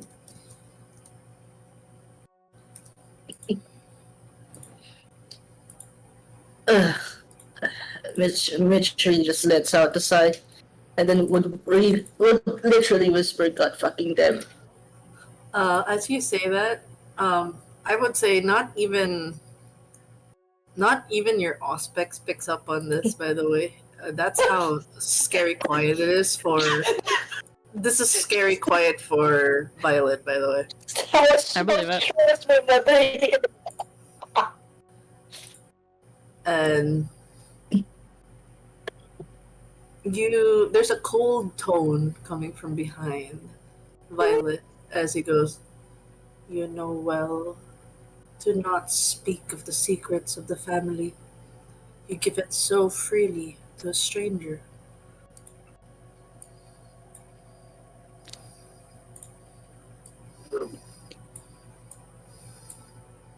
Hey, Mom. Hi, mother. Hi, Mother. Hi, mother.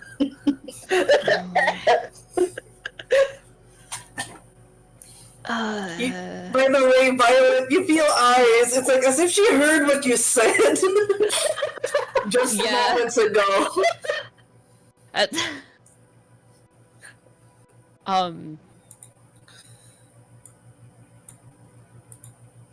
Hi, mother's smiley face, yes.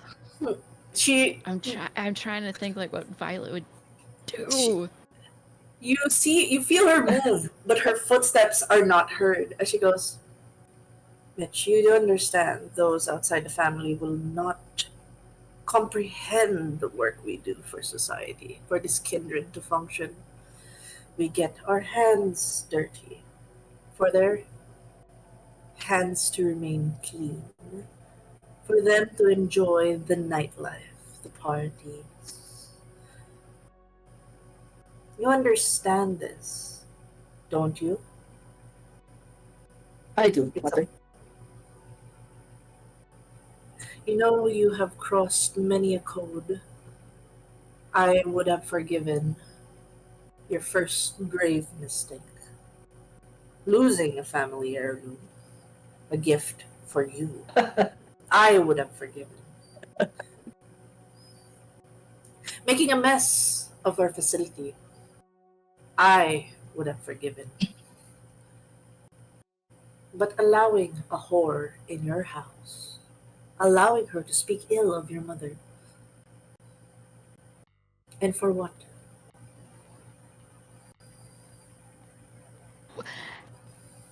At the fact that. Oh!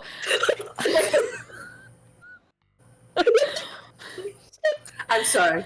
By the way, I No, love you're kids. I love You're kids. good. No, you're good. The fact, like, with she will like semi crush or like squeeze really tightly Mitch's hand,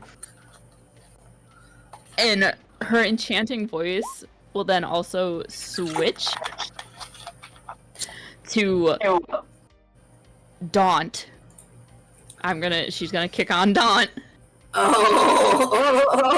be like,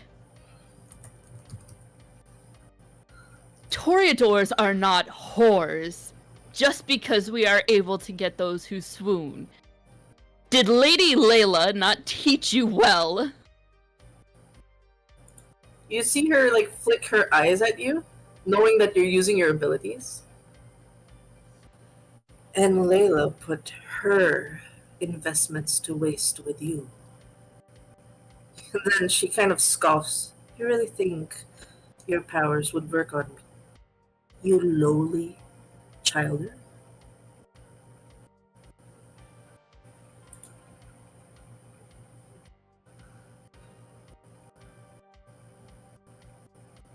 You whore yourself to my son.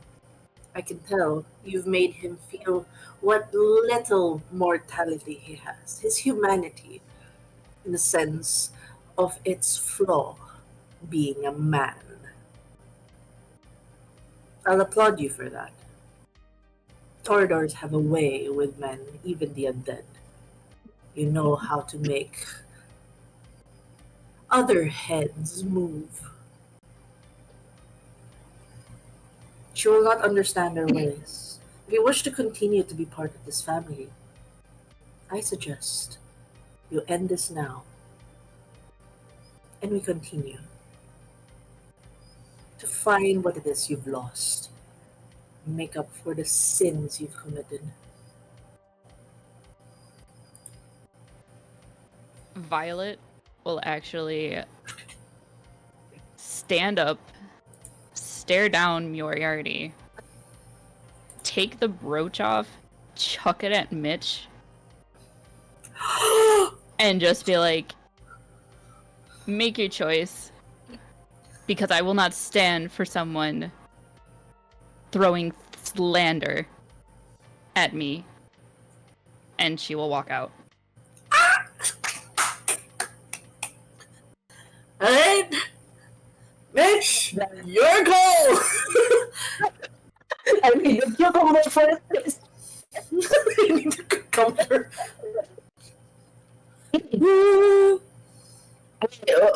Violet, she Banana. out of the room? She's panicking, she's panicking, she's panicking. She's panicking, she's panicking. I was saying, Banana, I could barely catch what Yeah, it's like, that's what's happening. See, is Violet like out the door, all the way out the door? She's about to be. Like, she's chucked the brooch at you that she was planning on keeping, and is close to getting to the door. At least. Depending on how quickly you can move. Yeah. Okay. Because So- she is moving decently quick with her now new reflexes. Yeah. So, no one's even shooting at you, woman. So, Okay, so just want to paint a picture. The Aegis Edge is still beside Mitch. So he takes the brooch, puts it down gently on the table, gets the Aegis Edge, mumbles the family quote saying Familia ante omnia, which means family before everything, and then just stabs the crystal. from the bridge with the bridge. Oh!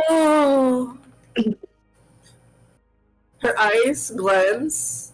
You see Moriarty glance at the crystal. She's not even turning her head as Violet leaves.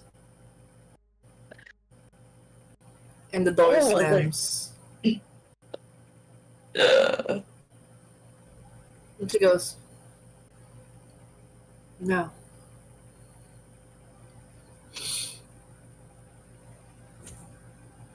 About that gift I gave, I suggest we start finding it."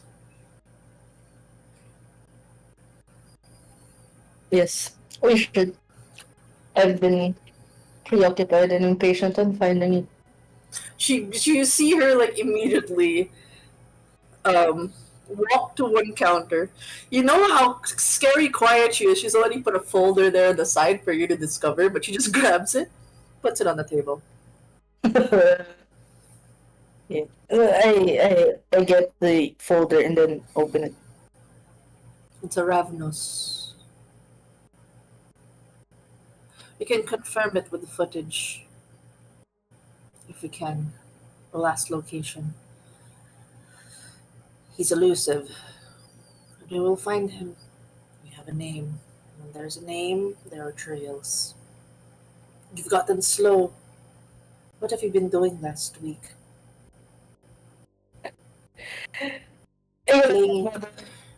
Playing into your mortal whims again.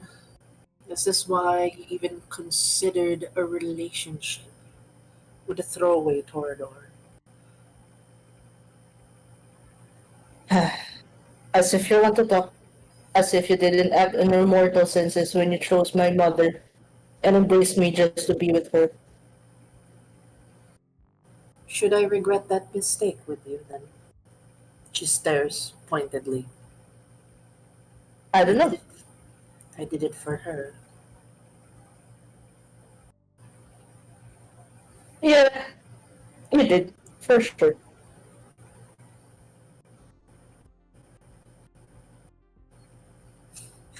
I'm sorry, kids. It's just a meaning. I'm sorry. You're welcome. I love you. I love you. I know, you're good. I'm going with chat. You're good. Okay. I love you too.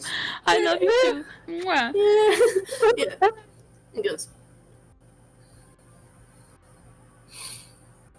you are to work with the right people. And I think we need to tie up loose ends. If you can get back to the warden, see to it that you work with him. He mustn't know the mess you've made. He mustn't remember, or at least get him into promising my blood pact as you brought him to a family facility. You brought a stranger outside to the facility. You could have done this all on your own. Yeah, well, let's just cut to the chase, Mother. I know you know what happened in that facility. You will need to go to Warden, ask him to keep private of the informations, get him to sign an NDA, or a blood pact if need be. He would not speak about Rat Island or what he saw there. Yeah, that can be arranged, but all I can say is the man can be difficult. As if you've never worked with difficult people. Yeah, I've been working with you for a long time. Then you know how to handle this then? Or do you want me to step in once more? Well, you can watch. If you want to step in, by all means. If I have to step in, that doesn't make you a good heir if you can't handle it yourself. Yeah, just ask it to someone who just called me worthy of more power. And then Mitch would look in in a direction where no one actually is, and then just gave a smile. And this is the first time in the most stoic of faces. Just a clip on her mask, a concern and a dread. Before she goes, you must fix your mistakes now before it gets any bigger. Okay.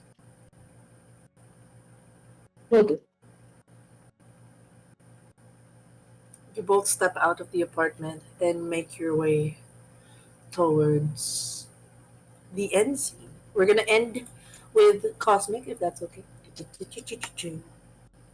Yep. I'm gonna end in your. This is the start of your day because like we started on your end day, so this is your. This is you started in like after the weird long night. It's the first night. It's like it's nice to be back in your place. Zoe's not there. No one's there. You have the machine shop all to yourself. What do you do? Finally, some time for myself, some time to think. Not every kind of imaginable and unimaginable chaos crossing down on just about everything. Just some nice peace and quiet and the hum of every single machine I'm gonna go near for the rest of the night. In that, you get a ta-dum, ta-dum. It informs you that the files, because I would say in most security it would be uploaded to a cloud. It informs you that the recordings from last night and the night before have been documented. You just kind of get that ping. Yeah. You do have enough terabytes to signal that. I mean, it's not enough to say like, oh, it's low storage. It just notifies you that what all the footage has been uploaded to the cloud. Are you the type that doesn't upload to the cloud and it's a closed? Because there's like the open Wi-Fi cloud-based one, and there's the closed circuit where you have to manually change the servers. I realized I never got to ask you what type of security you have. Manual thing with a backup would make most sense with Gallo, since he's old school. Then all of that cloud thing and storage out in space, that doesn't seem That would mean tangible. you have to constantly like replace the backup file. You always have to constantly replace the storage, the physical storage. It would ping if it's like it would whir, like the VHS is like that it's full. You have to swap. Well, you can get hard drives up to about 20 terabyte, I think. That's gonna hold for a long time. Yeah, it's just for that one. It's already pinging like it's like halfway point. So and it's letting you know that the 2 nights have been uploaded. Yep. Alright. I'm taking the clock. Yeah, this is within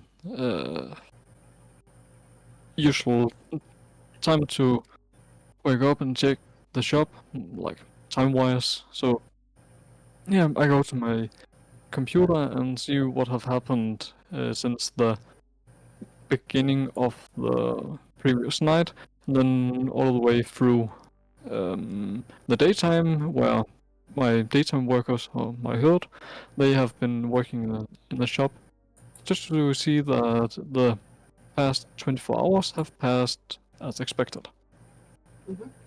You kind of just roll through the footage. You're revisited by the memories of the car, on the earlier nights, the car crashing into the place, the nondescript van of ghouls taking the dead man, and the zombie out, leaving the car that crashed into your junk shop. It started there. This odd chain of events.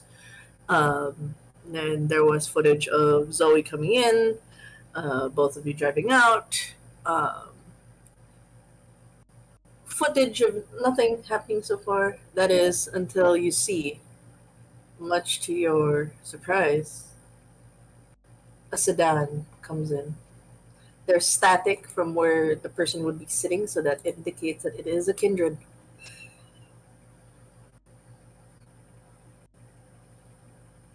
Yeah. I'm Do you gonna. pause there, or do you Mm. just go past? Because like you're going through it really quickly. Do you slow it Well, down? I'm gonna pause because this might be a potential customer. So I'm gonna pause and just leave it at like plus 50% or double speed. Okay. You see him like pull out. You can tell like there's a bounce on. You see the blue hair. Oh, a bit of a frown. Can you do an intelligence politics? As Okay. you're like, Ali.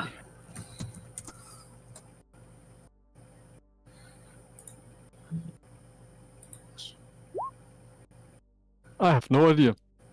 who the hell is this guy? Blue hair. I've never seen this one before. He pulls out a suitcase from the back of the trunk.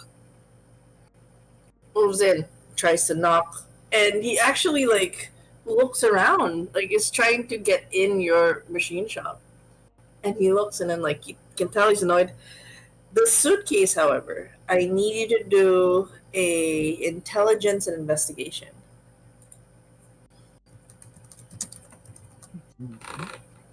Alright, I'm actually kind of curious. Could I make some a kind of intelligence craft roll on the car to see if that's the one I recognize? Because that seems a bit more special than usual Yes, cars yes. that comes through here. Go ahead. Let's start with the int investigation and then the int craft after.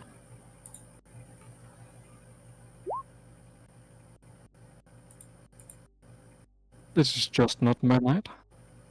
No, I would say that one check is like, is that a weapons case? Huh. You're not sure if it's a gun case, but it looks like your standard fare. It's like it's elongated. It does give like a military case. You're not sure if it's holding a gun or anything else, but it's definitely a prime suitcase.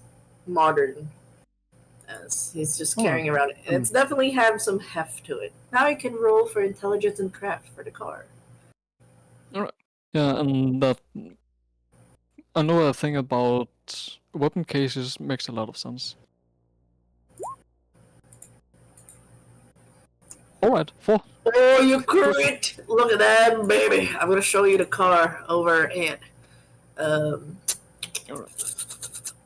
this session room. Like Immediately you clock in the model. Yeah, it was. Yeah, okay, you recognize that car.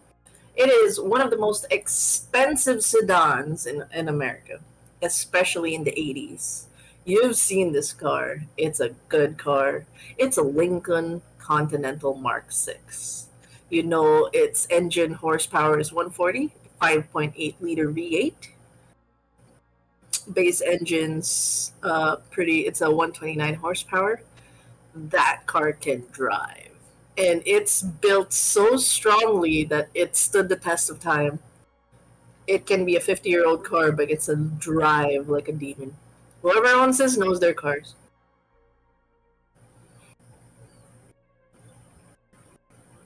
wow, that's a lovely piece you got there. I wonder if there's something wrong with it or I sure hope not, that would be a shame. But it would be nice to get my fingers on it. I wonder if it'll come back. He only stays for about 15 minutes before he leaves. And you actually see he scribbles something and slips it at like one of the window seals before leaving outside of your machine shop. Yeah. I'll watch on after I have left. Increase the forward time a bit, so like it's like back to 4 or 5 times, just to be sure that he doesn't come back for something, or actually just until we get back, because then I already know what's gonna happen from there on. And then I pause and go outside and check the note. Well, take the note and bring it inside, and then check it. Okay. It says, he goes, "Yo, got something big for you. Like nothing you've ever seen. I need appraisal. If you're free, I need you to show up." He mentions Queen's location of an abandoned train station.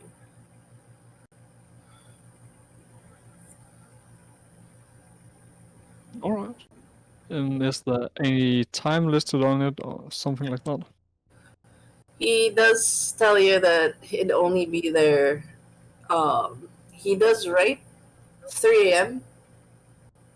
of tonight, and he says if you don't show up, that means you're not interested. See ya. Alright. So I mumble about it a bit for myself, like, a bit strange fella, but it's not the most strange thing I've seen in the last 24 hours. One So, thing though, one yep. thing I will have you roll, as he does with the business card. He does etch a symbol, like it just scribbles it on the side. I need you to do a wits and occult roll. In all those roles, I have basically nothing in. No, Nar. He only appreciated the card. Oh, it's Alright. Of course, those dice pools that I got basically nothing in, decent rolls, the ones I got yeah. Oh, with good pool, no. one of the things that you are surprised with is that he does a secret etch. It's just like, to some folks, it just looks like a bunch of scribbles, but you realize he was trying to draw a symbol to kind of entice you that he has the real deal. Alright. The symbol he gave you is a circle with a square with a triangle and what looks to be a family crest. A family crest that you've seen on someone recent. And just as they're contemplating it, from outside, since you're outside checking the card, you hear a car pull in. Another visitor. Way too many visitors lately. This is way too much in your. But the car that pulls in, much to your surprise, is a nondescript driver. The one in the passenger seat is none other than Mitch Montraval. There was someone behind the car that you can't see too well. He steps out. As he steps out, as you were trying to put your finger on this symbol, looks familiar. I've seen this recently. And speak of the devil, you do see the crest on his, what do you call this? His umbrella, and as well as his outfit.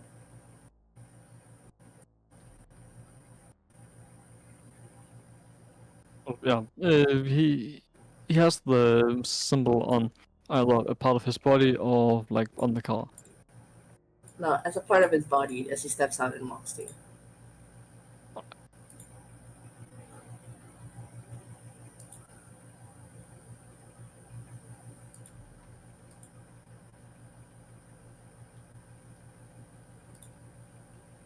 Does Warden say anything to Mitch as he walks forward? Not yet. I'm more curious as of why he gets here first thing in the night than I am about the, I'd say so far, potential customer, since I've no idea other than, or he has some kind of, I'm guessing, Tremere thing, maybe, since there's something that matches. It could be that someone from that family have created something and they need someone to appraise it after a long time because it might have been damaged. We need a new appraisal because we need to figure out how much is it still worth. Is it able to be fixed with any kind of means? So there's an infinite possibilities as of why this card could have been there. But Mitch being here first thing in the night, that seems a bit strange. Well, the card is also strange, of course, but this is a bit more. As So I'll pocket the note and wait for him to get inside. Does Mitch say anything to Cosmic Beth, the Warden, as of this time? Sorry. I will just give Warden a greeting, like a more formal one, not the casual, familiar one. In a tone that he would only use for actual official business.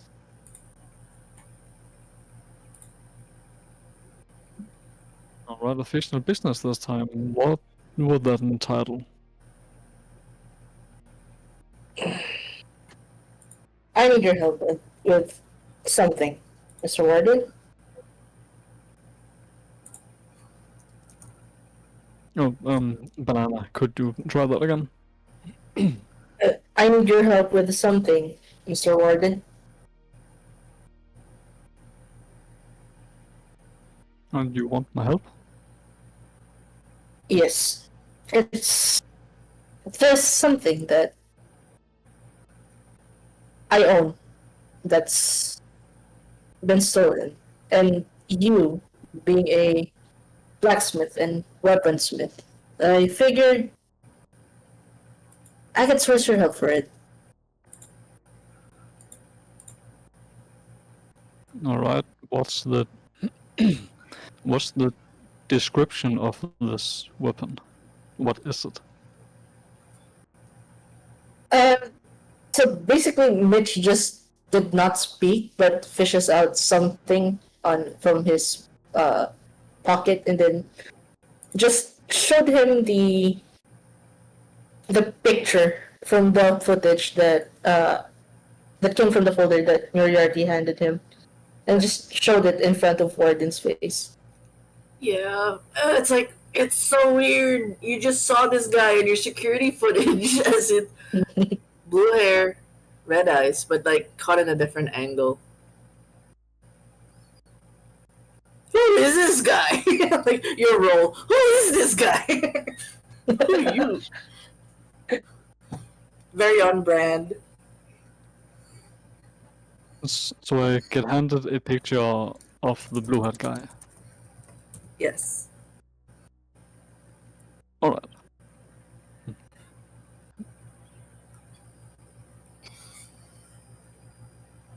Correct me if I'm mistaken, but this isn't a weapon. Unless it is. I don't hope so. It is, and it's mine, and it got stolen. So this individual is the weapon? Nope. What he has is the weapon. He's the one who stole it. Alright. That's an interesting coincidence, because while we were away last night, he came here.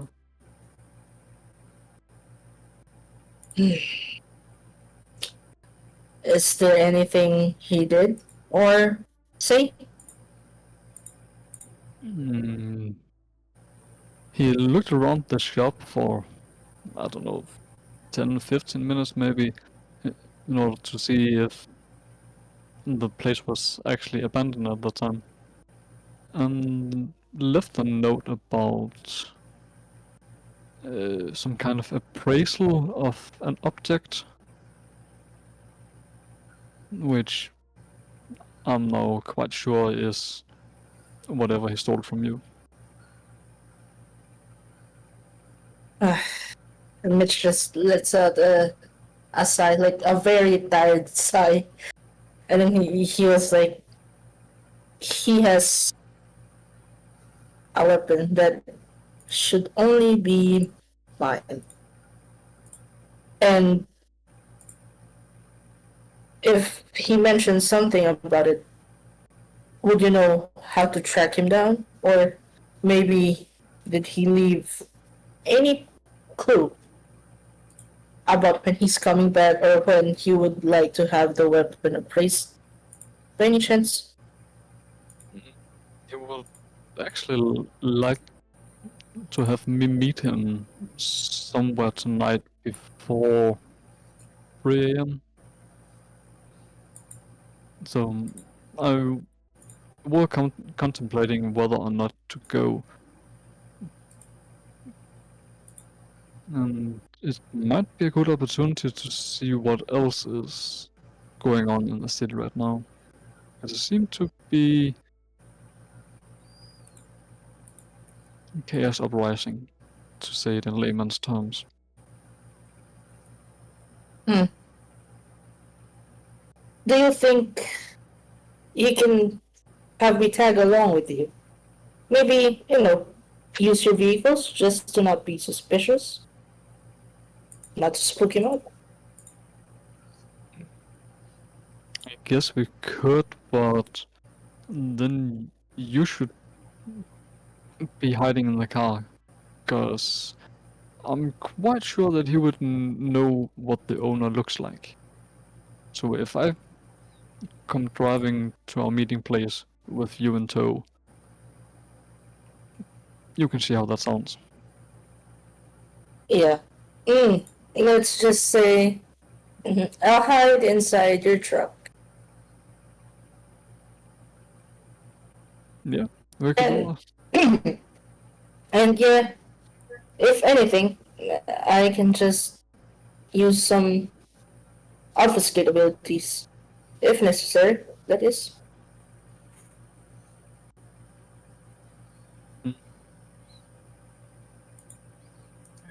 Well, the backseat of my truck is big enough, and the seats can be lifted for a compartment room down there, so we would be able to hide you completely.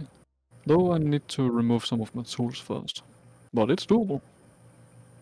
Yep, that sounds right. However, just one concern. Of course, we're doing business, and I want to look out for you as well.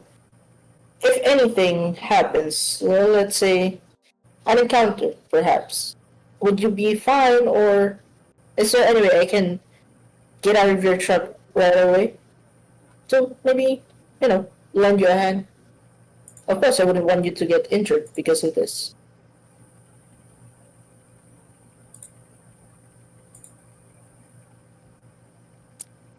Well, I would guess that as soon as I drive up to the area, I'll just leave the headlights on the truck, because I'm quite sure it's going to be quite dark when we get there, and it would be quite nice to be able to see. When I get out and go over to him, then you should be able to crawl out without any issues. Okay, that works, Mr. Warden. And with that, I would also need you to, let's just say, sign an NDA. There's been some complications on the side of the family, and my mother is not happy about it. One is me letting you inside the compound of our family facility. I wasn't 100% sure that it was qualified as a breach for my mother and for this treasure hunting that will venture out. It would need to be covered by an NDA as well. If you're comfortable, Mr. Warden, I would like Well, to. Mhm. Actually, I didn't ever actually set foot on your area. I stayed in the boat, so I didn't actually enter your area. No, it's the fact that you know where it is. Like you drove a boat to it. It's like no one must know. Okay. That's something completely different. I never set foot on the area. And as far as I can remember from their conversation, that was the selling point, that I were at their compound. I never set foot there. I was Yeah, okay. still in neutral Yeah, territory. yeah, I know. Not semantics, but yeah. Semantics are very important in bureaucratics and politics. I know. Are you willing to argue with this at this point, though? Just asking if you're gonna contend to this right now.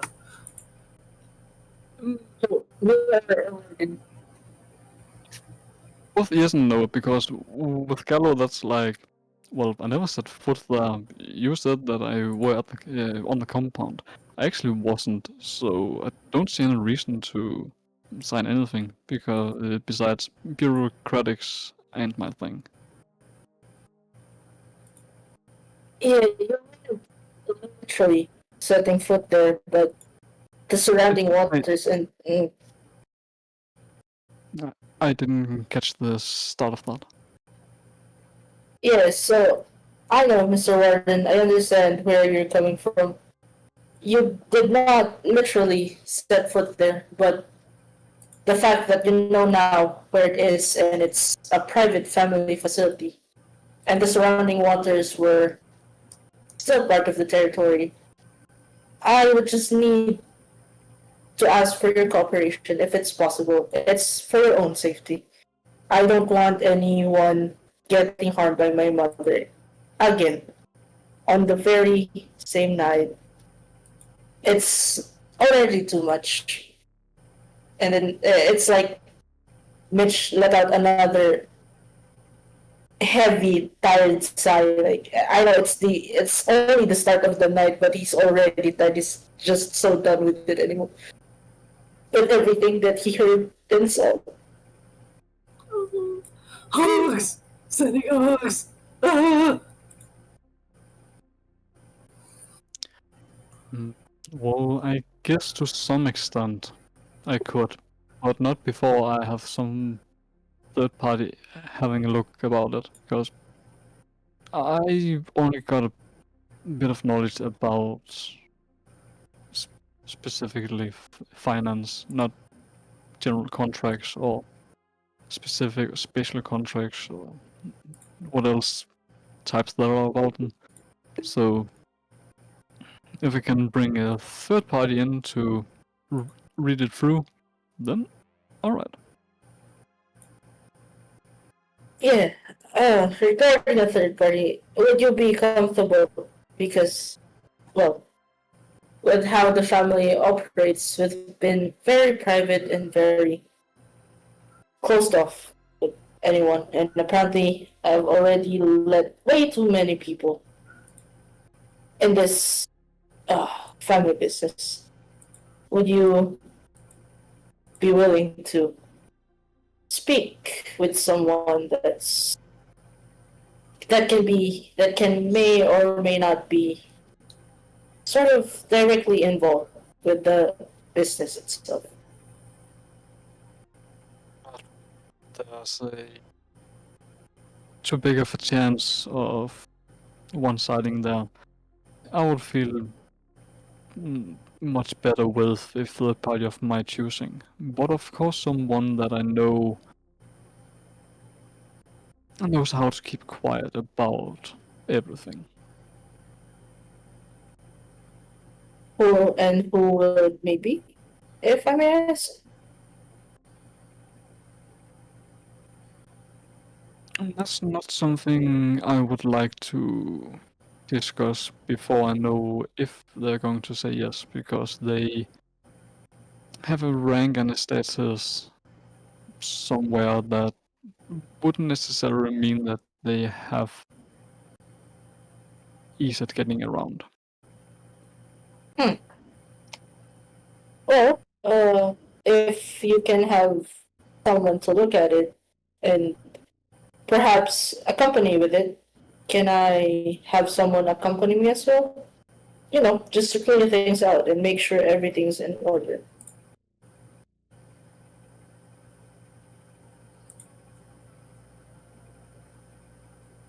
As of right now, I don't see the big issue. Is this, I guess, companion of yours another one from your family business, or is it just like a bodyguard to be sure? It's, let's just say it's someone that General Cassius also knows.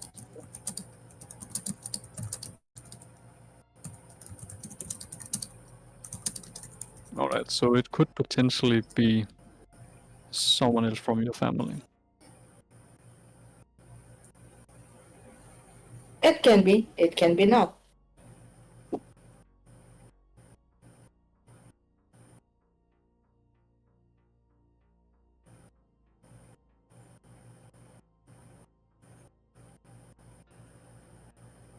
Alright. Then I'll try to contact my contacts immediately to see if they would be available for this night. Sure thing. But with that, would you like to have the conversation before we meet your guy? I mean, the one that's carrying my weapon, or would you like to do it after? I personally would like to have the conversation before the meetup. You know, just for everyone's protection.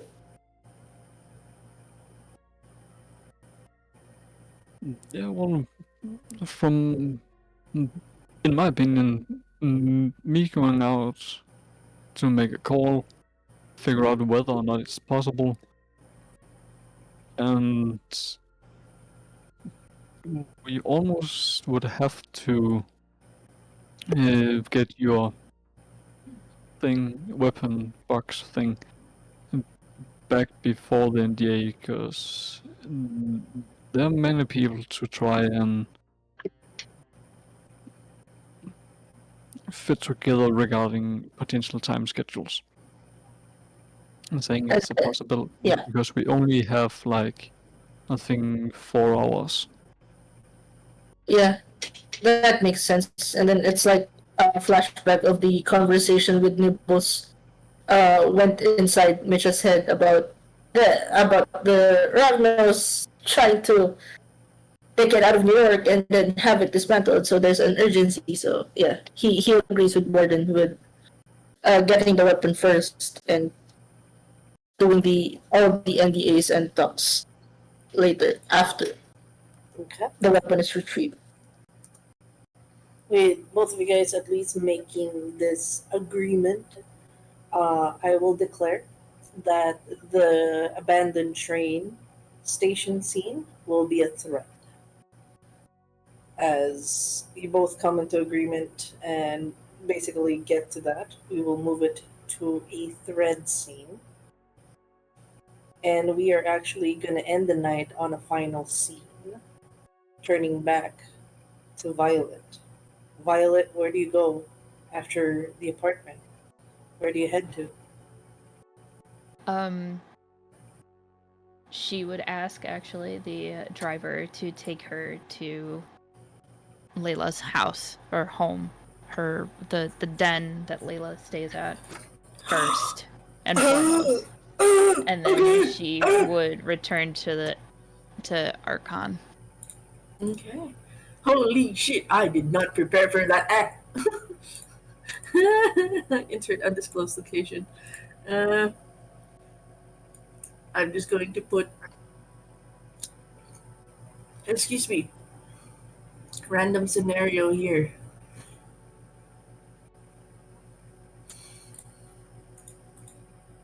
No, not this one. While she is driving there, and if you want, I'll put it in the thread. She would text Chronica and be like, essentially, shit happened. I'm okay. So, I'll just use the scene for now, as I do not have the photo. I'm sorry. You head to. I guess she would. If it was somewhere in a, I feel like Layla would be. You'd have to make a long drive to Staten Island. Mm-hmm. It is a long drive to Staten Island. You're gonna have to take a ferry boat. She would also double check with the ghoul that's like being her chauffeur if they are comfortable with doing this drive. I guess it's more like, yeah. Chronica says to Cater, it's just, we'll have to bring the car in the ferry and vice versa. He does say he can't stay long because the ferry boats only are until 11.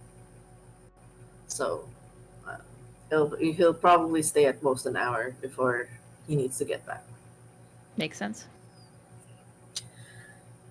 The drive is quiet, with the ghoul bringing you to Layla's place. She has many locations, but over the time with her relationship with Dracula, she got a separate house. Okay. You see, as the car slows to a stop, someone steps out right away. This immediate stance of protectiveness. Because he doesn't recognize the car. Like, who the fuck is this car? Yeah.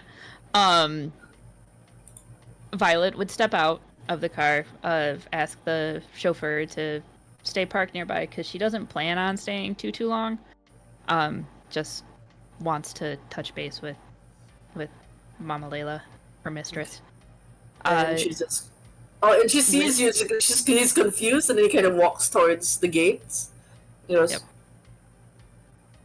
"Everything all right?" With her etiquette and court manners, she would bow to Armas and say, "Not necessarily, but not terrible. I would wish to speak with Layla on a matter regarding Moriarty and a encounter that I just had." There's this, his eyes furrow, and he goes, I wish you called. It's one of those nights." He trails off. "I'm not sure if she's as lucid, but try not to say anything triggering. This is a surprise. This is not. I know you will treat her well, and I know you will be careful, but I don't know her. She hasn't been exactly the same since a couple of nights ago."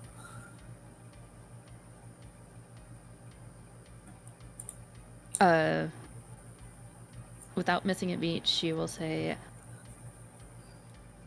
"That is also one of the reasons that I do need to speak with her. If not necessary tonight, at least soon, before the party, preferably. I look forward to seeing you there at the party, I hope, at the Archon." He just goes. He presses the button, and like a small gate opens just for a person to go in. Mm-hmm. He goes, "She would love to see a friendly face." And then he goes, "But what's this about Moriarty? Maybe you can ask me first before it goes to Layla." She will walk through the gate and give Armas a hug if he will allow her to. There's a hug, and then it's an immediate. Oh, okay, it's that bad. They're there, pat, awkward, Pat Yeah, pat. awkward pat It's pat. Emotional support, I guess. Yeah, she will step back, and kind of small tears, I guess, are welling in her eyes at the situation that happened. I don't know if vampires cry blood tears. Like, Yeah, it's blood tears. Yep. it is blood tears. Okay, so she is like on the verge of blood tears. And she'll explain to Armas what happened with Moriarty and the situation, and her reasoning being that she wants to know why her mistress trusted Moriarty to enchant the base in the first place. Like, what was the reasoning behind that to even have her meet up with Mitch? She goes,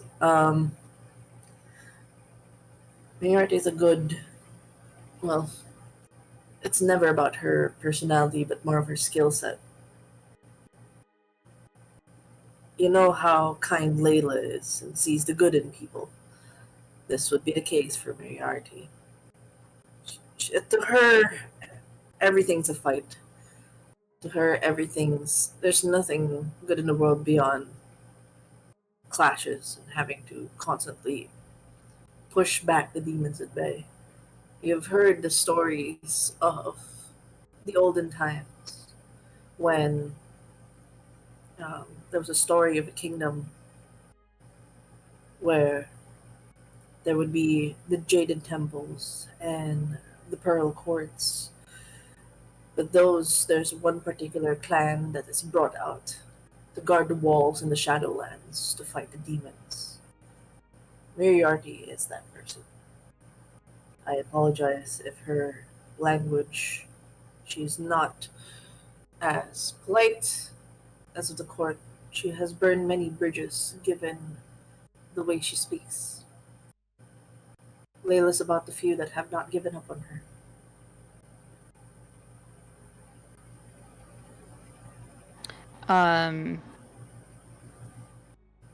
With that, she will say, I understand. Oh, it still didn't do it very well. I understand how the mistress feels. I do feel somewhat the same way, but the fact that Moriarty belittled both her and myself with name slanders and name callings, I could not stand for it, especially about Mistress Layla.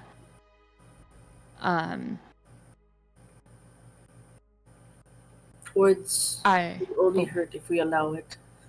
She's of no consequence. She can only wag with her tongue, nothing more. And if anything, she's merely a woman like that, a dragon lady. I think she's merely protective about her son. I think it's the first time I've heard that her child had showed any interest. I think she would be hostile to anyone, regardless of who it is tied to. She cares not of what authority it is. I would warn her, though, the next time. The moment Layla loses faith in her and gives up on her, I will not hold back. That is good to know. With that, the tears have subsided. Violet will hug Armas once more and be like, if you at least can let Mistress Layla, Mother Layla, know that I was here and what happened, and that I would like to see Cyril goes, her. I will. She go basically as you're telling that, I must say, I will. You hear a voice, Violet, at the porch. A woman in robes wrapped around, her hair loose and flowing.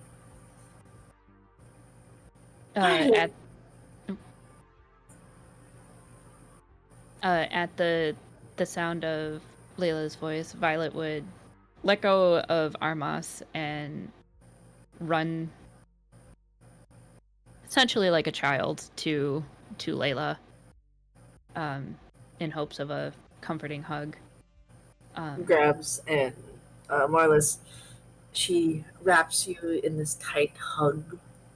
She buries her face on your hair. She goes, "Oh, I thought I was dreaming. I heard your voice.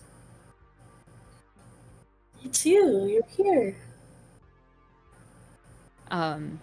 Tears will start coming down her face, and she'll pull back a little bit from Layla. I don't want to get you dirty with these disgusting tears, Mother.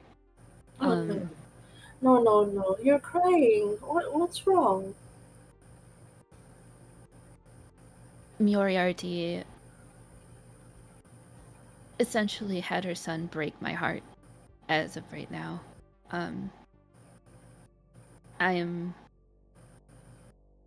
concerned as to why you trusted Moriarty, but as what Arma said, that you are who you are, and I love you for that, of helping and believing and trusting everyone, because I wish to do the same as you do. But the slander that she said about you, and the slander that she said about me in front of her son after he had helped me and I was starting to fall for him, I don't know. I don't know how if I can trust her. Oh, she kind of hugs. Minorities have been through a lot. I apologize for her words. She doesn't mean it that way. I know she's protective of the only thing she has left in this world. If she loses, Mitch, she'd be more of a monster than she is now.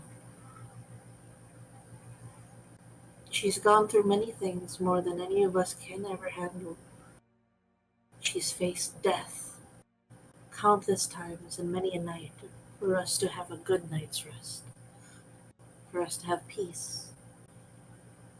That amount of stain, knowing how many kindred you've killed.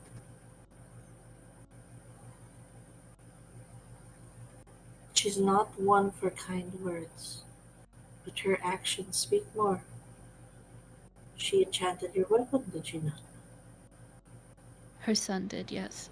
Her son took on that job, but yes, it is done. And I am grateful for that. I am grateful for you for having it requested. It is better to be kind. I know she has said things to me. She has said things about you. But it hurts me not.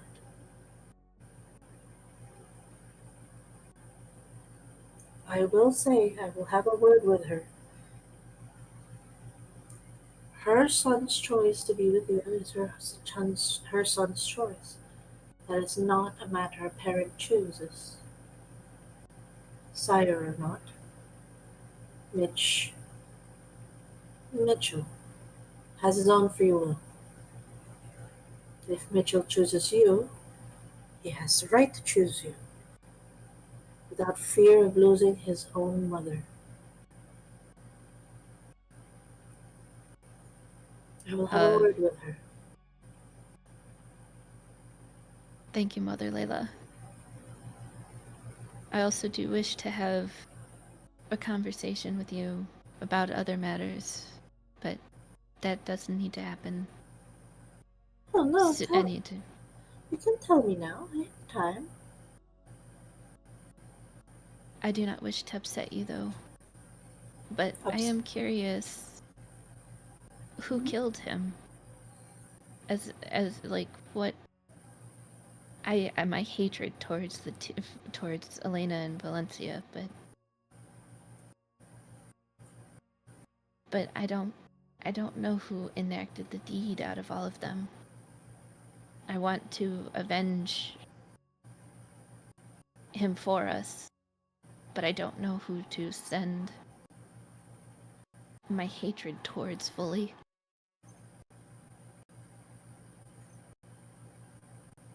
Her hands start to shake as she's holding you. Her hands continue to shake. Violet will hug Layla more tightly and be like, Mother, it's alright. It doesn't have to be now. Her hands start to shake. Her body starts to shake. And you see Armas immediately jump in, like, and she gives this warning look to Violet. What did you tell her? She'll look over, like, still hugging Layla, look to Armas and be like, I didn't tell her anything. I only asked a mere question so that I know who to send my vengeance towards. Vengeance to what? Wait, Layla, as you're starting to see that she's like she's having struggle breaths as if she's going through like a panic attack. Violet will let Layla go and be like, I'm sorry, Mother, I did not mean to stress you. Also bowing and continue bowing, looking at Armas. And then like Armas is holding, and then you're seeing like Layla started shaking and breathing, and like he gives this stern look, like, what? And he looks, and you can tell, like, even in his like frustration that something upset her, he was looking for answers too, as he looks and waits. And then you see Layla in the midst of it. She locks eyes with you, Violet.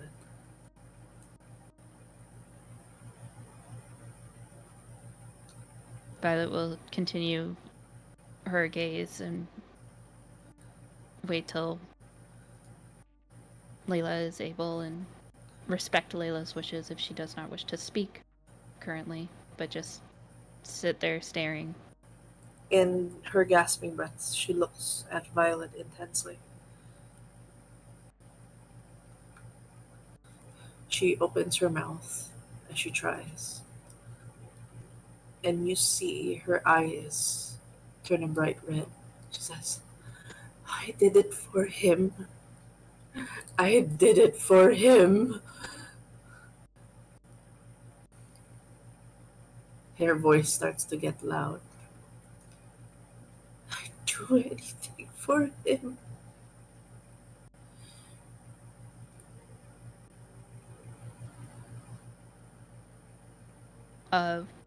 At that, both Violet is partially confused, but takes both Armas and Layla into like a family type style hug. I need you to roll real quick for wits and insight. Yep. As you embrace. It said wits and insight. Yes, wits and insight. Yes, that's correct.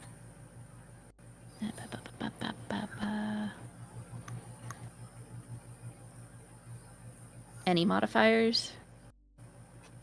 Oh, I just added +1. Just +1, okay.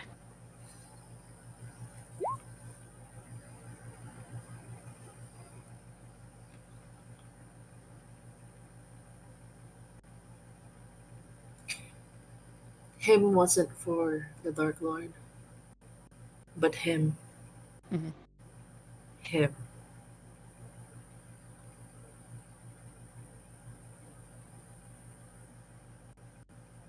You know the motive at least.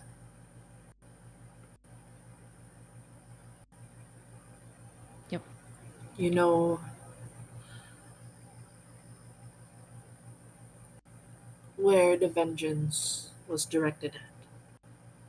But at what cost? You do not know. As you start to feel your mistress lose herself as she continues to shake and cry. And you remember that night as she cried the same way. When he lost him.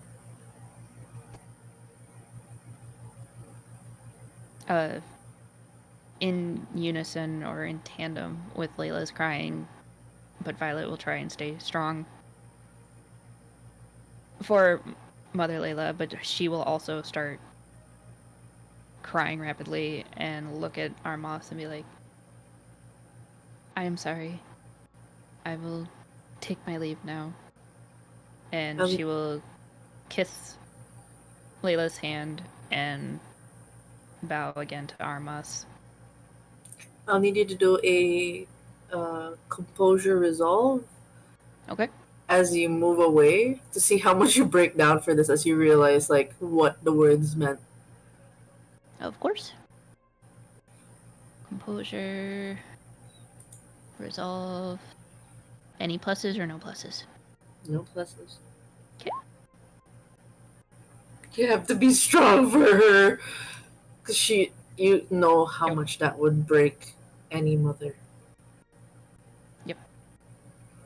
She is doing her best to be strong for her mama.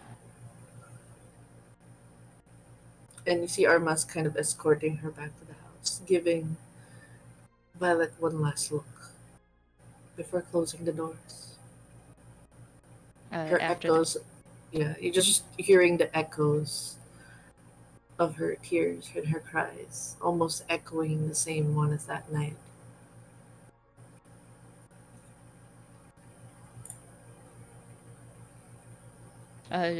With that, she will continue internally weeping but no sounds, but crying, showing, walk back to the car and with a shaky voice say to the driver, Archon, immediately, please. And with that, we close the night. The threads will continue for you guys. Don't worry about it. You guys get your XPs. But now we end the 6th session for tonight. Woo! That was a lot. That was a lot of emotions tonight. Okay, we take a breather. Inhale, exhale. Almost death, snipes, drama llamas. We're gonna check on everybody before we end. We're gonna start first. We'll start first with the person on the lefties. Hi Zia, how you doing? I know you may have almost died, but how you feeling? How you feeling? Yeah, we're good. We're good. Okay. Part of the job. Alright. Part of the job. Part of the job. Part of the job. What is your favorite scene? Favorite scene? Hands down. The drama at the apartment, bro. What 10 out of 10? So better than soap operas. Holy shit. Damn. The lines, the scene, the fucking words. Holy shit. The act. Oh my god. Hell to the yes. I had the message without spoiling anything to kids, like just mentally prepare yourself for tonight. Just mentally prepare yourself for tonight. Something like that. Mentally prepare yourself. Like, okay, and then me, I am to play a villain. That apartment has seen a lot of things. I know, right? Right. Damn good scene. Damn good scene. Alright. Next, Cosmic. Hello, how you feeling? What's your favorite scene? Hello. Well, favorite scene, that's kind of hard because there've been a lot of either interesting ones or a lot of feelies ones, either good or bad.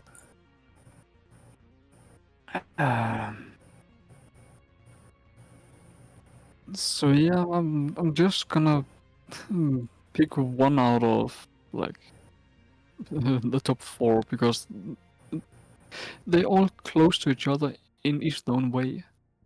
Oh, yeah. I do want to hear the 4 though. You have a 4, top 4. God damn. Yeah. So I'll say that my top one, or at least the one I'm picking, is the werewolf chase slash stealth scene. Sniffer. Yeah, there was some.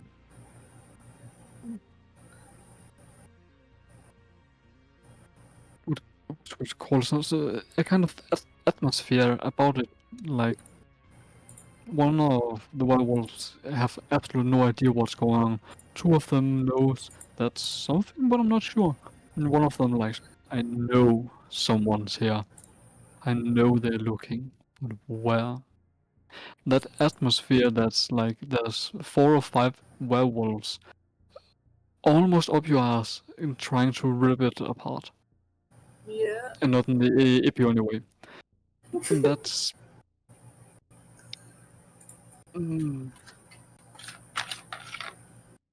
That was very interesting. And the and to top it off, the Wraith part. That gave it just a little bit of oomph that it needed.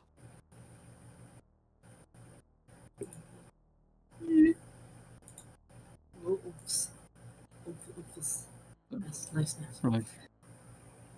One of the others would have been when Mitch saw a demon right in front of him and basically begged him to ingest the demon itself. Dun, dun, dun. Yeah. Because if you know about the demons, then that's a very demon thing to do. This corpse or vessel, I don't care, is not working.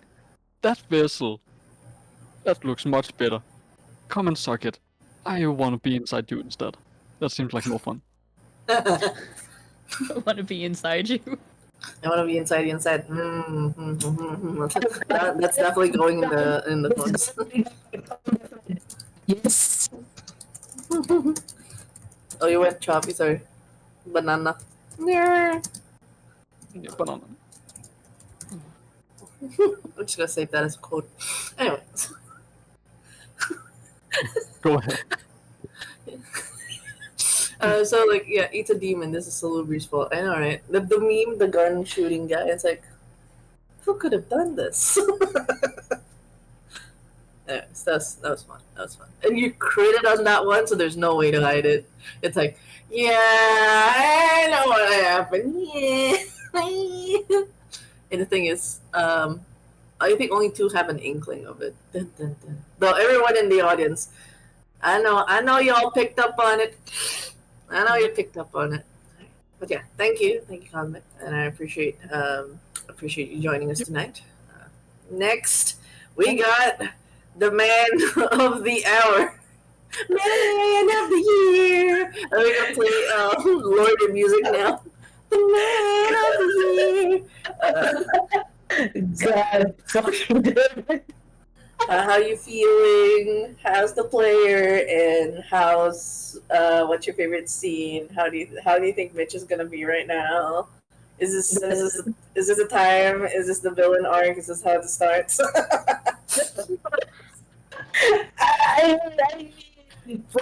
Is the place mind fucked? Wait, you're choppy. Wait, you're choppy. Banana. You're choppy. Yeah, banana. Okay. Stable. You're like in a tin can. You're in a tin can. Your mic. Tin can. Test. Zero.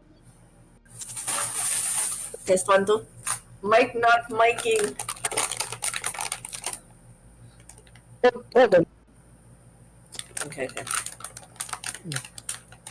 Could this be a disconnect reconnect type of situation? Yeah. Try to disconnect, connect. Chippy chips. Oh, I'm sorry.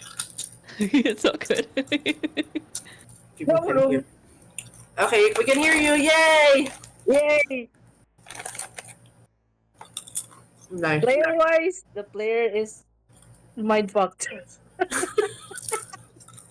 No. I mean, yes, we're the 2 of us had secret room sessions for this, but I'm not expecting that to happen. And then, well, yeah. And then I think, honestly, dude's gonna be on his villain arc. Oh Like, no. Saladan to the everything, Mio. everything that I mean, everything that happened has like an implication to even the past interactions or threads. Say, for example, with the Archon gang, I don't know how that will turn out anymore. Tam tam tam tam tam tam. Yeah. And well, there's also me being curious just how fucked up my mother is. I, like, I was I, following notes. oh god, Goes through I, all the notes. Okay, yeah, nuts, nuts. not. And then for the favorite scene, honestly, it's just Violet trying to square up with Moriarty. I mean, Yeah, oh the, my god. I was so tense in that moment. I was like, please, Violet, fight, fight, fight. And then I was like, oh, you will not talk to me like this. Ah! Go, girl. Go, I girl. was like, God damn it, she's not having it. And I was like, when I said cucumber, I just went to the bathroom and then just put my laptop on speaker. I cannot miss that shit. Beautiful, beautiful. Yeah, we Yeah, can't wait. I mean, and it's like, at least for me, yeah, I would agree with Zia when he said it's the whole apartment scene with how Moriarty entered and all that, and then made my head hurt. And also, I guess, although I wasn't sure if it actually came through, but when the man of the hour, when Mitch broke the bloodstone tracker, it's like what he broke is not actually the tracker. What he broke is the last bit of humanity that was left in him.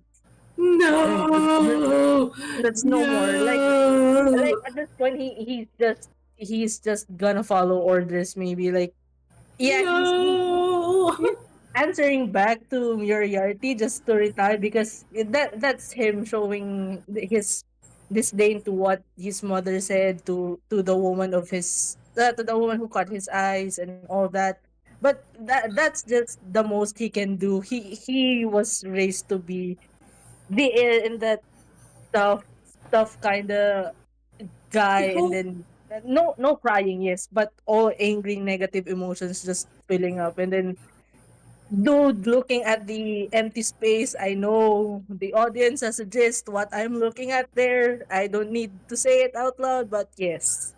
Dun, dun, dun, dun, dun, dun, dun. Dun, dun, dun, dun. Nice. It was great. It was fun. It was stressful. All layers of ah, ah, ah. But yes, it was great. Thank you. And if you guys through the next 2 weeks, y'all need debriefing. You guys need to talk your heart out. Like a memo. This kinds of character bleed, it will affect you for the next few days. This system's known for it. Make sure to be able to have that communicate with me how it is you're feeling. If there's something you want to do with your character, how to turn it around, or whichever. Communication is key. That's one of my rules. Do communicate with me. Let me know what you like how to help with the copium because like oh my god this happened to my character this kind of thing. It's okay. Talk about it. Talking is good. Expressing it is good. Nuts. So this is me telling the players. Next we got Raspy. Hi Raspy. How you doing? I think. See, I told you you'd have a chill episode. You'll have a chill moment. Yours is chill. Yours is pretty chill. It's their turn on the trauma machine. Your first episode was like trauma bodies, and then now you're just like shower, talking to my wife.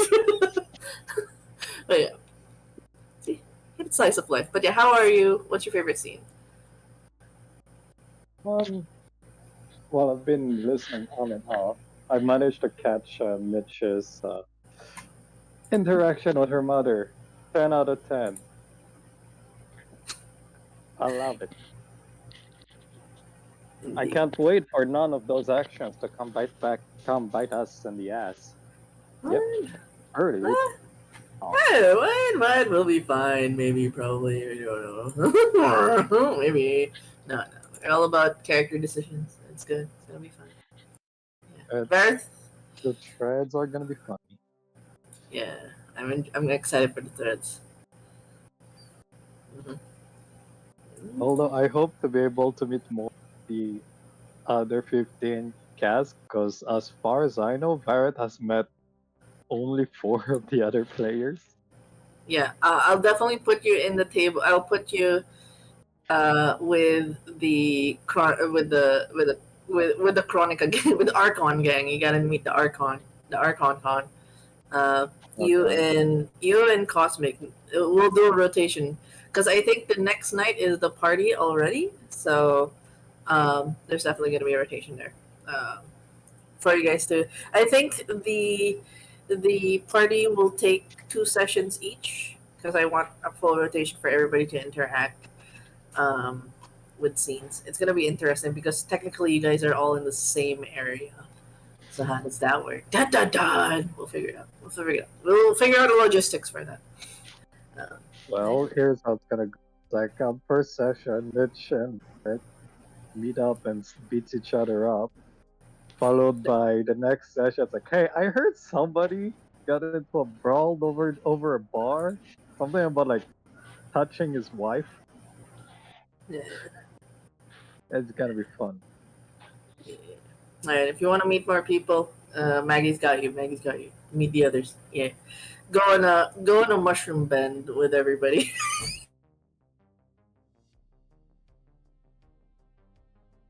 Oh, But banana. yeah, that's what I have.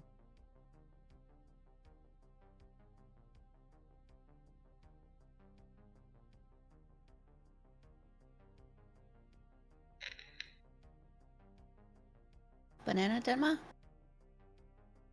That buzz gone.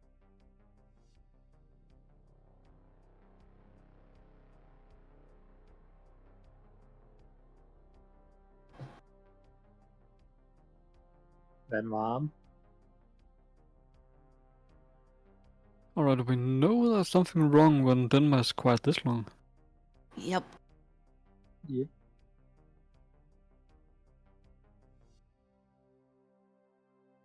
Oh no.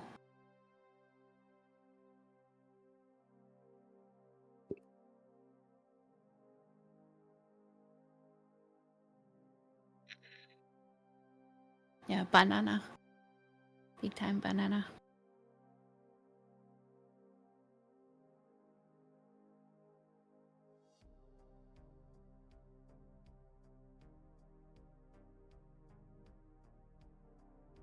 I wonder if her neighbors knocked on the door.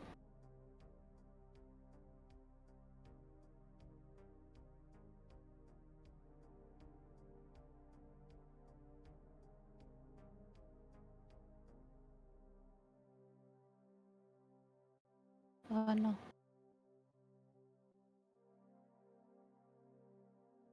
Is full of technical difficulties. I'm in a power outage. Oh, we can. Okay. It's a power outage. Hi. Hello. Sorry, Raspy. I cut you off. Hello. That's I okay. think last but not the least, hello, kids. How are you feeling? And what's your favorite scene? Feeling a little shaken, but it's more of like a shaken of surprise. 'Cause, like, yes, you did prepare me by like making sure, like, hey, you prepared for this. Just make sure you're good. I wasn't expecting Moriarty to come in. Not gonna lie, I was expecting. I didn't want to spoil it. I didn't want to No, spoil it. it's good. Hey, girl, you're all good. Like, it was really well done. I loved it. But I will say that, like, it was more of a shock, because she wasn't expecting it, and yeah, my heart is a little broken at the Mitch Violet situation, but it is what it is.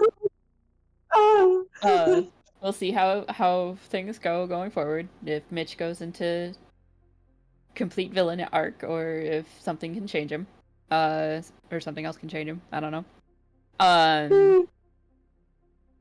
My favorite scene, not gonna lie, actually, was the girls' night bar scene with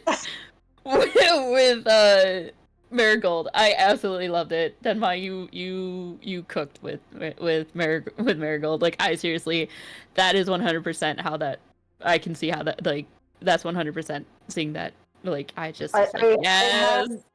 I wanted her to have a southern drawl, and it ended up becoming Californian, and I was like, please let it. I want it to be canon that she's a southern girl, and it ended up becoming Californian, and I'm like, no, It's all good.